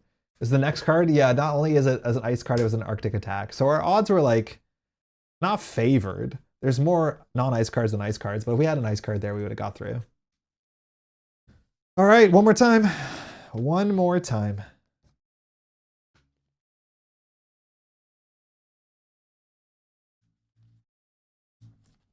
Yeah, drawing every single one in a row when they set the genre change is like rough. Definitely gonna be rough. But yeah, it's just 1 turn where if we just got like 3 more damage, that's all that mattered. I think we really have to rush this because like we just don't have enough thwarting to be able to flip in and out enough to like keep up any other way. So we just have to play full aggro. I think we can change our deck slightly for that to line up. Yeah, we might need to tune our deck a bit for this. Okay. So 1, 2, 3, 4, 5, 6. Oh, what's really funny is the 1 sitcom card that we didn't draw is like the very goofy card. I'll just show you this because it's like a very funny meta joke, if you ask me. It's called Watch Me Play. It says Insight 3 and Peril, which are not explained. And then Forced Interrupt. When you look up a rule, you are confused. So if you ever have to look up a Marvel Champions rule, you get a confusion token. And Alter Ego action, exhaust your identity, discard a confused status card from it, discards this obligation. So the only way to get rid of this is to look up a rule. And the fact that they put Peril on it, which is a keyword that shows up on nothing, will actually like generally confuse people enough. What do you mean? What does you mean again? Which is also a very good Marvel Champions joke because the term you is defined in many different ways that a lot of people find unacceptable. All right, one more time. Last shot, unless we draw our nemesis on turn 1. So 2, this goes to 11. I think we can do it. It definitely looked possible. I think we like took off threat off of the main scheme like once that entire scenario. Wheel of Genres is there. This is on 1. Mojo's on Mojo 2, which has 18 health. 5, 10, 15, 18, and we're just gonna be sending damage. Just damage. All right, so we just have to find... Yeah, this deck is really thin. The Mojo Runner show? Oh, I have half the cards here. That's why it was as thin as it looked. All right, so everybody has toughness. Let's give it another shot. I think we can do this. Where did Nana go? I think she enjoyed her meal and tucked herself in for the night.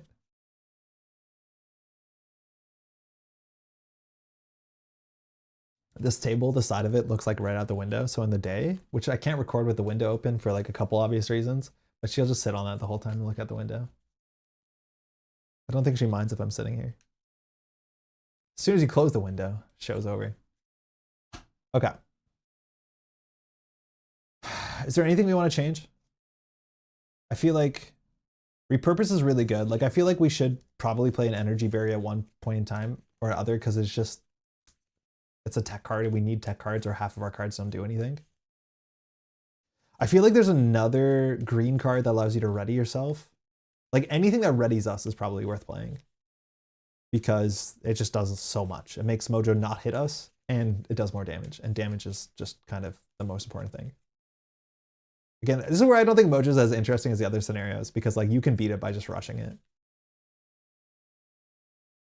Like the flipping up and flipping down thing doesn't seem that interesting. Maybe we should flip down once. Okay. Frozen Solid. Do we need that in our opening hand? No, it's very expensive. What doesn't kill me? No, can't even play it. Utopia, worth keeping, very good. X-Jet, worth keeping, a bit expensive, but we draw a resource card. We'll see what the rest of the hand looks like. Frozen Solid, we talked about that. And Chill Out, very good, 3 threat, it's not bad. So I feel like, in terms of the things we're gonna play, we have 3 more cards to draw potentially, maybe more. So imagine we play 3 cards for the X-Jet. We can use X-Jet and Chill Out to play Utopia and then do nothing besides setup. That's like, okay. It's not fantastic, but it's okay. If we draw any of our 5 energy cards, that changes a lot because we can play energy card and a card for X-Jet. That doesn't change that much actually. So we could not keep Chill Out. I think we'll keep these 3 and hope, right? Like there's a chance this works out for us. So our other cards are Power Belt. Okay, that might be better. Beak, not great. And Repurpose. That's not good. Okay, so Power Belt, probably worth playing. X-Jet, for what it's worth, is a bit better, but it doesn't give us plus health. Not that we need that plus health. Like Mojo doesn't hit that hard. So let's plan this out. Power Belt is an item. It's a tech card specifically. So like on a panic turn, we can always just repurpose it to get +2 attack and another ready, which is worth a lot. So I think we definitely play X-Jet. And I think we definitely play Utopia. For what it's worth, I think Utopia is even better than the X-Jet. So say that we play like 2 like this, and then we play 2 for Beak. We can ready Beak and attack twice. That does a lot of damage. But then we don't play any of our setup cards. But Utopia is so good, especially because we have every single X-Men card still in the deck. So Utopia always hits the table. So we could play not Beak, and we could just play Utopia and Power Belt, and then just have 2 setup cards. That's also kind of fine. Beak is not that great. Like basically we're paying 2 to play Beak to remove 1, and then yeah, I think this is a better setup. So we'll just play 2 and 2. Oh, but could we play an ice card? No, not worth it. So we'll pay 4 for these 2 cards and call it a day. So we have +3 hit points. We can play allies. We'll move this over and we'll just attack for 2. We go to 14 and Mojo goes to 16. Pass the turn. We have to remove 4 cards. Not Mojo, not Mojo, not Mojo, not Mojo. Uh-oh. 4 threat on Iceman. Ready up, we draw. Deft Focus, okay. Research Generate, Ice Blast, we don't really need. Energy Barrier, we already have a tech card, but it's not bad. Snow Clone, okay, we need an X-Men every turn. And we have an Ice Slide, which we are gonna play. Ice Slide has been really good for us. Cryokinetic is the next best card, which we'll find sooner than later. This goes to 13. Mojo attacks for 0 in a card. We won't block. +2. We take 2 damage. Lose the Frostbite. Our encounter card is Toad 2.0. So Toad 2.0. I wonder how I put that in here. Toad 2? That's not going to work, is it? Well, it is. After Toad engages you, place one upgrade you control face down under Toad. Fuck off. Return each card under Toad to its owner's hand. How are we so punished? How are we so punished? Our setup turn has been eaten by a little frogman. Quarantining dangerous subroutine. Netrunner. Okay, that's bad. Also has toughness, which sucks. So we can just like Ice Blast him. I guess. But this hand is, again, really clunky. So the other options we can play Deft Focus for 1. And then we can use Deft Focus to play Ice Blast. And then we can clear Toad. That's probably better. We don't use Utopia. We don't get Ice Slide down. Ice Slide is a superpower, though. The issue is like we have to deal with the toughness. Oh, when we defeat Toad, we get the card back to our hand, which is like kind of okay. So we could attack once and then Ice Blast, which will do 3 to Mojo, 3 to Toad. Yeah, that's probably it. Otherwise, if we play Snow Clone, we can attack. Like the other option is, can we play Ice Slide and Snow Clone? I don't think we can. Because this is 2 and then we're 1 short on Snow Clone. But Ice Slide is really important. Ice Slide is incredibly important for us. Like that's +1 to +2 attack every single turn. And this is turn 2. It also gives us +1 thwart, which actually might matter in this scenario. So,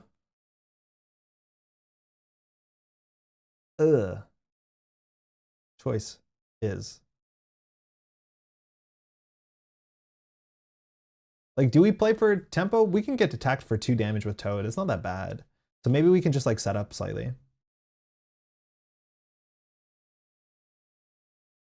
I don't have a good way of dealing with toughness though.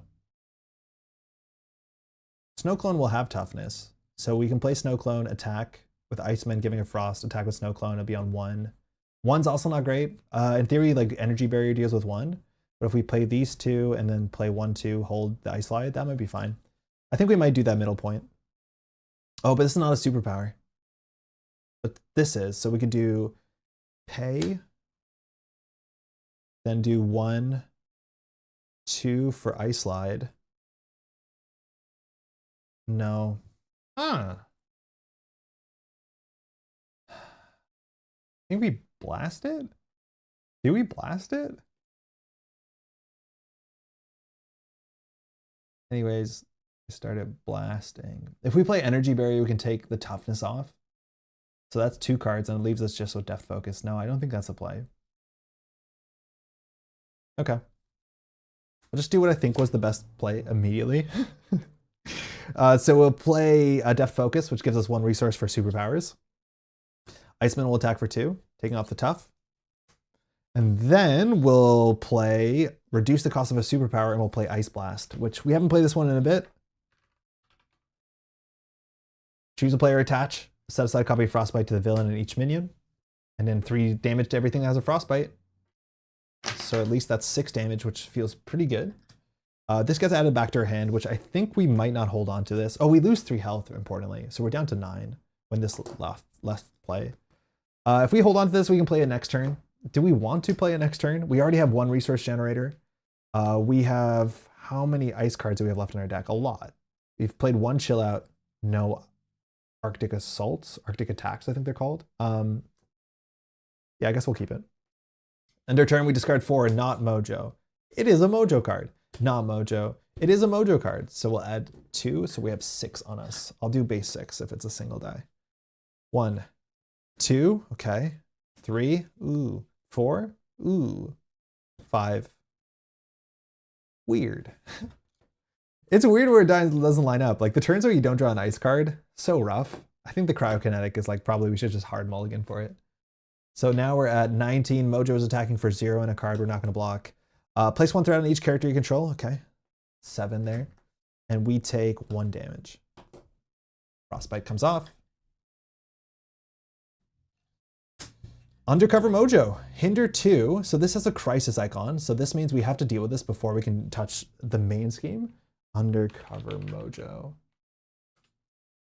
Force interrupt. When Mojo would take any amount of damage, remove an equal amount of threat from here instead. Okay. So that's good because we're not good at thwarting, but we're good at attacking the person. So that means we can attack it. Now our hand also doesn't have an ally, which is not great, but we can work with this and see how far it gets us. We don't have a superpower, so a lot of, like, both of our cards that we installed are useless on this hand because we don't have a superpower. We want to play What Doesn't Kill Me, that's that. And then we can just play the belt, and that's probably fine. So we are going to attack for 2, which doesn't do damage. It takes it off of this, but it does add a frostbite. Then we'll play What Doesn't Kill Me, which heals 2, which we can legally do and readies us. We'll attack for 2 again, which heals 2 and removes from here. Look at us dealing with schemes. And then we'll play the power belt, getting 3 health back, so we're at 13. And so that is our turn. 2 attacks, play a power belt. That doesn't feel like enough. Let's see how bad it is. Discard cards. Mojo. Mojo. Long shot. Not Mojo. Not Mojo. So we put 2. We have 9 on us, which is bad because there's 14 there, which means if we ever have to move these over with 1 encounter card, we just lose. I don't know what we're meant to be doing. This doesn't seem very interesting. Am I getting the rules wrong? I felt like I've done this before. I will draw 5 cards. Prof X is great, but we can't flip down. Chill Out is okay. Shadow Cat, Snow Clone, Ice Blast. Okay. So at least we have some thwarting to do and we can ready ourselves like nearly 3 times this turn. Mojo's attacking for -1. We won't block. Reveal this card. We lose.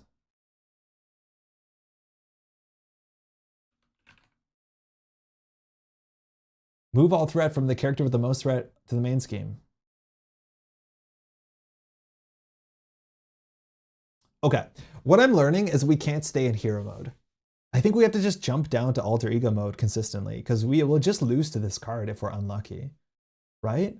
Because Mojo's text only fires when you're in hero mode. So either we rush fast enough or we just always end in alter ego. If we end in alter ego, we just have to get enough frostbites on where like the threatening scheme is not that bad. That's probably what we have to do because we cannot do this. Like we're adding on average 2 to 3 to us every single turn, and that is not sustainable. Because here we add 9, and that is, oh wait, we don't lose yet. Hold on, we don't lose, we don't lose. Wait, what have I done? What was our hand? Our hand was this. It was 5 cards. I did the math wrong. We're at 24. We're so still in it.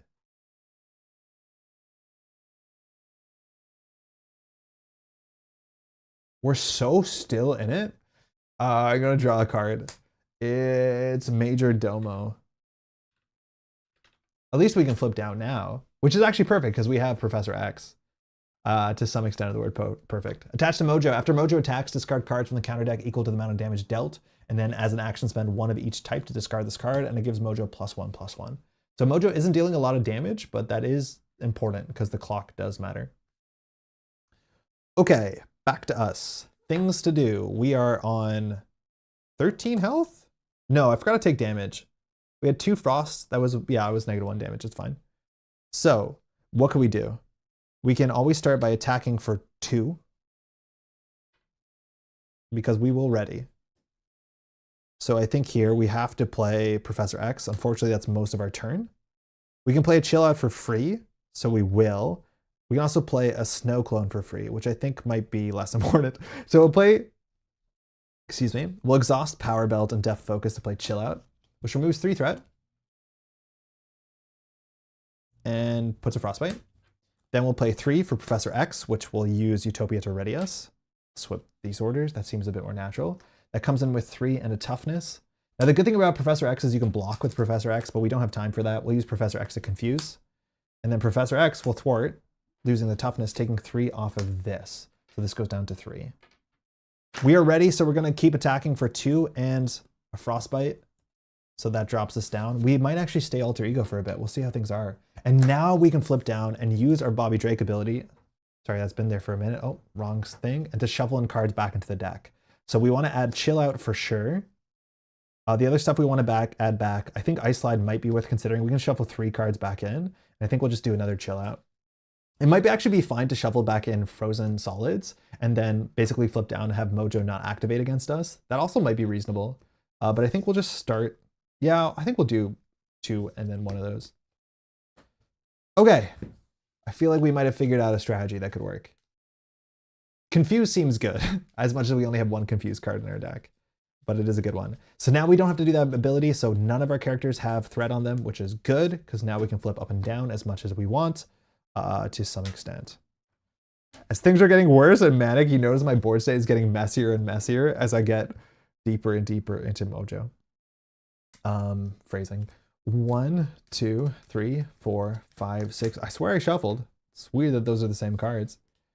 And so then we're going to put 1 here. Mojo would scheme, but nah. And we draw an encounter card. Top billing. When revealed, heal 1 damage from each character you control. Thanks. That's not nearly useless. Then place 2 threat on each character you control. Okay, mixed bag. So now flipping is a bit harder. Not impossible, but a bit harder. Now Professor X leaves play, so this immediately goes up there. So this is on 21, because at the end of the round, Professor X leaves play. And again, it says, when a character flips or leaves play. So yeah, this leaves play. Okay. Excuse me. So our hand, we have chill outs, that's good. We have allies we can play, that's good. Triage is not super useful, but armor is cheap. So if we want to play this hand, we can flip up. We can do a free chill out. We can do a 2-cost chill out. And then we can't play armor. So I think we're going to need some damage here. This might be a good time to like push Mojo to the next phase. Wait, do we have 1 of each type of card? So we could maybe get rid of Major Domo. So 1, 2, 3, and that means we can play 1 chill out and then stall out. That's not good. Because this might be a good time to advance because we don't have a lot of threat on us. And if we don't have a lot of threat on us, we can flip down. So no matter what, we're flipping up, right? So we move the threat. This is on 13. Or sorry, 23. So we will for sure, for free, do a chill out, which removes 3 threat and puts another frostbite. So Mojo activating is going to be for -2 in a card, so I don't think we care about Major Domo. So we can play an ally that readies Iceman. Iceman can always attack. We probably should just play another chill out and then just have a bit of a brick of a hand. Unfortunate. Cryokinetic whatever is in this bottom like 14 cards. So we definitely need to play the chill out. I think we can agree on that. And then we just have 2 cards left over, which is unplayable. Beans. Maybe we can keep the Frozen Solid in our hand because we're probably going to flip down because we're assuming that we can make it advance next turn and then we'll get like 600 obligations. So we'll attack for 2. So now even less attack. There's only 6 frostbites, mind you, at some point. They just end. So we'll do armor and triage for chill out, which is 3 more. So a respectable 6 frostbites. That's the most you can get on a single character. And then we'll just pass. We have to discard 4 cards. Mojo. Not Mojo. Not Mojo. Not Mojo. So we put 3 on us if I'm not mistaken. Am I reading that right? Place threat on your hero for each card that does not belong. Yeah, that tracks. Okay, we'll keep this. 2, 3. Show us. The Cryokinetic Perception, there it is, back in it. Mojo Mania, we're on 18. Mojo's gonna attack for -4. We're not gonna block, no damage. Counter card, Dark Designs. Oh, piss. Plays 1 pursuit counter and Mojo schemes. So that's for 4 in a card. Place a pursuit counter. So 4 in a card is a lot. We don't lose. We could have lost there. So that brings this to 5 and we're back on 22. All right, the deck is really, really thin. So we're going to cycle through the deck guaranteed. That means the wheel of genres is going to start spinning. So this is a turn if we flip down, we automatically lose. And once again, our hand has no thwarting. What the heck, game? We could play Cryokinetic Perception and then hope that we draw into something. We also can like Power Belt and thwart a bunch, but if we need to flip down here, it is hard. So we start with this and play Cryokinetic for sure. The cool thing about this little token is it fits perfectly there inside Iceman's hands. So now we can thwart. Oh, but if we have to attack to be able to yeah, we have to attack. So we're just not flipping down. We're gonna attack for 2 to attach a frostbite. Draw a card. Ready. Nice. So we can get rid of Major Domo. We can attach a frozen solid. We have no ally, we have no thwarting. We could repurpose the power belt after playing frozen solid. That's probably the best. So either we do more damage here, we can do 2 more damage for another frostbite, and then we start working on threat and we do like 3 threat. Or we can do 4 threat. I feel like 4 threat's not a big difference. So we'll attack for 2. We will maybe flip down. So then we will do power belts, ice wall, and team building for frozen solid, so you won't activate next time. Now we'll repurpose to trash our tech card, which gives us +2 to our stats for the whole round, and it readies us. So now we can thwart for 3, which drops us down to 4. So now we're at 19. If we flip 20, 21, 22, and then we go to 23. Now Mojo won't scheme, and if I'm not mistaken, we've seen 2 dark designs, so there's not a lot of cards that force schemes. So we might be safe flipping down. If we flip down, we draw 1 encounter card, no boost cards, so this won't cycle, and then we don't add more threat to us. So I think it might be correct that if we flip down, we get to do a lot of cool things. So we have to put 3 threat here, so this goes to 22. And then we can shuffle in 3 ice cards, which like maybe the power pelt goes just back, but I think we have to do chill out, and hear me out. Maybe the 3rd chill out. Now we'll do the power belt. Oh, we lose 3 health, excuse me.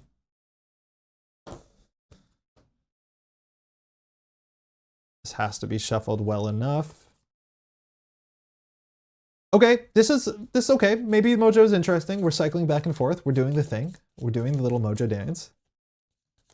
We haven't played an ally in a long time, which feels bad. We also are like making our deck bigger, so we're not cycling back to Professor X, but Professor X could be like many, many turns away in theory. We have to like shuffle the whole deck. Okay, that's us. We pass. Our +2 stats are not going to matter for this round. This readies up. Mojo, we don't do the hero thing. We don't discard cards, but we put this on 23. And Mojo will scheme, but instead frozen solid cracks and gets a frostbite. Our 1 encounter card is Avalanche 9.0. Has 5 health and toughness. Force response after Avalanche engages you, exhaust a character you control, and deal 1 damage to that character. Shit. So we have to do Bobby Drake, which means Bobby's exhausted, which means we can't do our cryokinetic perception, which is a bummer. That's really bad. We've been drawing bad minions at the bad time. Now we have 6 cards in our hand. Nice, we can ready. I think this is actually a powerful hand because we have the power in all of us into White Queen. And when White Queen enters play, discard a status card from a character. So we can use White Queen to get rid of Avalanche's toughness. Now this is on 23, so we also have to thwart with White Queen, but we should be able to do everything we want to do. We'll flip up. Iceman is still exhausted. We are going to use the power in all of us. And I think Arctic Attack to play the White Queen, readying us. Play only if you have the identity has the X-Men or X-Force. White Fox, White Queen. Comes in with 3 threat and a toughness. Oh, darling, I hardly need silent-like powers to manipulate you. And we'll get rid of this toughness. Okay, we're now ready. And we can draw a card with cryokinetic perception. We have 6 cards. At least one of them is an ice card. We can play chill out. So, oh yeah, at least one of them is an ice card. I think our belt is still in there. So that means Iceman is going to attack Avalanche for 2 and a frostbite, drawing a card. It's not an ice card, so we don't ready. Bummer. That being said, we can still Arctic Attack Avalanche. Avalanche is only attacking for 2 damage right now, which like we can float that. So if we want to focus on thwarting, and I think we do. So we'll reduce the cost of our next superpower, and we'll pitch for Chill Out, which removes 3. We can now put a frostbite on an enemy, so we actually can put it on Avalanche because Mojo is attacking for -1. This is guaranteed to block damage. This might not block damage. It depends on the boost card. Once again, we're left with 2 ugly cards. Kind of hate it. We're going to do White Queen for 2 into this. And I think we're just going to hold both of these cards because they're kind of nice. That means we don't draw an encounter card. Because we're about to deck out. We're about to get like 700 obligations. That's not good. So yeah, let's do the bad stuff. I think we're just going to pass. So when we end our turn, discard cards. Not a Mojo card. Not a Mojo card. So we put 2 on us. And then we have to do the Wheel of Genres. This empties, so it shuffles back. So this goes here. I'm not sure of the timing of this. There's a chance I'm doing the timing wrong. So check this out. Wheel of Genius apparently is what I called it. After the counter card deck resets, so we have to do the full reset. There are no set-aside modular counter sets remaining. The players lose the game. Otherwise, flip this card. The ratings are stagnating. Okay. And now we say, at the start of the step 3 of the villain phase, randomly choose one of the modulars, reveal its show environment, shuffle the rest of the modular set, and place it on top of the counter deck. Deal the first player 2 face downs. So we'll get 3 face downs, of which they'll all be obligations. Guaranteed. Okay, now the deck is empty. That's not good. And we'll draw up. So we'll keep these. It means we won't draw another encounter card, which is nice. So 1, 2, 3, 4, 5. Wow, there's 2 cards left in our deck. That's a very blue hand. So we are going to add 2 here. We're at 20. Mojo's going to attack for -1. 2, 3. That's too much. Yeah, -1. I'm not going to block. Boost, take 2 indirect damage. Yeah, I'll just take it. So then Mojo is still attacking for negative damage, so we take nothing. Pyro 4.0 is discarded. Avalanche is going to attack for 1. We'll just take it. Frostbites are discarded. Board cleaned up.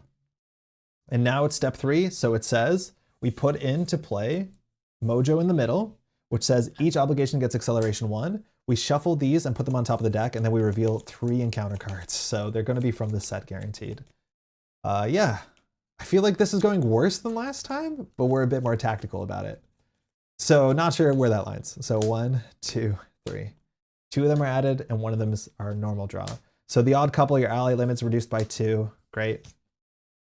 Print a text box on each of your supports. Okay, this is our only support. Again, we can get rid of these in Alter Ego. We probably should, and I think we have a good turn to do it. Insight 3, Peril. Oh, we almost lost the game. So this has 23 on it. It says, when you look up a rule, you are confused, and exhaust your identity and discard a confused status card to discard this obligation. So as long as we don't look up rules, this doesn't do anything, but I feel like just getting all the sitcom cards, we have no way through it. It's just way too big of a tempo jump, unless I'm doing the rules wrong. So each obligation gives us 1 acceleration icon. We could have planned this better and had one of the cards that say Mojo doesn't activate. The problem is Mojo is going to activate if we go to Alter Ego. So we probably need to have 1 copy of Frozen Solid, because that is the only way we can safely jump down here, and both copies of Frozen Solid are here. That's not good. We're going to be adding 2, 3, 4, 5, 6, 7, 8, 9, 10 plus something. Like, you just can't flip down. It's just impossible. We have to exhaust our identity each support you control. To get rid of this, we draw a card. We can exhaust our identity to get rid of this. So we can only get rid of 1 of these. Exhaust 2 characters you control. So we actually can't even get rid of this. We're cooked. We can't get rid of all of these things. It's impossible. They all require you to exhaust your damn identity. We can't draw all of these at once. It's not good. Ugh. Just a wall of things to deal with. So what can we possibly do? It feels like last time we got to this, like we were close to the end of Mojo, but here we have like 28 more damage to do or something. So I don't even know why we're that far behind. We could draw a card by attacking. But again, every single one of these requires us to exhaust our identity, which means you can't get rid of more than 1 in phase. I feel like this is just messed up. I don't know how we're meant to deal with this.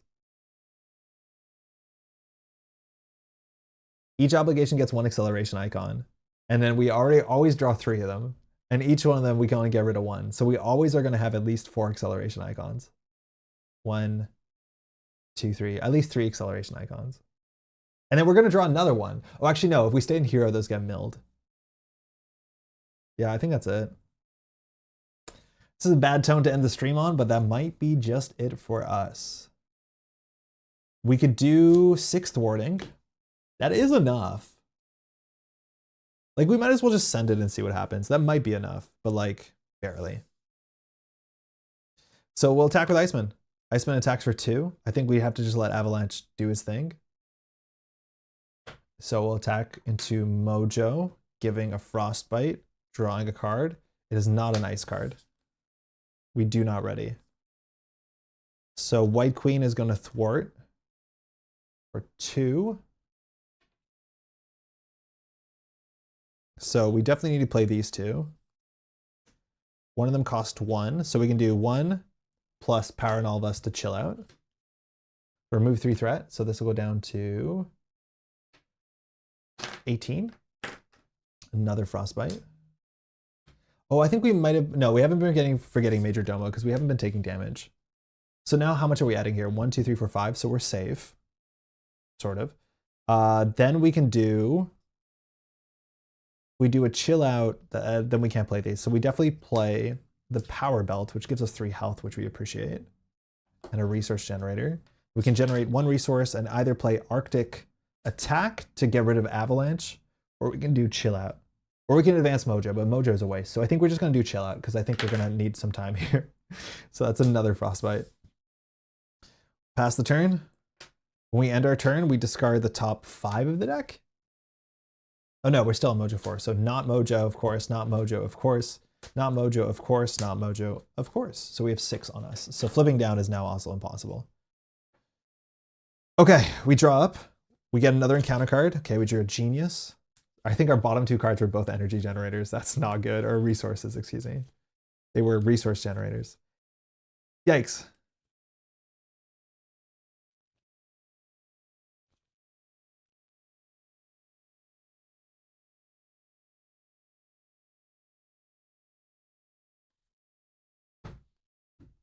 Two, 3, 4, 5. Okay, just a lot of damage. Oh, that's a lot of damage. So 1 goes on there, 2 goes on there, 3 goes on there, 4 goes on there, 5 goes on there. So we're at 20. If we draw that 1 encounter card, we also just lose the game. Mojo is attacking for -1. We're not going to block. Boost, reveal this card. Yeah, that's the one that loses the game. Good game. That's awful. That's our 3rd attempt, I think. I think we're learning that we need to flip in and we need to flip out. I think we need to be in alter ego mode more than we think we need to. I think we need to make sure to be able to flip into alter ego, we have to strategically cycle our frozen solids. Because again, when the villain would activate, they don't. And that's really important because Mojo scheming for 3 is way too much. I don't think dealing with Major Domo actually mattered that much, but this sort of like jump when the wheel spins is like way too much for us. So we can't deal with that at all. Bummer. I think unfortunately we're going to call the stream there. It's getting a bit late. It's like 10 o'clock. We've been streaming for like 4 hours. I thought this would be like 2 hours. Again, I think explaining everything and pulling up the cards really slows things down, but I don't mind if people are watching this and understanding how the game works. Looks like I talked shit about Expert Mojo and it really did catch me, but I haven't struggled with this one so far. I wonder if we play the full defense build that removes threat and then we can like bounce down every once in a while, but yeah, I feel like we have issues with our resource curve. There's a couple turns where we're just like absolutely getting caught with ugly cards in hand. But that's mostly it. Thanks so much for watching. We'll be back again. We stream on Tuesdays and Thursdays. This Sunday, if you're watching the Eternal Super League, if you're a Netrunner fan, that is on Sunday at 2. I'm not streaming it, but it will be online. And then we'll be back on Tuesday. Thanks so much for watching. Have a good night.